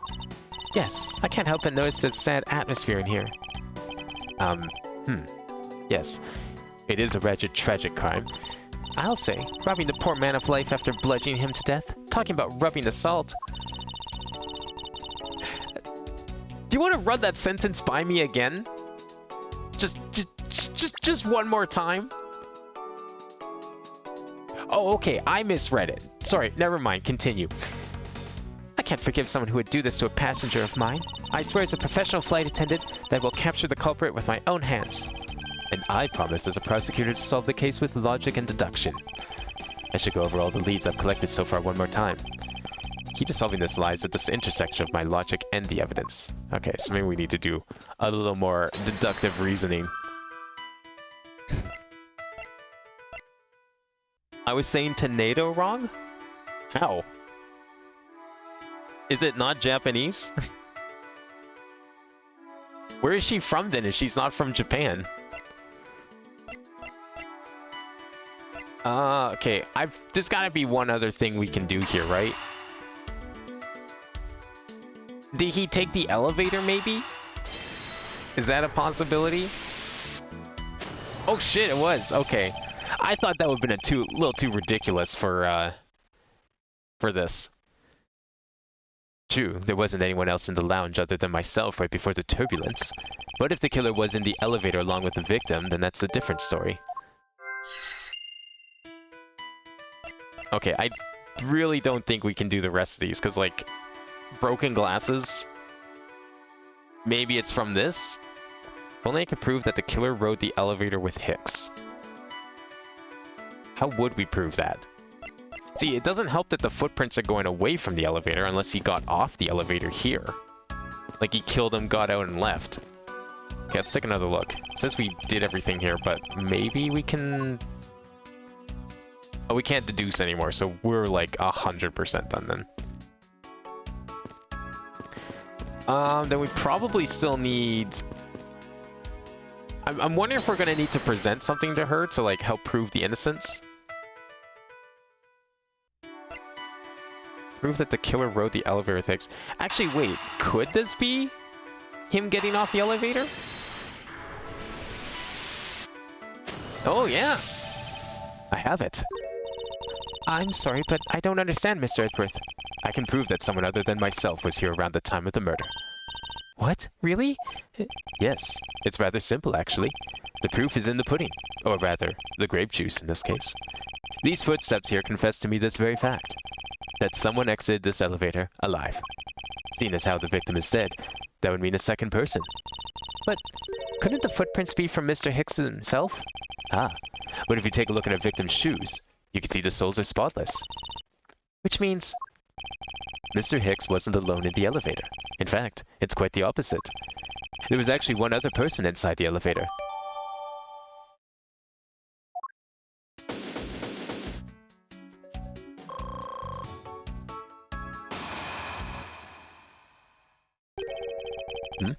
What's going on over there? He's back. Mr. Wingdings is back. Is that a Hadoken? Oh, they put that in on purpose. Unforgivable! This is unforgivable! Do you understand what I'm saying? The movie is late. It is the same level of bad as if the plane arrived late. But the movie... What? I will not talk to you anymore. You are just wasting my time. What is the matter, Mr. LeBlanc? If there is no emergency, please return to your seat, sir. Do not tell me what to do. I need not to sit down. Well, Mr. Prosecutor, did you prove you are innocent yet? If you would like, I would prove my innocence to you right now. What? Nonsense! Are you saying my eyewitness testimony is mistaken? Not mistaken, merely that there is room for doubt. I'd be most honored if you could please tell me what you saw in detail once more. Fine. Suit yourself.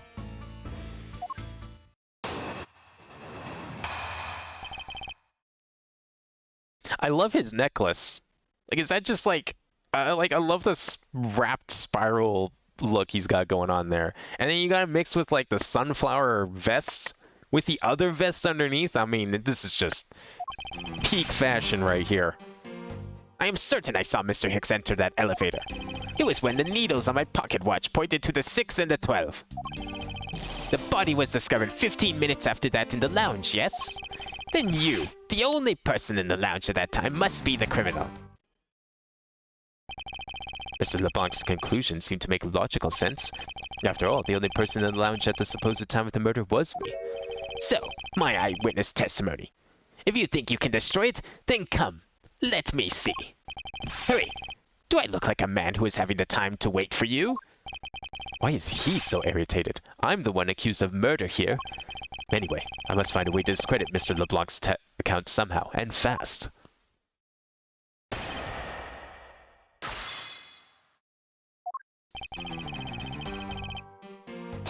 Okay, I have a feeling we're going to need to press all of these. Mr. LeBlanc, were you able to get a good look at the inside of the elevator at that time? Of course I saw what was inside. And you are sure that the victim was in the elevator alone? Yes, the only person inside was that Mr. Hicks man. This last outburst is a bit too important to let go. Hold it! He's confident that the elevator only had one occupant. Was he really alone? Of course. I will bet even 1 cent. A cheap ante for a cheap testimony.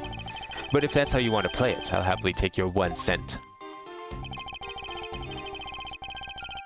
Hold it! I assume the pocket watch in this case is the one you keep checking. Is that correct? Oh, you noticed. It is a very expensive antique, I will have you know. The feeling is wonderful when I fully wind it up by hand. It does look very well designed, and quite classy. I will have to charge you if you want to touch it. That's quite alright. Let's continue with your testimony. What a cheap man you are. Now return to the time you wasted back to me. And if we must, I saw Mr. Hicks enter the elevator at 6 o'clock. Hold it! It's true that I found the victim's body at 6:15, and that's when I found the two of them as well. You see? It all matches my testimony. Hold it! That is the most mistaken way of thinking I've ever heard of. No, no, no. Your silly opinion is what is mistaken. Please calm down, the both of you. In a sense, you're both mistaken. Well, if that isn't the pot calling the kettle back, then I don't know what is. I spy a little hole in his words. As you wish, Mr. LeBlanc. I will now show you proof of my innocence. Alright, well, we know what we need to push on here. Person inside that was that Mr. Hicks man. Well, we have come to the conclusion that's probably not possible. What are we presenting for that? No? Are we... what? Huh. I thought we could, like, I don't know, show him our... Okay, well, what do we have as proof? Is it the footprints? I mean, the footprints were kind of the reason why we thought that there was two people in the elevator, right? So I guess we could use this? I'm not sure what else we could use. I'm gonna go for it. Objection! I guess that worked. Mr. LeBlanc, What is it? there's a very glaring contradiction in your testimony. What do you mean? Please take a look at the area in front of the elevator. There, at the spilled grape juice. Yes, and? Will you admit you also spilled it with the blood? No, it spilled itself during the turbulence. But the interesting thing here is the set of grape juice footprints. Footprints? Yes, the ones that lead from within the elevator out into the lounge itself. It's evidence that proves that someone other than Mr. Hicks exited the elevator alive.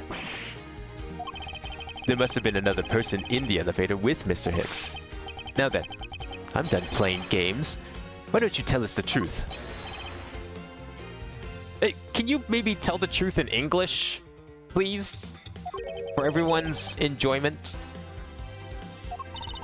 Can you please translate for us? No way, that's totally impossible, I guess is what he said. No way. That is totally impossible. I know there was no other person in there. I saw with my own eyes.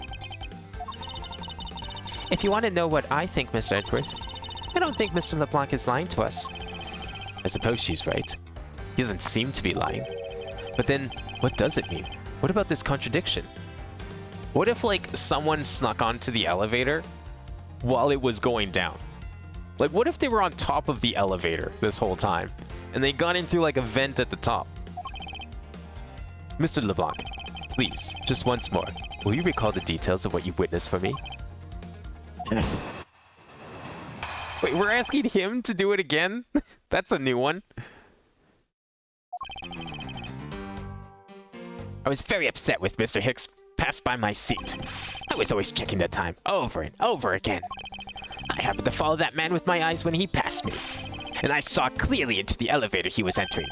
But I swear there was no one else inside. No one! Mr. LeBlanc, if you would please calm down. What? Dare you two have an issue with my eyewitness testimony? No, not at all. Please forget I said anything. Yet again, he doesn't appear to be lying. But I can't let his testimony stand as the truth.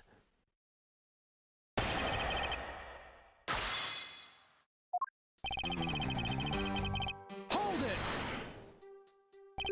So, are you still upset now? I am always upset. The only time I'm not is when I have a piece of art in my hands. Surprisingly easy to believe that about him. But I was even more upset when Mr. Hicks walked by me. Hold it! Why were you so attentive at this to the time? Because something unforgivable was happening. Come to think of it, you were yelling about something unforgivable earlier. I was giving a complaint to the attendant about the movie starting time. Return back to me my time, in money. You understand the point? Movie? Is he talking about the in-flight one that's mentioned in the magazine? A summary of the plot and its start time. Interesting. They were supposed to show License to Love, Laugh, Maim, and Murder. I cannot see that movie in my country. You can only see it on international flights. I looked forward greatly to that movie.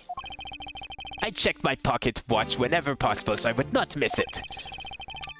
I even set my pocket watch to destination time when it came on board. So my watch is not wrong. It matched the schedule. Ah, see, they are using the destination's time zone then. But the movie was still late. Very, very late. Hold it. Your pocket watch. I'd like to ask you a little more about it if that's alright. Hold it. So, this movie you mentioned, is it the one listed on the Sky magazine? Yes.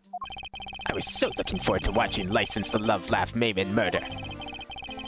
Miss Tornado, was this movie shown on the flight? Yes, it was shown at the scheduled time. Isn't it possible you simply slept through it by accident? Nonsense! You doubt me? No. Now stop pointing at me like that. Odd. How did he miss a movie that he was clearly hoping to see? I checked my pocket watch a great number of times. That much I know for sure.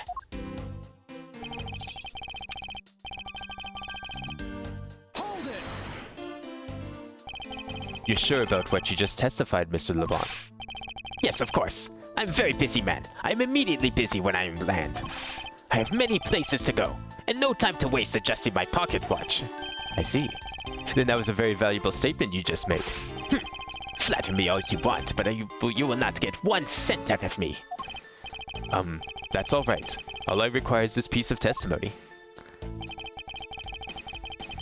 Wait, maybe him saying to destination was his mistake. What if this plane is using their, takeoff time zone? Hold it. Since you only happened to see him, it's possible that you missed something in that glance. Even if I had only happened, I did not miss a thing. And how can you be so sure? Just because. I would appreciate it if you didn't take my life so lightly with a simple, just because. Well, then I was only making a joke. I saw Mr. Hicks, alright? Hold it. Is it possible that someone was hiding inside? What? You dare insult me? I have belief in my eyesight. When I look for art to sell, I am told I have great sight for the arts. I think the phrase you're looking for was great sense, although that's debatable. But is it possible that someone was just outside of your line of sight? You are persistent. I tell you, I looked clearly. Hold it.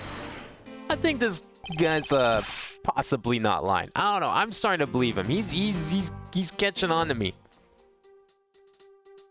Why do you insist that you're absolutely not mistaken? Because when I say I'm not wrong, I am not wrong. Mr. LeBlanc, if I may, I think beyond misconceptions and mistakes lies the truth.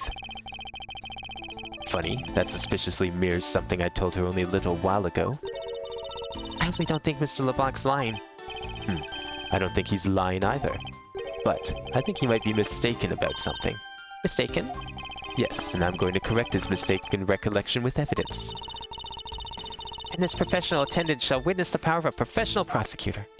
Alright. Let's see. I think I know. Yeah, right here. This one probably. Just gonna double check something. Just to make sure. So the movie is at... Okay, movie is at 6. Alright, never mind then. Watch is set to my destination's time. I always set it when I board the plane. Do we know where this plane is going? Like, I'm assuming it's taking Edgeworth home, but I feel like it's relevant, but at the same time it doesn't seem to be relevant? Was there something in here about this? All times shown correspond to our departure time zone. Ah. Objection. Unfortunate.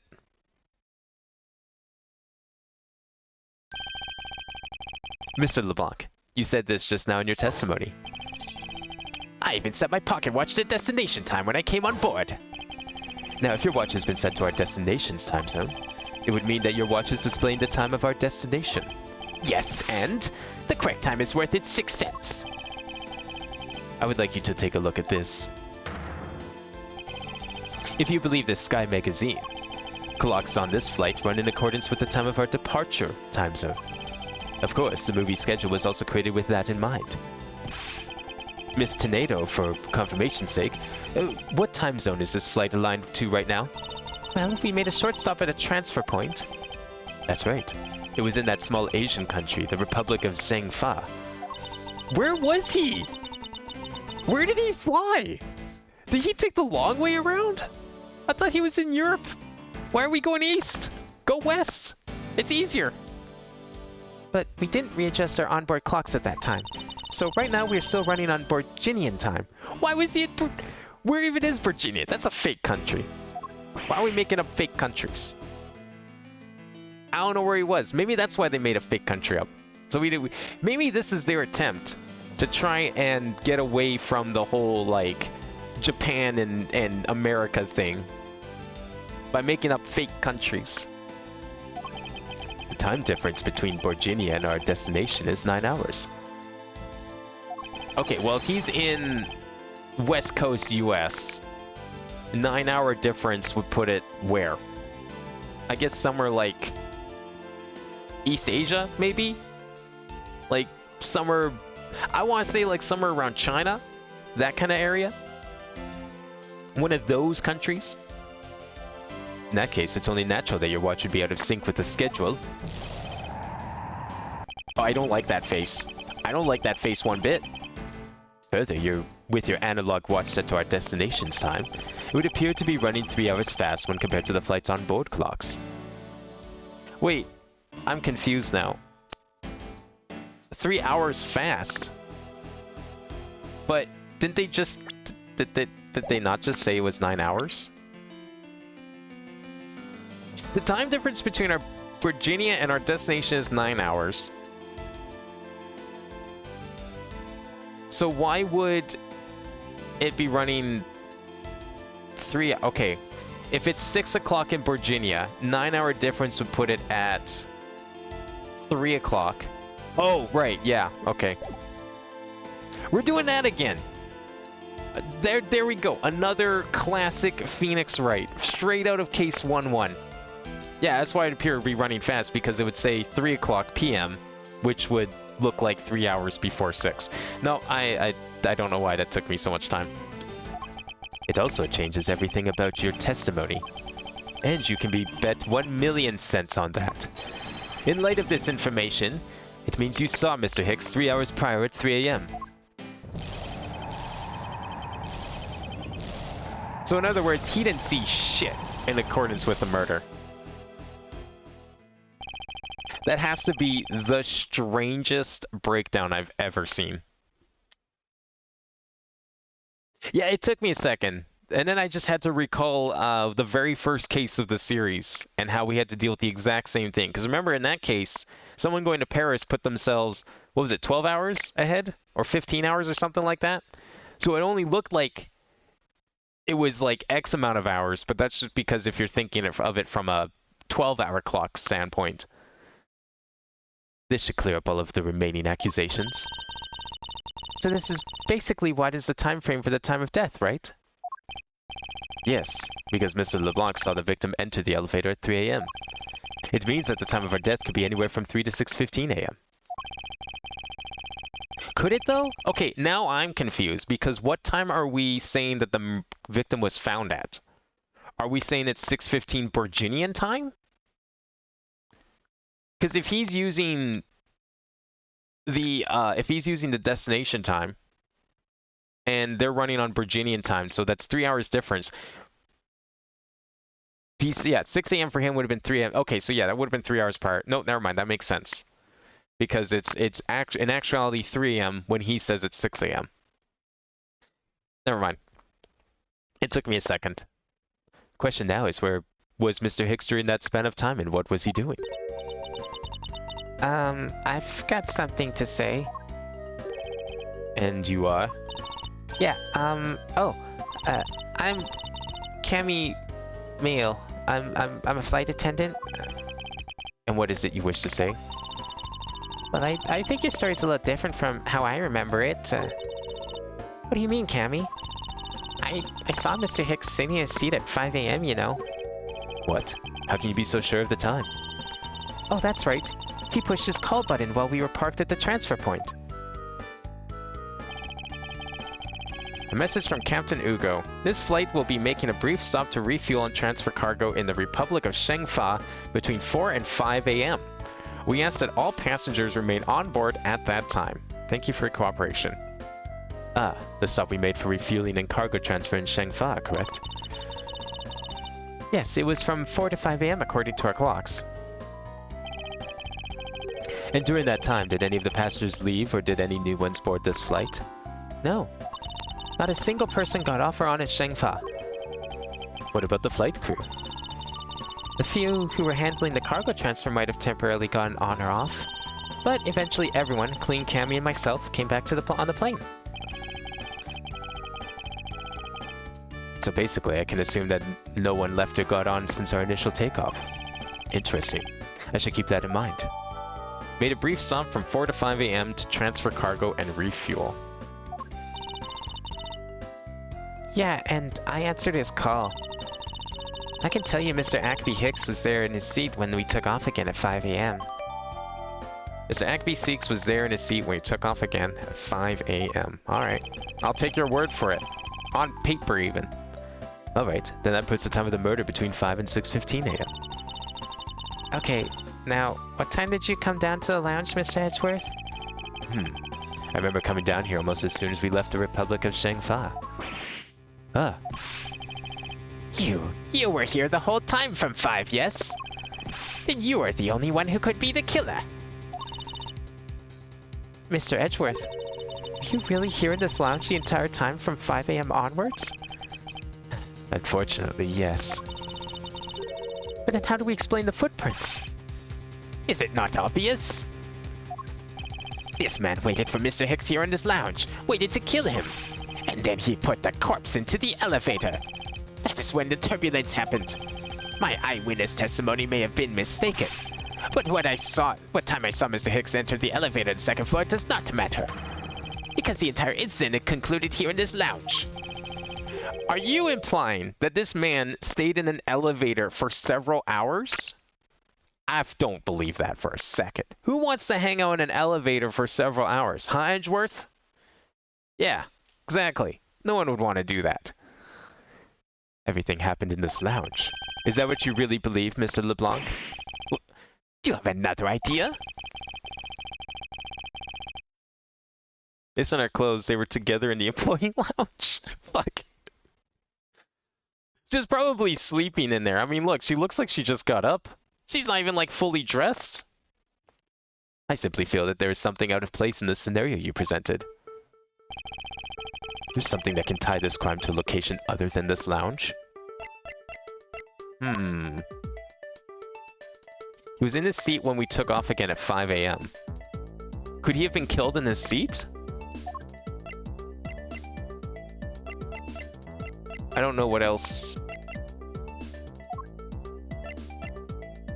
Take that! Oh, okay. I thought maybe he could have gotten killed in his seat somehow. I didn't mean to pull that piece out. It was a simple slip of the hand, I assure you. I like hearing Edgeworth's excuses for getting the wrong answer, because at least with like Phoenix, you can just blame it on the fact that he's stupid. Like you can play stupidity with it, but like Edgeworth is supposed to be the smart one that gets everything right all the time. I don't think it's these footprints, because these footprints go away from the elevator. What if those are Hicks's footprints, though? What if they did go somewhere else and then he got killed? Oh, wow, that's like the third bot tonight. Amazing. She just woke up because she got a workout and was tired. Yeah, a workout. That's what we're calling it these days? Is that what the kids are into? You know what, let's go with the footprints. No! Okay, maybe. These footprints. In which direction do you think these are headed? That would be the in-flight shop.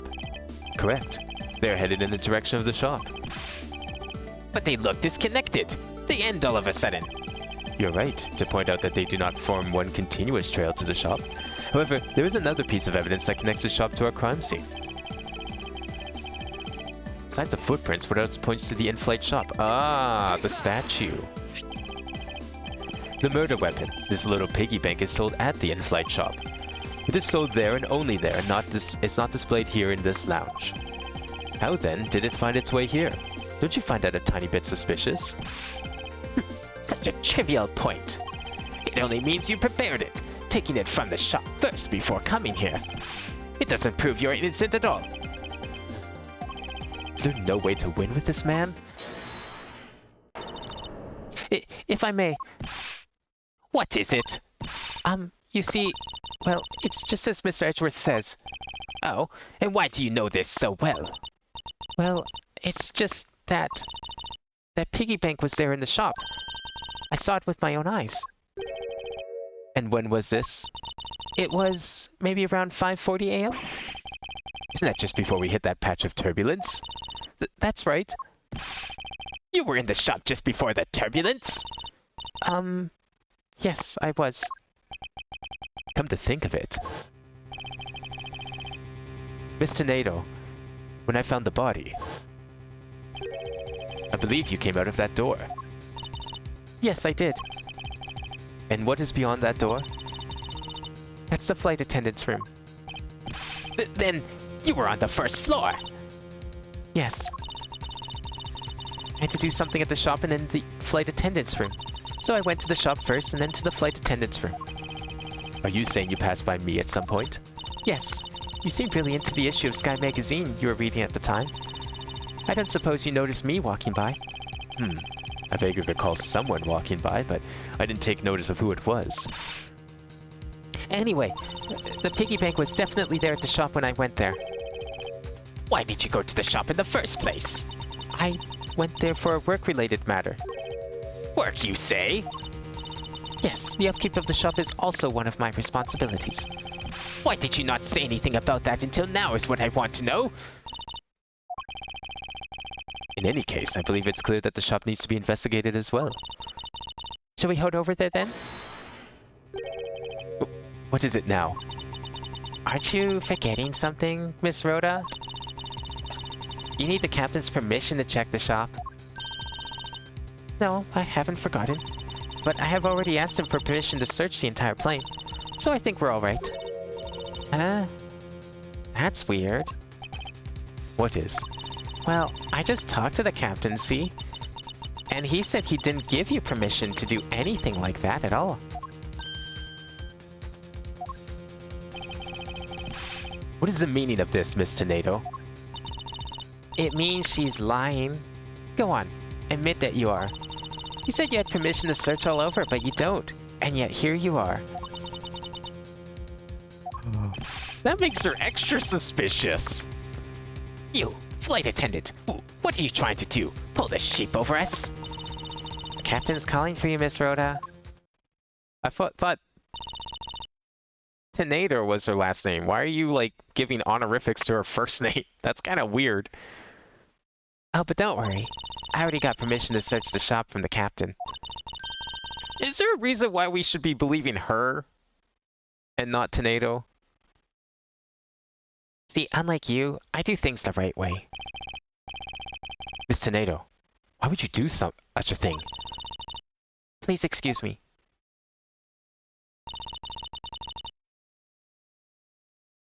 I drink grape juice, so yes, work out.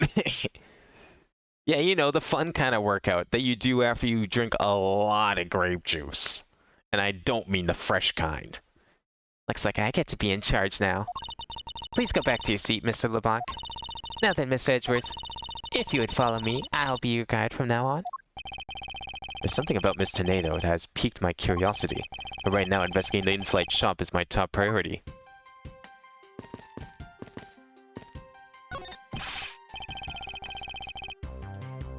Miss Mia, about investigating the in-flight shop. You're of no use to me asleep. Wake up! Fucking jostling her awake. What's up? I need you to come with me so I can search the shop. Go on ahead without me. I'll catch up with you later. How has this woman not been fired yet? Am I really supposed to just... Oh, it's open. Okay. I thought it was still closed. Fair enough.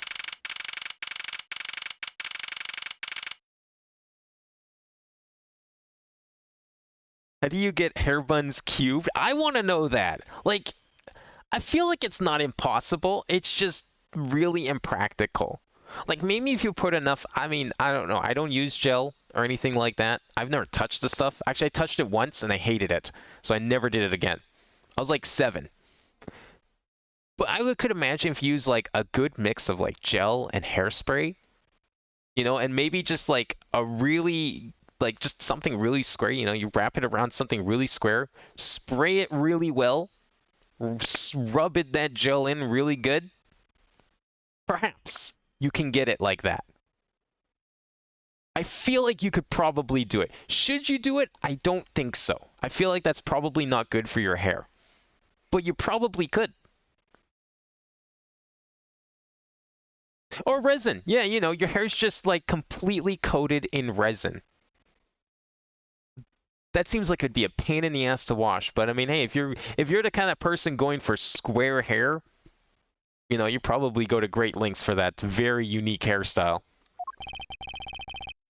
So this is the in-flight shop. It's quite a mess in here. You think? Guess I'll have to clean things up then.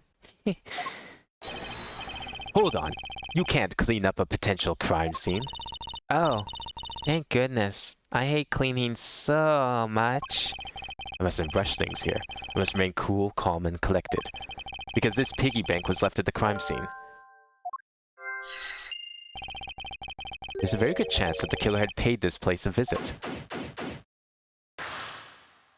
Yes, a very good chance. What gave you that idea, Mr. Edgeworth? This is a very expensive looking shop too. Like, look at all these gold and diamonds and jewels and shit. There's a wide selection of souvenirs for sale in these display cases. You know what I'd suggest? Sorry, but I have no intention of buying souvenirs on this trip. Okay, then how about you buy something for me then, as a present? I can't think of a single reason why I'd want to buy you anything. I've had my eye on that pendant for such a long time. Try paying some attention to me when I ask you something, and then we'll talk. Glass from this display case's door is shattered all over the floor, and it looks like there's nothing on display inside either. Wait, actually, I think there is something. What's this? A mini captain's hat? It's a tiny captain's hat. I swear I've seen one of these before. That gives me an idea. Stuffed toys, just like the one Miss Eel is holding, are on display here. They're relatively cheap, which explains why they're displayed so haphazardly. How about it, Mr. Edgeworth? You know you want one too. They're great for when you're stressed. Why do I envision stuffed animal abuse when she says that? The fact that he, like, mentions that makes me think he probably has a very meticulous and well-kept collection of them at home. Like, I just imagine Edgeworth's room just chock full of plushies. Inside this display case is World Lifesavers and Life Vests for sale. Wait, why are they selling them? What kind of dystopian plate is this? Get your life preserver for only $9.99. That sounds great. Or sorry, it's a plane, so it's probably more like $49.99. You sell a lot of those when there's some kind of accident or something. Yeah, see what I mean? Oh my god. But some people buy them even when there's nothing going on. How about it, Mr. Edgeworth? Care to buy one? Since this shop is one shopper away from being sued. Oh. Are we sure this isn't a flying cruise ship? Well, okay. So, it's an international flight, overseas, 8+ hours. I mean, have you seen some of the planes out there? Like, take a look at the Airbus. At least some, I don't know if the newer ones are like that, but I remember some of the very first, the main draw of the Airbus, when it was first, like, introduced, like, 15+ years ago, it had a lounge like this. It had a piano on it. There were tables people could sit. There were stairs leading to a second floor. And that was just a plane for a flight. Like, it was probably a very expensive flight. But with that in mind, like, I'm looking at this and thinking, like, yeah, you know, this isn't that crazy.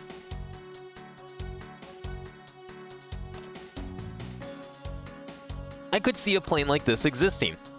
Except for maybe the whole buy your life. You know, buy insurance for your life in case of a crash. We're not going to provide it for you. Aside from that, you know, this plane's pretty realistic. What are these? Oh, those are a company's completely original line of suitcases. They're practically flying out the door. That's how popular they are. You should buy one and see how you like it. You won't regret it. Perhaps that's how things work on this flight, but in the real world, you try, then buy. No way. Either way, it doesn't really matter. True. Either way, why would anyone buy a suitcase after they've boarded the plane? I was just thinking that too. What are you gonna do with an empty suitcase on a plane? If you need a suitcase, you probably aren't buying it on the plane. Anyway, see that? Just look at all the Captain Uko heads painted on there. Cute company mascot, isn't he? They're painted on with a lot of care. Doesn't look like he's about to jump at you. It's certainly making something jump inside my stomach. Huh? Oh, I guess there's no fooling your refined tastes. You look like you really wanted to get one. And I thought I was gonna finally make my first sale, but you saw right through it. Glad that's done, though. Never make me try to give you a sales pitch ever again, okay? But I never showed any interest in it to begin with. It really is pretty horrible, isn't it? You want to know something? The suitcase was designed by Miss Rhoda. Mr. Nato designed this. Yeah, it was a company-wide contest. Well, it does have a very sharp design sense. Sharp? Like stinky sharp cheddar, maybe? I really have no idea why the bigwigs decided to go with it. It's so... bleh. Mr. Nato designed this, did she? Definitely not what I would have expected. Oh my god! What the fuck? You okay? I'm fine. Please watch yourself, Miss Meal. Letting a suitcase freely roll around has got to be a safety violation. Plane shaking caused it to roll. In-flight suitcase displays can be hazardous. Here, I'll put it back. God, it's so weird seeing this much animation in a Phoenix Wright game. Like, it almost feels cursed. Like, you have people walking around, dragging objects. All kinds of luxury name brand merchandise for sale in this display case. And they're all lined up in just such a manner as to scream "buy me" to any passers-by. Is that it? No, we can't examine the couch. In here, I was hoping couches would be a running theme in this game. That's it. Okay. Let's talk to you.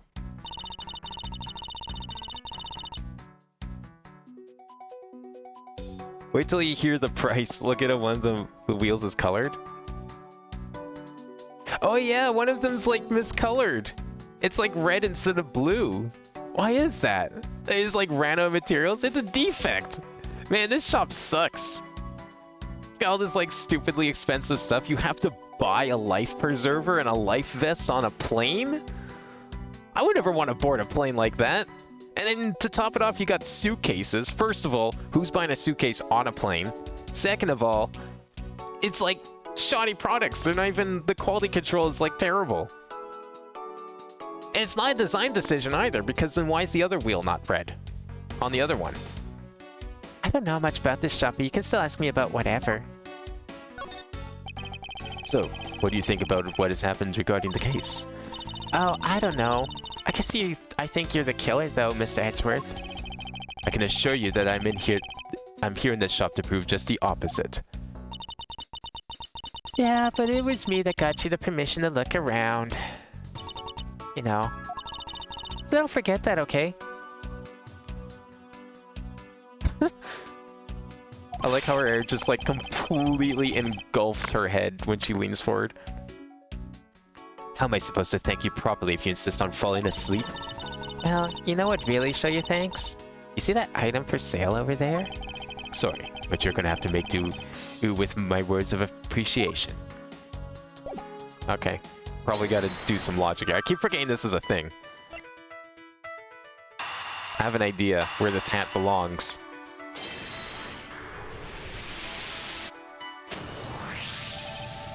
The hat probably used to be on the piggy bank's head. Let's give it a go and see.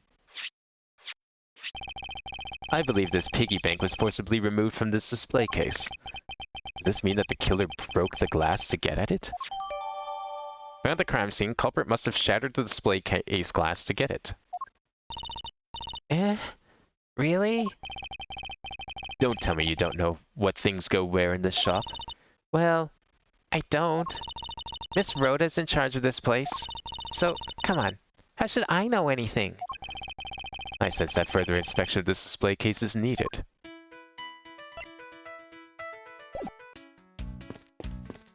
Alright, round 2. Why would the hat be sculpted on? Maybe the hat like covers the hole where you put the money, because it is a piggy bank, right? Maybe like the hole is on top of the head. I don't know. It's like a cap for the hole.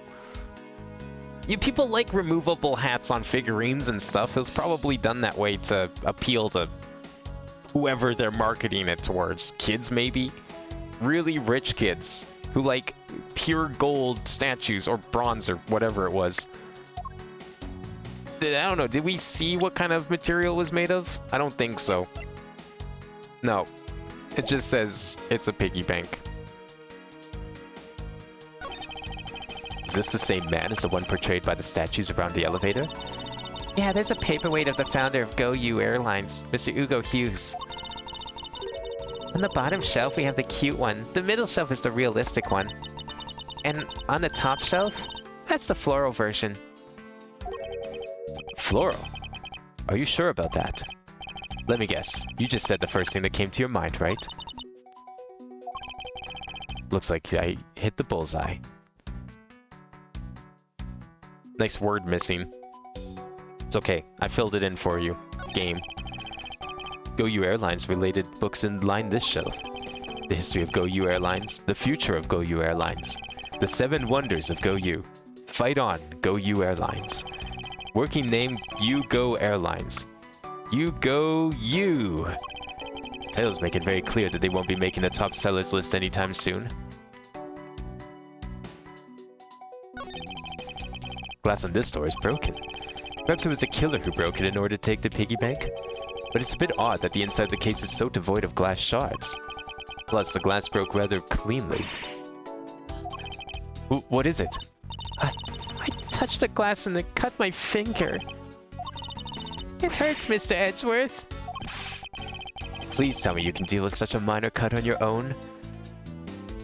I'm sure there's probably a first aid kit somewhere in here. Okay, so I'm wondering, is there anything else here we need to click on, or are we good on that? Here's my theory. I think this might be connected, depending if I can show the right piece. I cannot show the right piece. Okay, never mind. Maybe not. Is there something we can do with this? Did we get something new? No, we didn't. I was wondering if maybe the turbulence knocked it out? Because if the killer was in here during the turbulence, maybe the turbulence knocked over the statue, or the piggy bank. It flew out of the case. Killer noticed and was like, perfect. Picked it up, took it, used it to kill the guy. But if there's something here we can deduce... Oh, we didn't click on the handle yet. Okay. For security, there's a lock on this display case.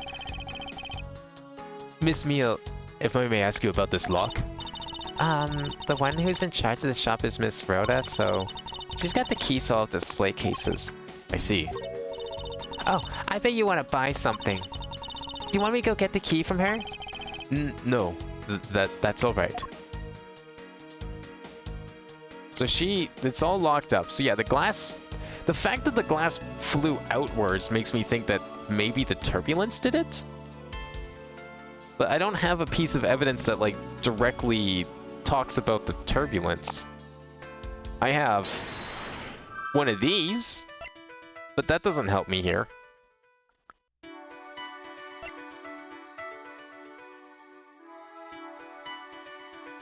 In-flight suitcase displays can be hazardous.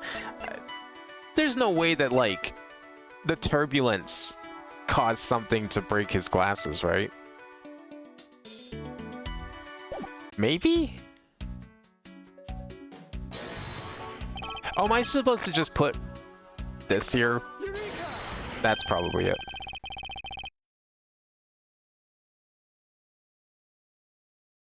You have a theory as to why the wheel is red? What's your theory for the wheel? There's definitely something very unusual about this. About what? If the killer had broken the glass to get at the Captain Ugo Bank, there should be shards of glass inside the case itself. Oh, I see. Yeah, I guess it'd be like that. However, there's not a single piece of glass inside the display case. Nope. No, there isn't. Which means that the glass was broken from the inside out. The piggy bank must have fallen over from the turbulence and right through the glass. Yeah, that's for sure. So much glass all over the floor. I'm willing to bet that this hat was knocked off its head at the time too. Eh? That's nice. Which leads me to believe that the killer took the Captain Ugo Bank from here after the turbulence. Plane shook so much during it that it made a huge mess of the shop.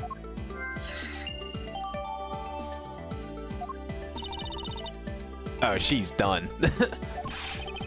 Take your power naps on your own time, Miss Meal, and listen to when I'm talking. The murder occurred before the turbulence, which rules this piggy bank out as a murder weapon. So you mean the bank's not the real murder weapon? It's a fake? Yes, at this point that's a very real possibility. But then what if when the killer went to take Captain Ugo, they broke the glass by accident? The display case is locked, so that's highly unlikely.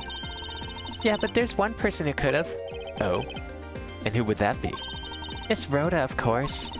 I mean, she's the only one in charge of this place, so she has the keys to everything. Miss Rhoda Tornado, huh?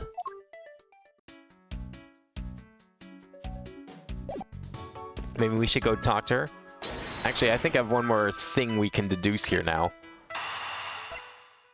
The suitcase?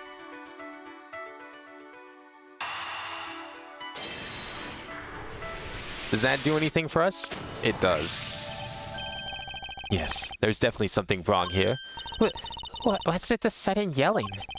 Tell me, Miss Meal. Don't you think that there's something strange about these suitcases? Oh, well, sure, they totally ooze strange, like the color and such. Remember those wheel marks to the stains in the lounge?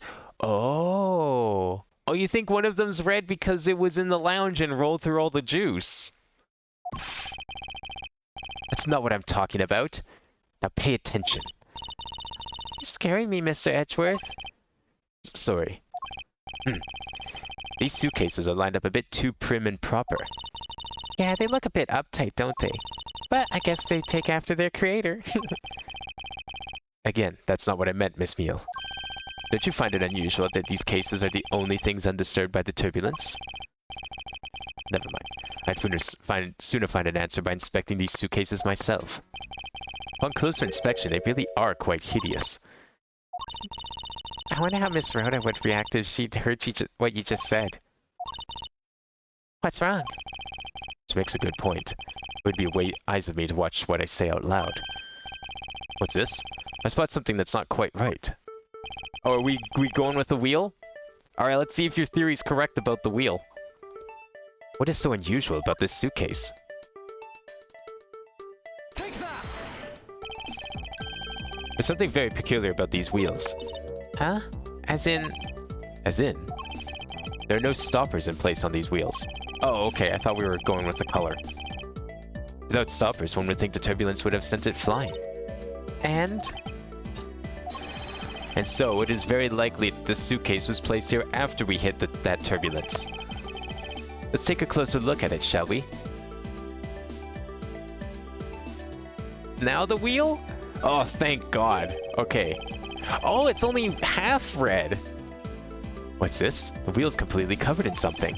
This color and this scent. It appears to be the substance in question is grape juice. Why would there be grape juice on the wheel of a suitcase? This was appropriately designed by Miss Tornado herself. The design has a certain je ne sais quoi about it. Yes, perhaps that's the best way to put it. I feel like they updated the models of all of these.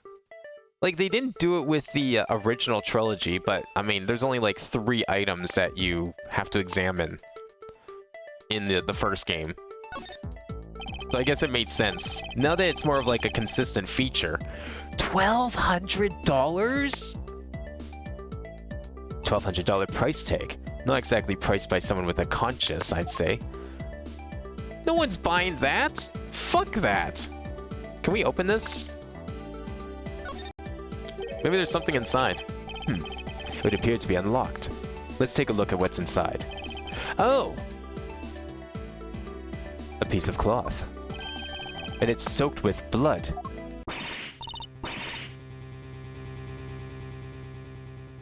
If this was $50, I bet people would spend a fortune.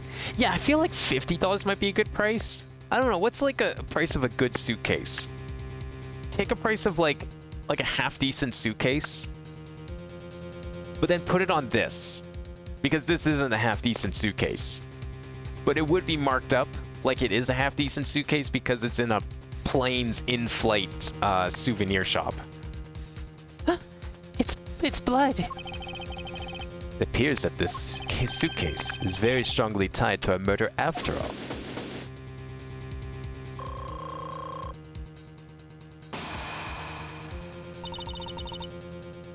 So explain this to me. What does this suitcase have to do with the murder? I believe it's pretty safe to say that the killer used this suitcase in some manner, such as to move something perhaps. Eh? Can't you just take it talking about the cloth then? That alone is too small. A large item would be needed to move what I'm thinking of. The thing I believe the killer used this suitcase to transport is... No, would it? Would it even fit in there? Take that!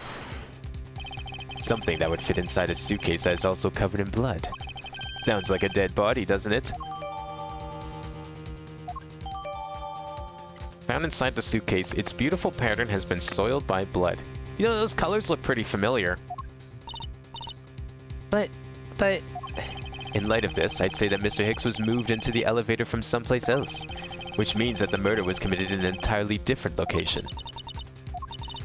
So you're saying that after moving the body into the elevator, the killer brought the suitcase in here and just left it? Exactly. What is it? Nothing. Just that... I was thinking about what Miss Rhoda said about coming here for something. Excuse me, Mr. Edgeworth?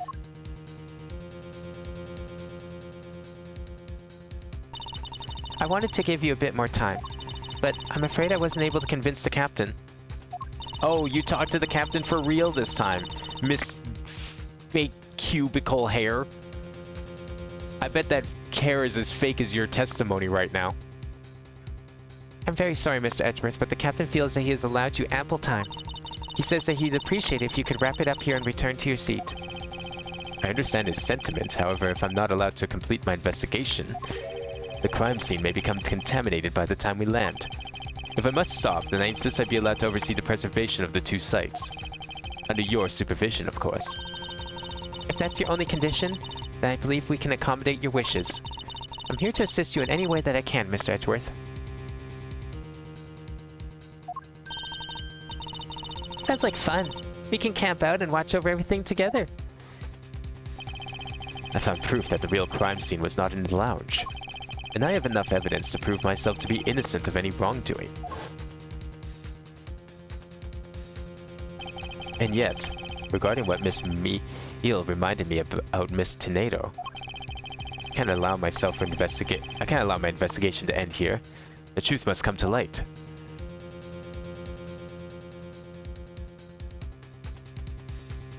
I think people would buy this at a cheap price solely for the novelty if it had a nice price. Well, yeah, they would buy it at a cheap price. But this is a souvenir shop we're talking about here. Nothing here is going to be cheap. You know how much like a chocolate bar costs when you before you board a plane? It's like $3 for a chocolate bar. $6 for water. I have a very hard time believing that this souvenir shop, on the flight no less, is going to be reasonably priced. Not only that, it's on a first class floor. So they know these people have money that they're willing to spend. You know, the kind of people that think bananas cost $20. Those kind of people. Alright, well, it is almost 1 a.m. So we will have to stop here. Like I said, I had a feeling we'd have to probably cut this one halfway through. I wish we didn't have to stop, because this game is cool. I kind of wish that the later Phoenix Wright games played like this. Like, this feels like I want this type of exploration to be in a normal Phoenix Wright game. Like, this would be so much more fun to do than just, like, you know, point and click at things on a static screen. But I think from what I understand, this is like the only 2 games in the series that play like this, so unfortunate. But this is cool. Even if there's no, like, courtroom stuff, I love the detective work. It feels really, like, natural. It feels good to play. So I'm looking forward to playing the rest of this. So we will continue this next week. I don't know if we'll make it through the entirety of the first game before October, because I do have other plans for most of October. But we will get through as much of this game as we can leading up to that. In the meantime, though, that will be it for today. I will be back tomorrow with another Stepmania stream, since we kind of didn't really get a whole lot last time due to internet problems. Fingers crossed they don't happen again. And the usual weekly Minecraft as well. As for Monday, I still haven't decided what I want to do yet, since we did beat Anodyne. That was my original plan, was part 2 of that, but there's not really any point in doing that now. So I'll have to figure something else for Monday, but yeah, definitely going to be more Phoenix Wright next week, possibly the week after that as well. But for October, we'll probably have to put it aside, and we'll come back to it in November. So we'll see how much of this game we can get through. It seems, even though there's no court section, they seem similar in length to Phoenix Wright cases so far. So I'm going to use that as an estimate for now. How much do you think they charge for a medical kit? If they're charging $1,200 for the suitcase, I'm going to say $5,000 for the medical kit. $5,000 for a pack of Band-Aids. $6,000 if you want to throw in some antibiotics and some maybe like basic medicine or something. Gauze, that's going to run you another $500. I'm sorry. That shit's expensive, you know. Not easy to get. That's an extra $500 on top of it. I would love to know how much the life preserver and the lifesaver are, because I just love the idea of a plane not providing those and instead making you purchase them from a souvenir shop just in case. You know no one's going to buy that. You know if that plane's going down, someone's getting out of their seat, they're running, and they're smashing and grabbing. No one's paying for that shit. I mean, which would you rather have? Would you rather go to jail for petty theft? Or would you rather die at the ocean? Take your pick. Because you only get one of those things. Well, anyways, that'll be it for today. It looks like we're going to be arriving at the airport very shortly, so that'll be interesting to see. Probably get the authorities involved. Maybe Gumshoe will make a return. But thank you all for watching tonight, and I will see you all next time.